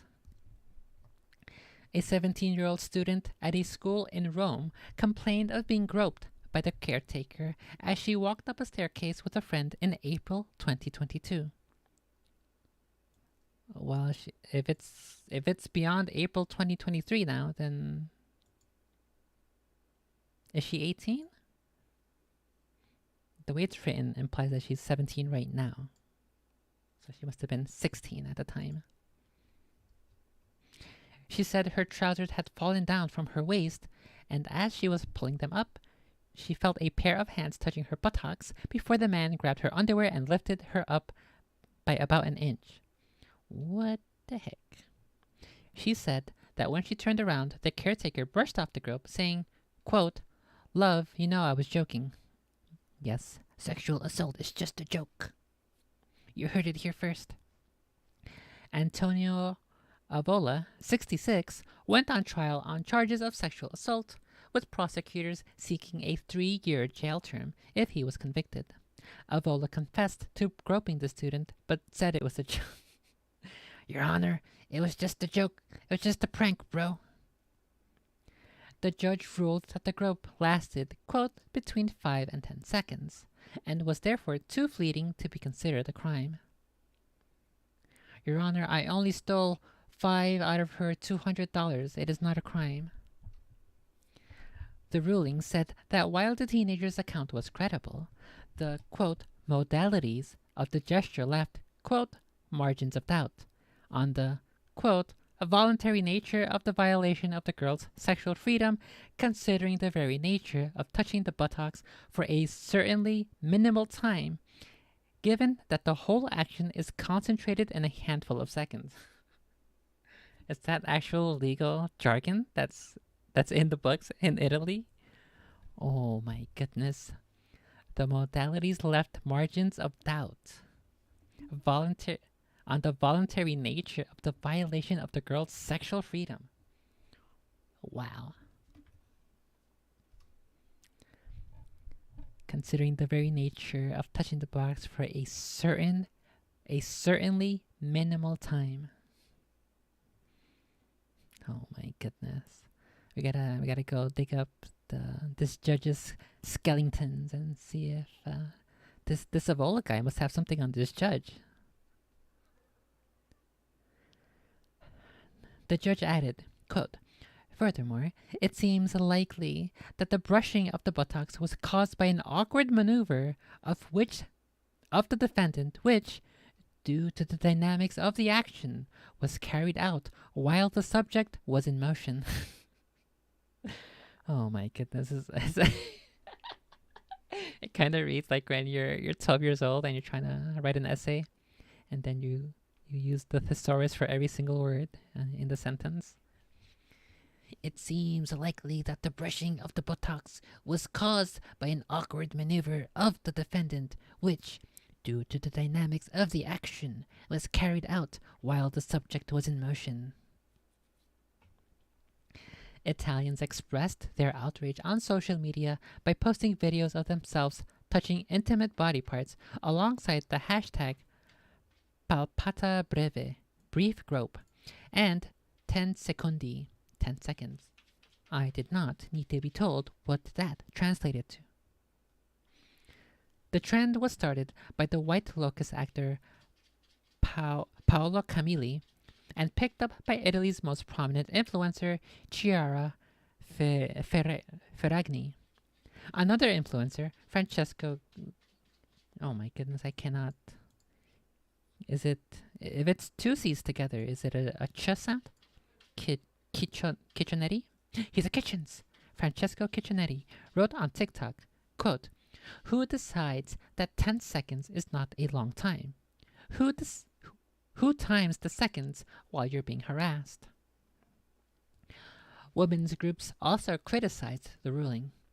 Quote, the brief grope is harassment in all respects, said Elisa Ercoli, the president of Differenza Donna. Luisa Rizzitelli, a coordinator in Italy for 1 Billion Rising, the global network fighting to end violence against women, said, quote, the interpretation by the court of what was a sexual assault is completely mistaken and extremely damaging. The fact that it was a joke and only lasted 5 or 10 seconds doesn't matter. It was sexual harassment and should be treated in that way. Italian judges have been criticized in the past for similar rulings. In 2017, a judge in Ancona cleared 2 men of rape partly because he said the victim looked too masculine to be a target of attraction. What the heck? That's quite a. I'm gonna have to look into this one. That quote seems a little too unbelievable. Let's see. Oh, this is written by the same journalist. 11th of March 2019. Italian protests over men cleared of rape because woman was, quote, too masculine. Judges said alleged victim's story was not credible enough because she was unattractive.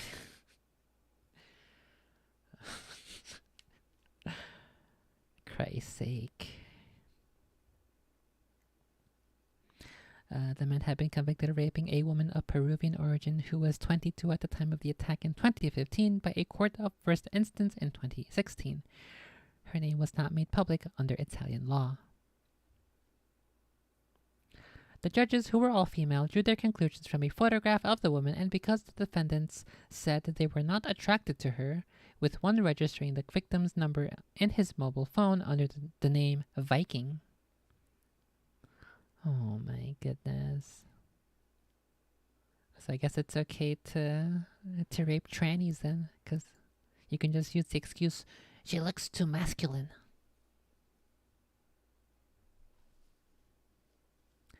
What the heck, dude? Look, see, this is why we should all hate Italians, but not as much as we should all hate the French. The French are always the top, the tippy top of the group of people we should hate. After women, of course. Phew. Okay, final article. From Fox News, published July 13th, 2023. Transgender cyclist wins women's race to prove point. Rips other trans athletes as, quote, selfish. Oh no, it's not even an English name. Na Hwarin. Is that Korean? Or some kind of African? I honestly can't tell. Na Hwarin wanted to prove biological males are physically superior to women. A based realist and scientist.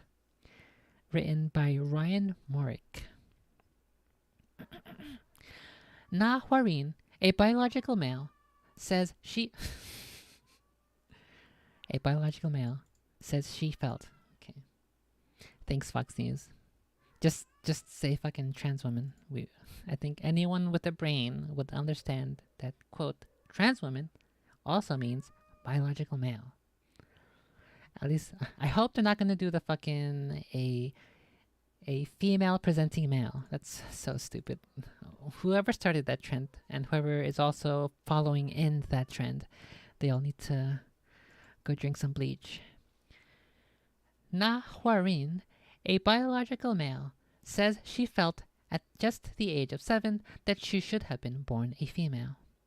Na, 37, transitioned last year and is now officially recognized as a woman under South Korean law. Aha, it is South Korean. My brain is so fucking massive.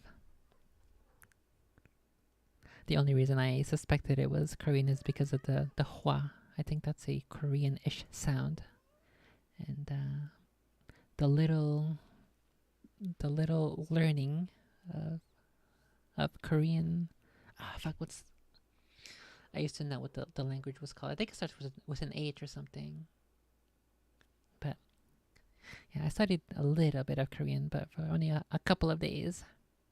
So at least I remembered enough and learned enough to recognize typical Korean Romanized spellings. A lifelong cyclist, she wanted to continue racing, and after her gender change, she did so against biological women. However, Na did so not to compete herself and feel the euphoric feeling of victory, but to prove a point. Na, who comes from a Christian family, faced negative comments during her transition, but little did everyone know what she had been planning for upwards of 2 years. She wanted to race against women to show that biological men are physically superior to biological women. Quote, I have no unresolved feelings over winning because that's no longer what I want. My goal was to stir controversy and get my story heard by competing, Na told the Korean Times. After her victory at the Gangwon Sports Festival, Na admitted she felt, quote, more relieved than triumphant. Quote, I am not honored. I am not proud of myself at all. Fucking based. She's more based than all of these other retarded trannies on Twitter who don't know nothing. I am not honored. I am not proud of myself at all, she said. I believe other transgender athletes would feel the same way. What the heck? Why is my throat so fucked?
Kicker, why are you staring at men's butts on bicycles?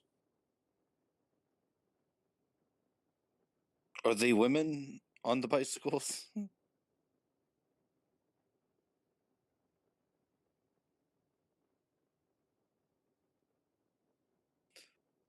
Oh. Am I a phobe for thinking those were men's butts on the bicycles in that image that you were showing there? Hmm.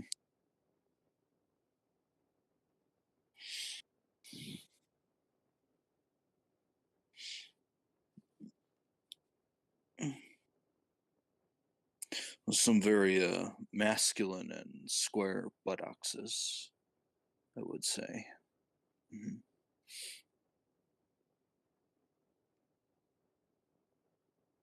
Mm.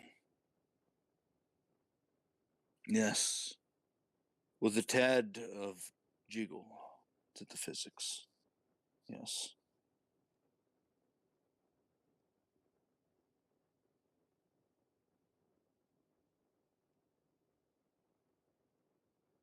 Hmm.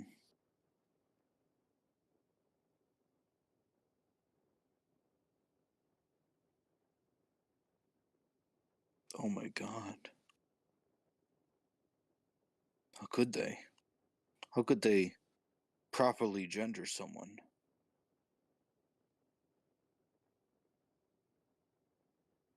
Mm.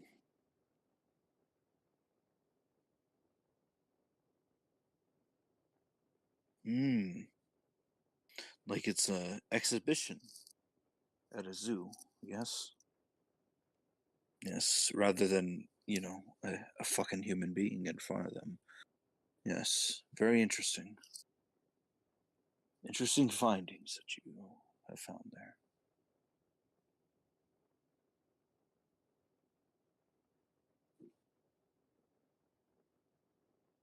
Mm. Ah. Mm.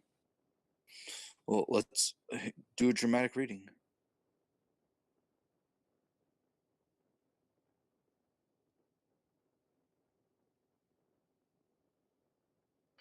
Yeah, I'm Bioman. I'm biological. Let's go.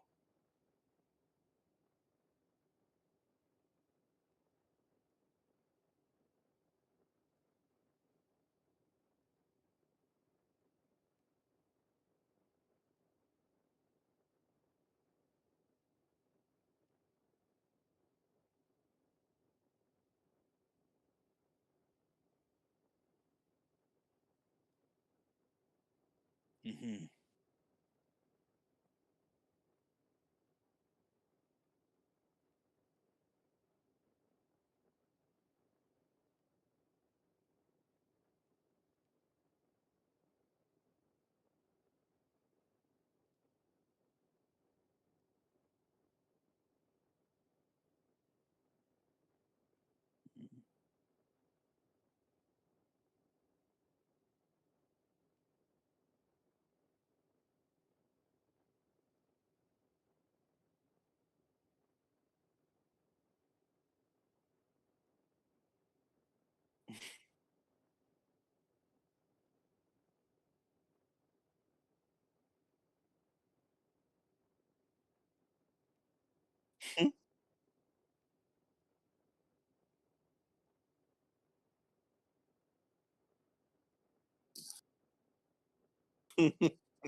Meow.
Are people living in reality?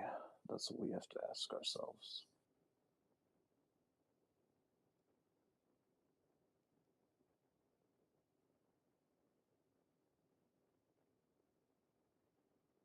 Hmm.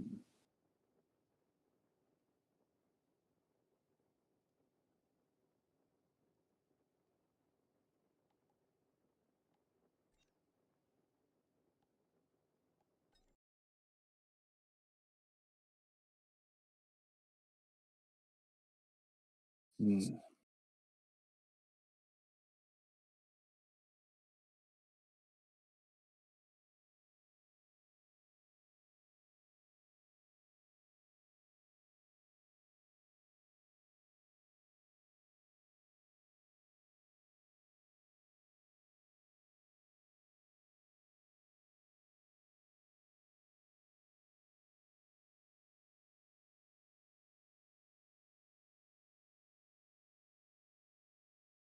Be in the present of your creature comforts of life, but have one foot out in the danger zone of the world to be aware of what's to come.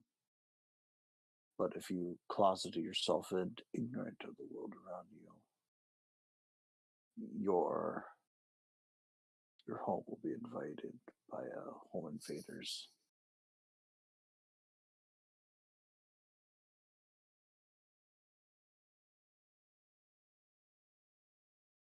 That's why you need a baby sword.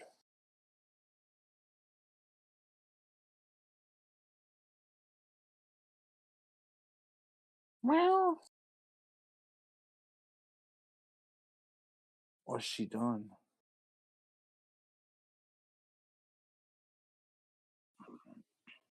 Uh-oh. Uh-oh.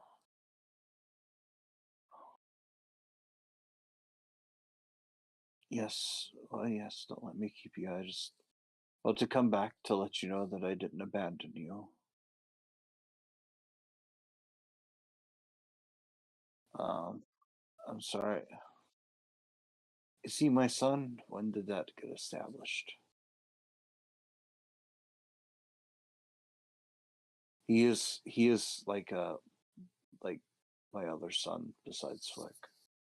They're my two children, my naughty children. Um, but yes. So I'm just gonna say this one last time. The big feats that you are citing are perhaps modern day Neanderthals. That's my conclusion. Perhaps if you listened early on, you'd understand how I arrived at that point.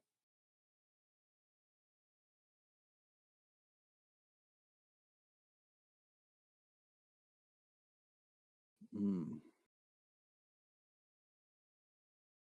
yes.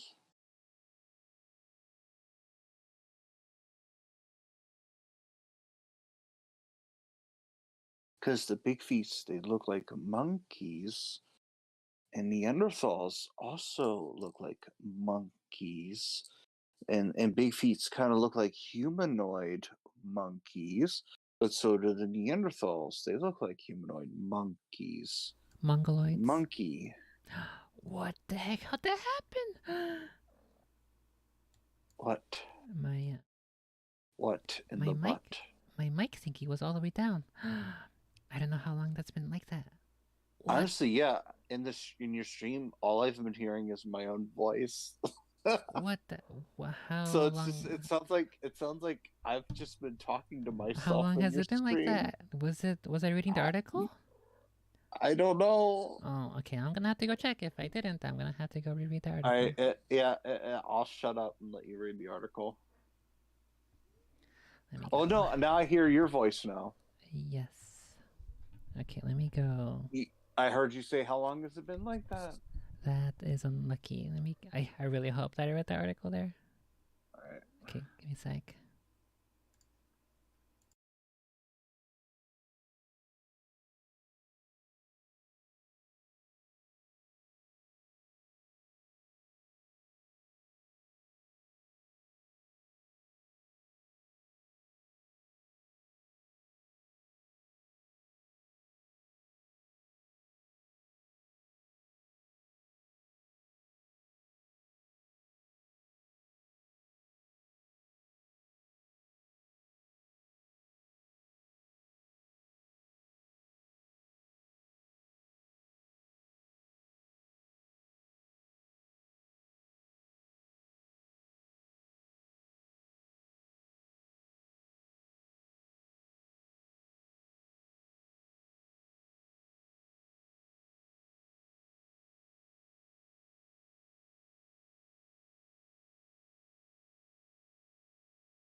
I am literally actually gonna kill myself. I have to read the second half of that article. Fuck, dude. I made such a good point, too.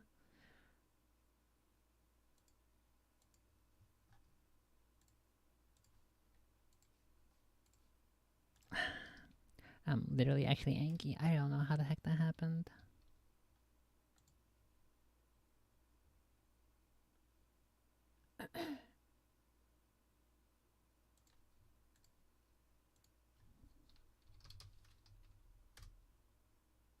Okay.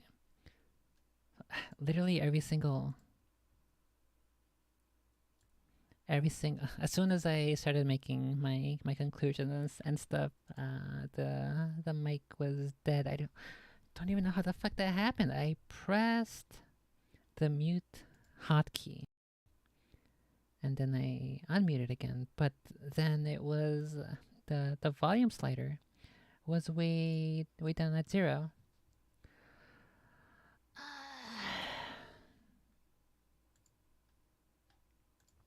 Okay. It's okay. I'm gonna end the stream anyway after this. Okay. So I was reading over here where she says, I am not honored. I am not proud of myself at all. I believe other transgender athletes would feel the same way. They may not want to admit it, but they're being selfish. There is no honor as an athlete in that. With the victory, Na qualified for the National Sports Festival but declined the invitation. I don't want to make an issue to the point where I harm other people, she said. Na says committees should include a, quote, third gender category. It could be like how we have many weight divisions in some sports. Under the current binary system, women athletes will be discouraged, and their hard work might not be recognized due to the participation of transgender athletes. At the same time, trans women athletes, no matter how hard they worked, will never be truly honored for their wins. Honor is the goal that all athletes aspire to attain. But this is a situation where nobody will be honored. I think that shouldn't happen, she said. Respect and harmony. Those are the core values of Olympism and sports. And basically, I was saying how she's so fucking based. She has a brain. She's an athlete. She understands science. She has a cock. There's nothing. There's nothing missing. She'd literally be the perfect girlfriend. and that I gotta go check and see if she's got OnlyFans. Um, but the point I have to fucking rethink about what I said, where she says here that honor is the goal that all athletes aspire to attain. I was saying how in League of Legends esports, the South Korean players who are typically the best players in the game. And not only that, but they're also the most humble at the game. Many Western, particularly American pro gamers are, I guess, for some of them it's a character, but others they're actually just they don't. I feel like they don't know how to comport themselves as an athlete, as a in a sportsman sort of way. But the Korean players. They are, even though they're the best, they hardly ever brag. They're the most humble, the most down to earth of all the players in that esport. And so I was saying how there's something about the Korean culture in which honor and integrity are held at such high regard, and it baffles me and concerns me that we don't have something like that in the West, and in particular in America. I was saying how it is. I feel like there should be some sort of cultural some sort of cultural force or historical foundation that we should build up in America, so that we can hold honor and respect and integrity in a much higher regard than we currently do. Um, we do as Americans have a lot of confidence. However, that confidence, from my perspective, is just hot air, because you don't because that confidence isn't backed up by honor and integrity as the um, as a good lodging, as a good foundation, um, backing up that confidence. And so it oftentimes in American behavior, I guess, in just Americans in general, it seems as if there's this overly bombastic, overzealousness and overconfidence that is it's so easy to see through, that um, you don't actually have much behind what you're trying to stand up for. And so I think that I need to do some research to try to see if I can build up some kind of culture, some kind of story. Um, I mentioned how maybe we have some historical figures such as Washington or Lincoln who carry themselves with grace and with honor and integrity, even in very difficult and trying times. And I feel like we have to build something up, because otherwise we're just going to continue to be retards on Twitter and brainless, and just have political brain rot that isn't going to lead us anywhere, and that's just loud and bombastic, but also basically pointless. RuneScape is greater than League of Cringe, and I think so. I think I would have much more fun playing RuneScape these days than League. Olympism equals autism? No.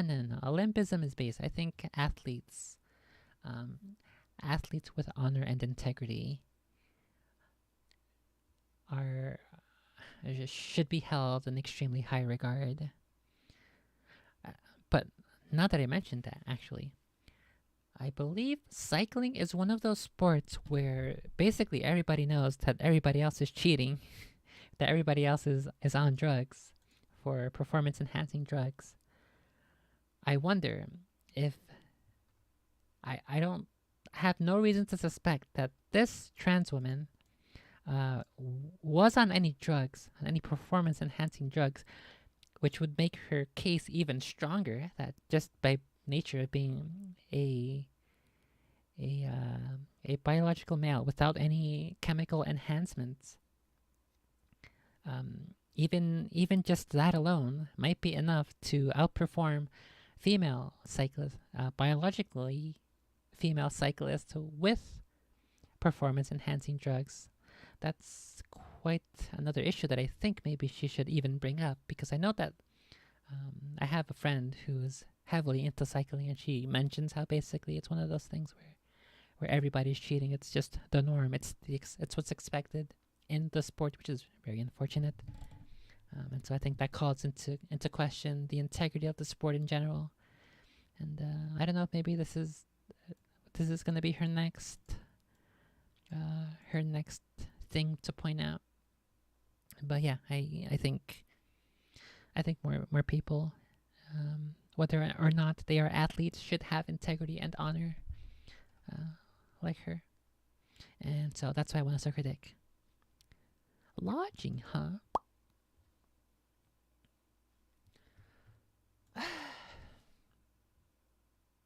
Okay, one last thing that I remembered. I was going to do it earlier. I forgot what I was going to talk about, but this is the last topic. 100%. It's another thing that I was thinking of the other day. Oh, yes. Listen to Nightbot. My birthday is coming up at the end of the month. You can check out my wish list if you want to get me a gift. Check out that list there. Or alternatively, you can also send a tip. I think it's tip. I'm pretty sure it's tip. Through Streamlabs, which now accepts cards, and do not go through PayPal anymore, since I have kicked PayPal off because they want to basically tax me just for using their service about another 10%. Imagine paying PayPal 8% in total transaction fees, and then having to pay the government about another 30%. That's like basically half of your money gone to both fees and taxes. Unlucky. So fuck PayPal. I'm gonna work on removing them from all of my my thingies, so that if you want to support me, you'll be supporting me instead of PayPal, instead of Amazon. Although if you have Twitch Prime, you can go ahead and use that. Since you're already paying for Twitch Prime, you can give me your free Prime Gaming. It's already in your account. Send me over a couple of Jeff Bezos monies. You can also check out my lists. My Amazon recommended list. I have a couple of cool items there that I have used, that I can recommend. And my link there also has my affiliate link, so I earn commissions on those. A tiny little slice if you're gonna buy something on Amazon. Click on my link first, so I get a couple buckaroos, a couple pennies.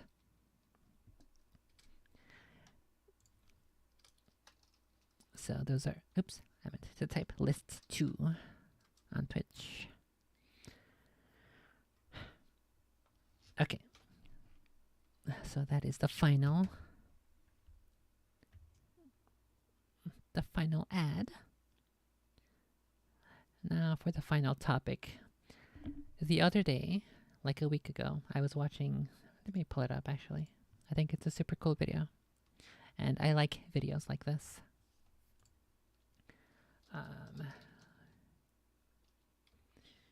Check my history.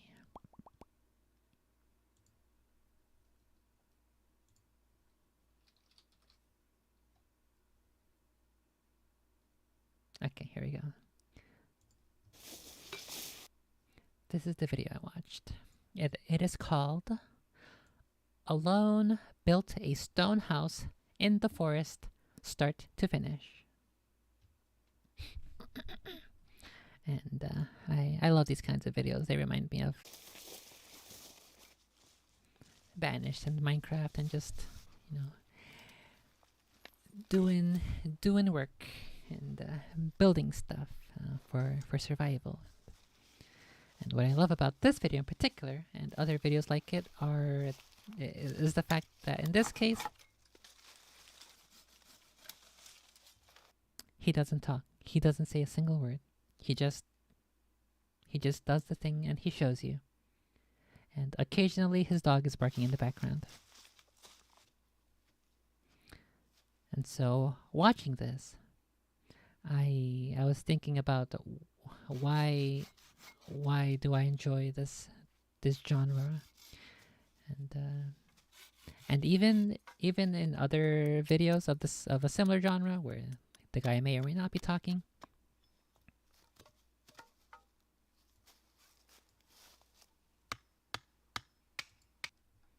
I think that the essence of why I enjoy this is because a lot of people talk a lot. And I believe I am a very firm and heavy believer in the idea that you are not your words. You are not your ideas. You are not your beliefs. You are not your philosophy.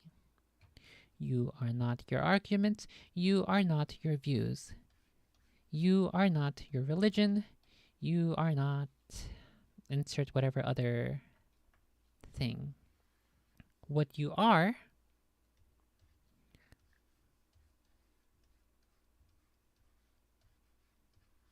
your actions. You are not your thoughts. You are not your beliefs. You are not your views. You are not your words. You are not I said philosophy as well. You are not your religion. I mentioned like one more thing, but you are not any of these things. You are your actions. Your actions are the expression of what you actually believe. Your thoughts don't mean anything. Your words don't mean anything. Your beliefs, your religion, your thoughts, your philosophy, they don't mean anything if you don't commit them to action. And so I think that that's what I extrapolated from having watched this video and thinking about why I enjoy it so much. It's because a lot of people just talk too much. They talk too much about what they're going to do. They talk too much about what they have done. They talk too much about what they wish they could do. They talk too much about what they believe. They talk too much about their religion. They talk too much about their political views. They talk too much about what they want their family life to be like. They talk too much about what kind of a person they believe they are. But ultimately, none of those things matter. What you really are what you live out. And so I think that led me down another path from that video to this thought. Led me down to, what if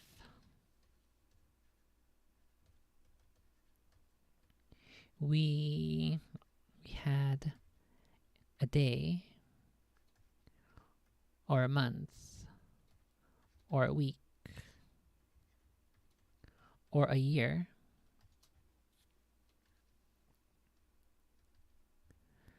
with no speech?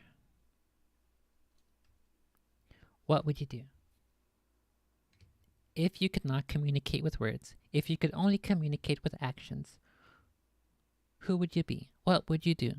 Who are you really? I think it would be super cool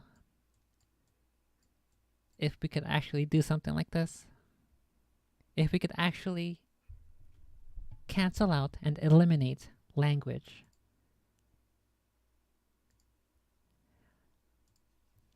I think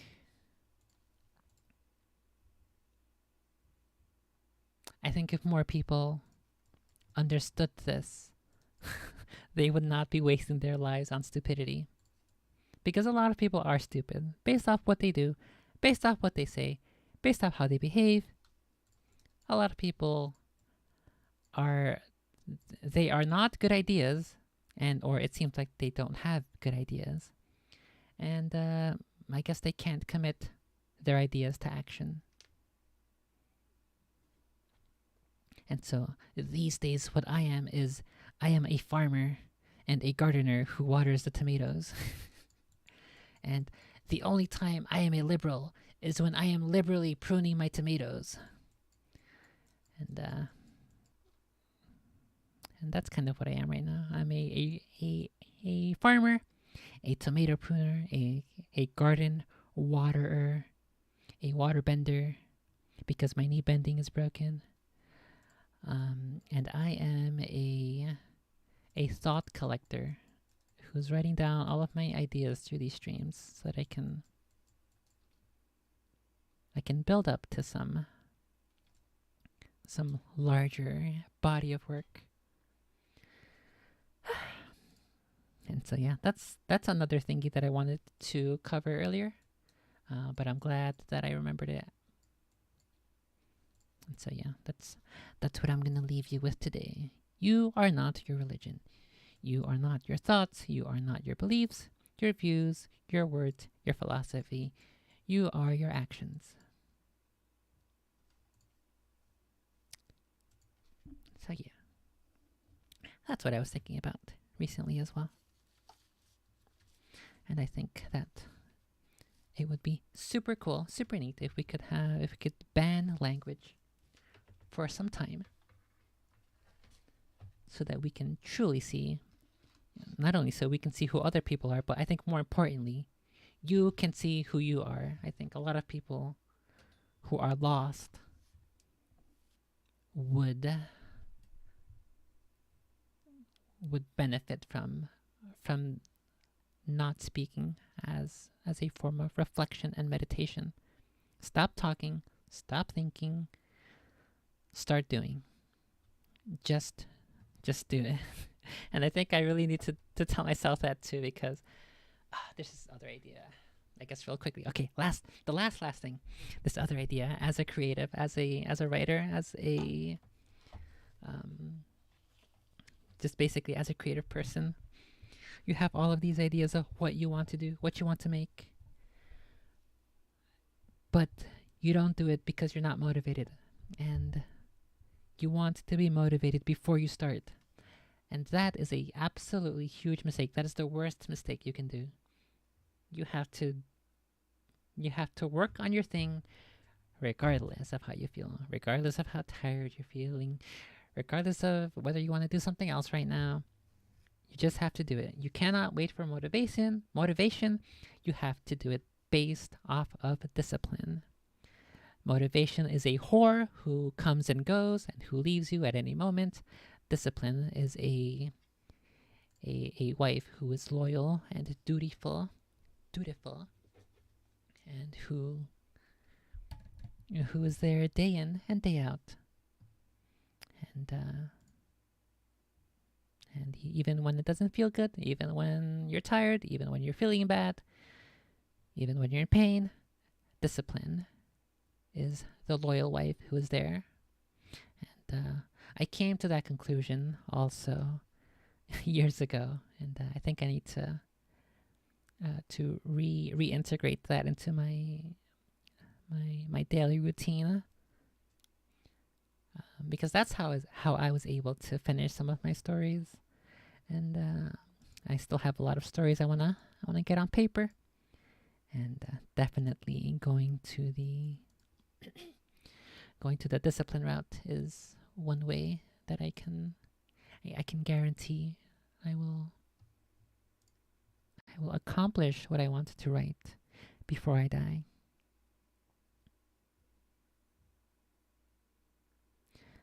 I think there was one more thing on Amazon I was thinking of that I wanted to go through, but I'm not sure.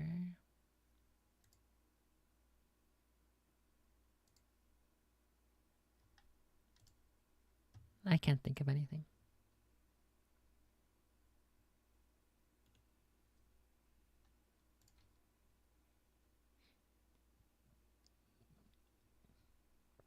Okay, so here is my wish list. You want to go check it out?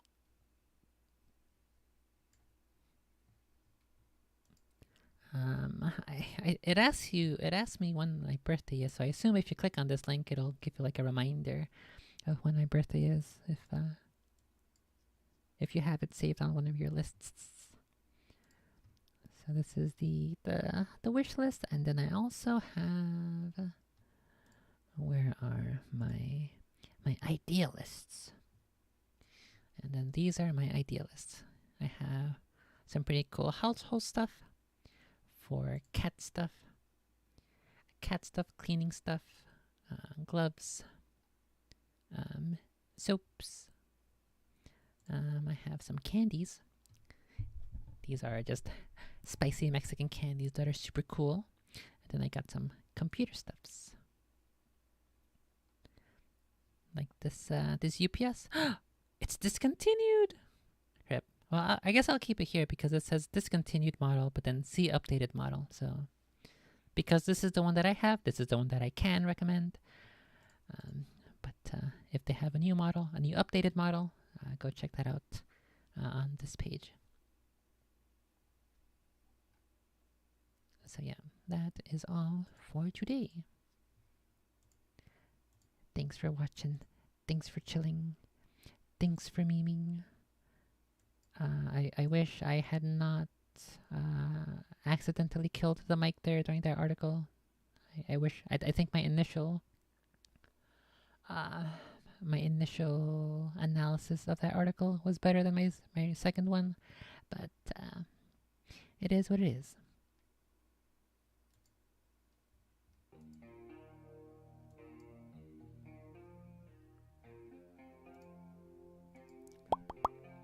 Don't forget to join Discord for funs and memes. You have all my links to support me below, all my links to follow on social media. I am gonna try to get my website, my store done pretty soon, hopefully. And good luck, have fun, don't die, don't be stupid. Tell your friends, tell your family. And as always, I will see you next time. Bye bye.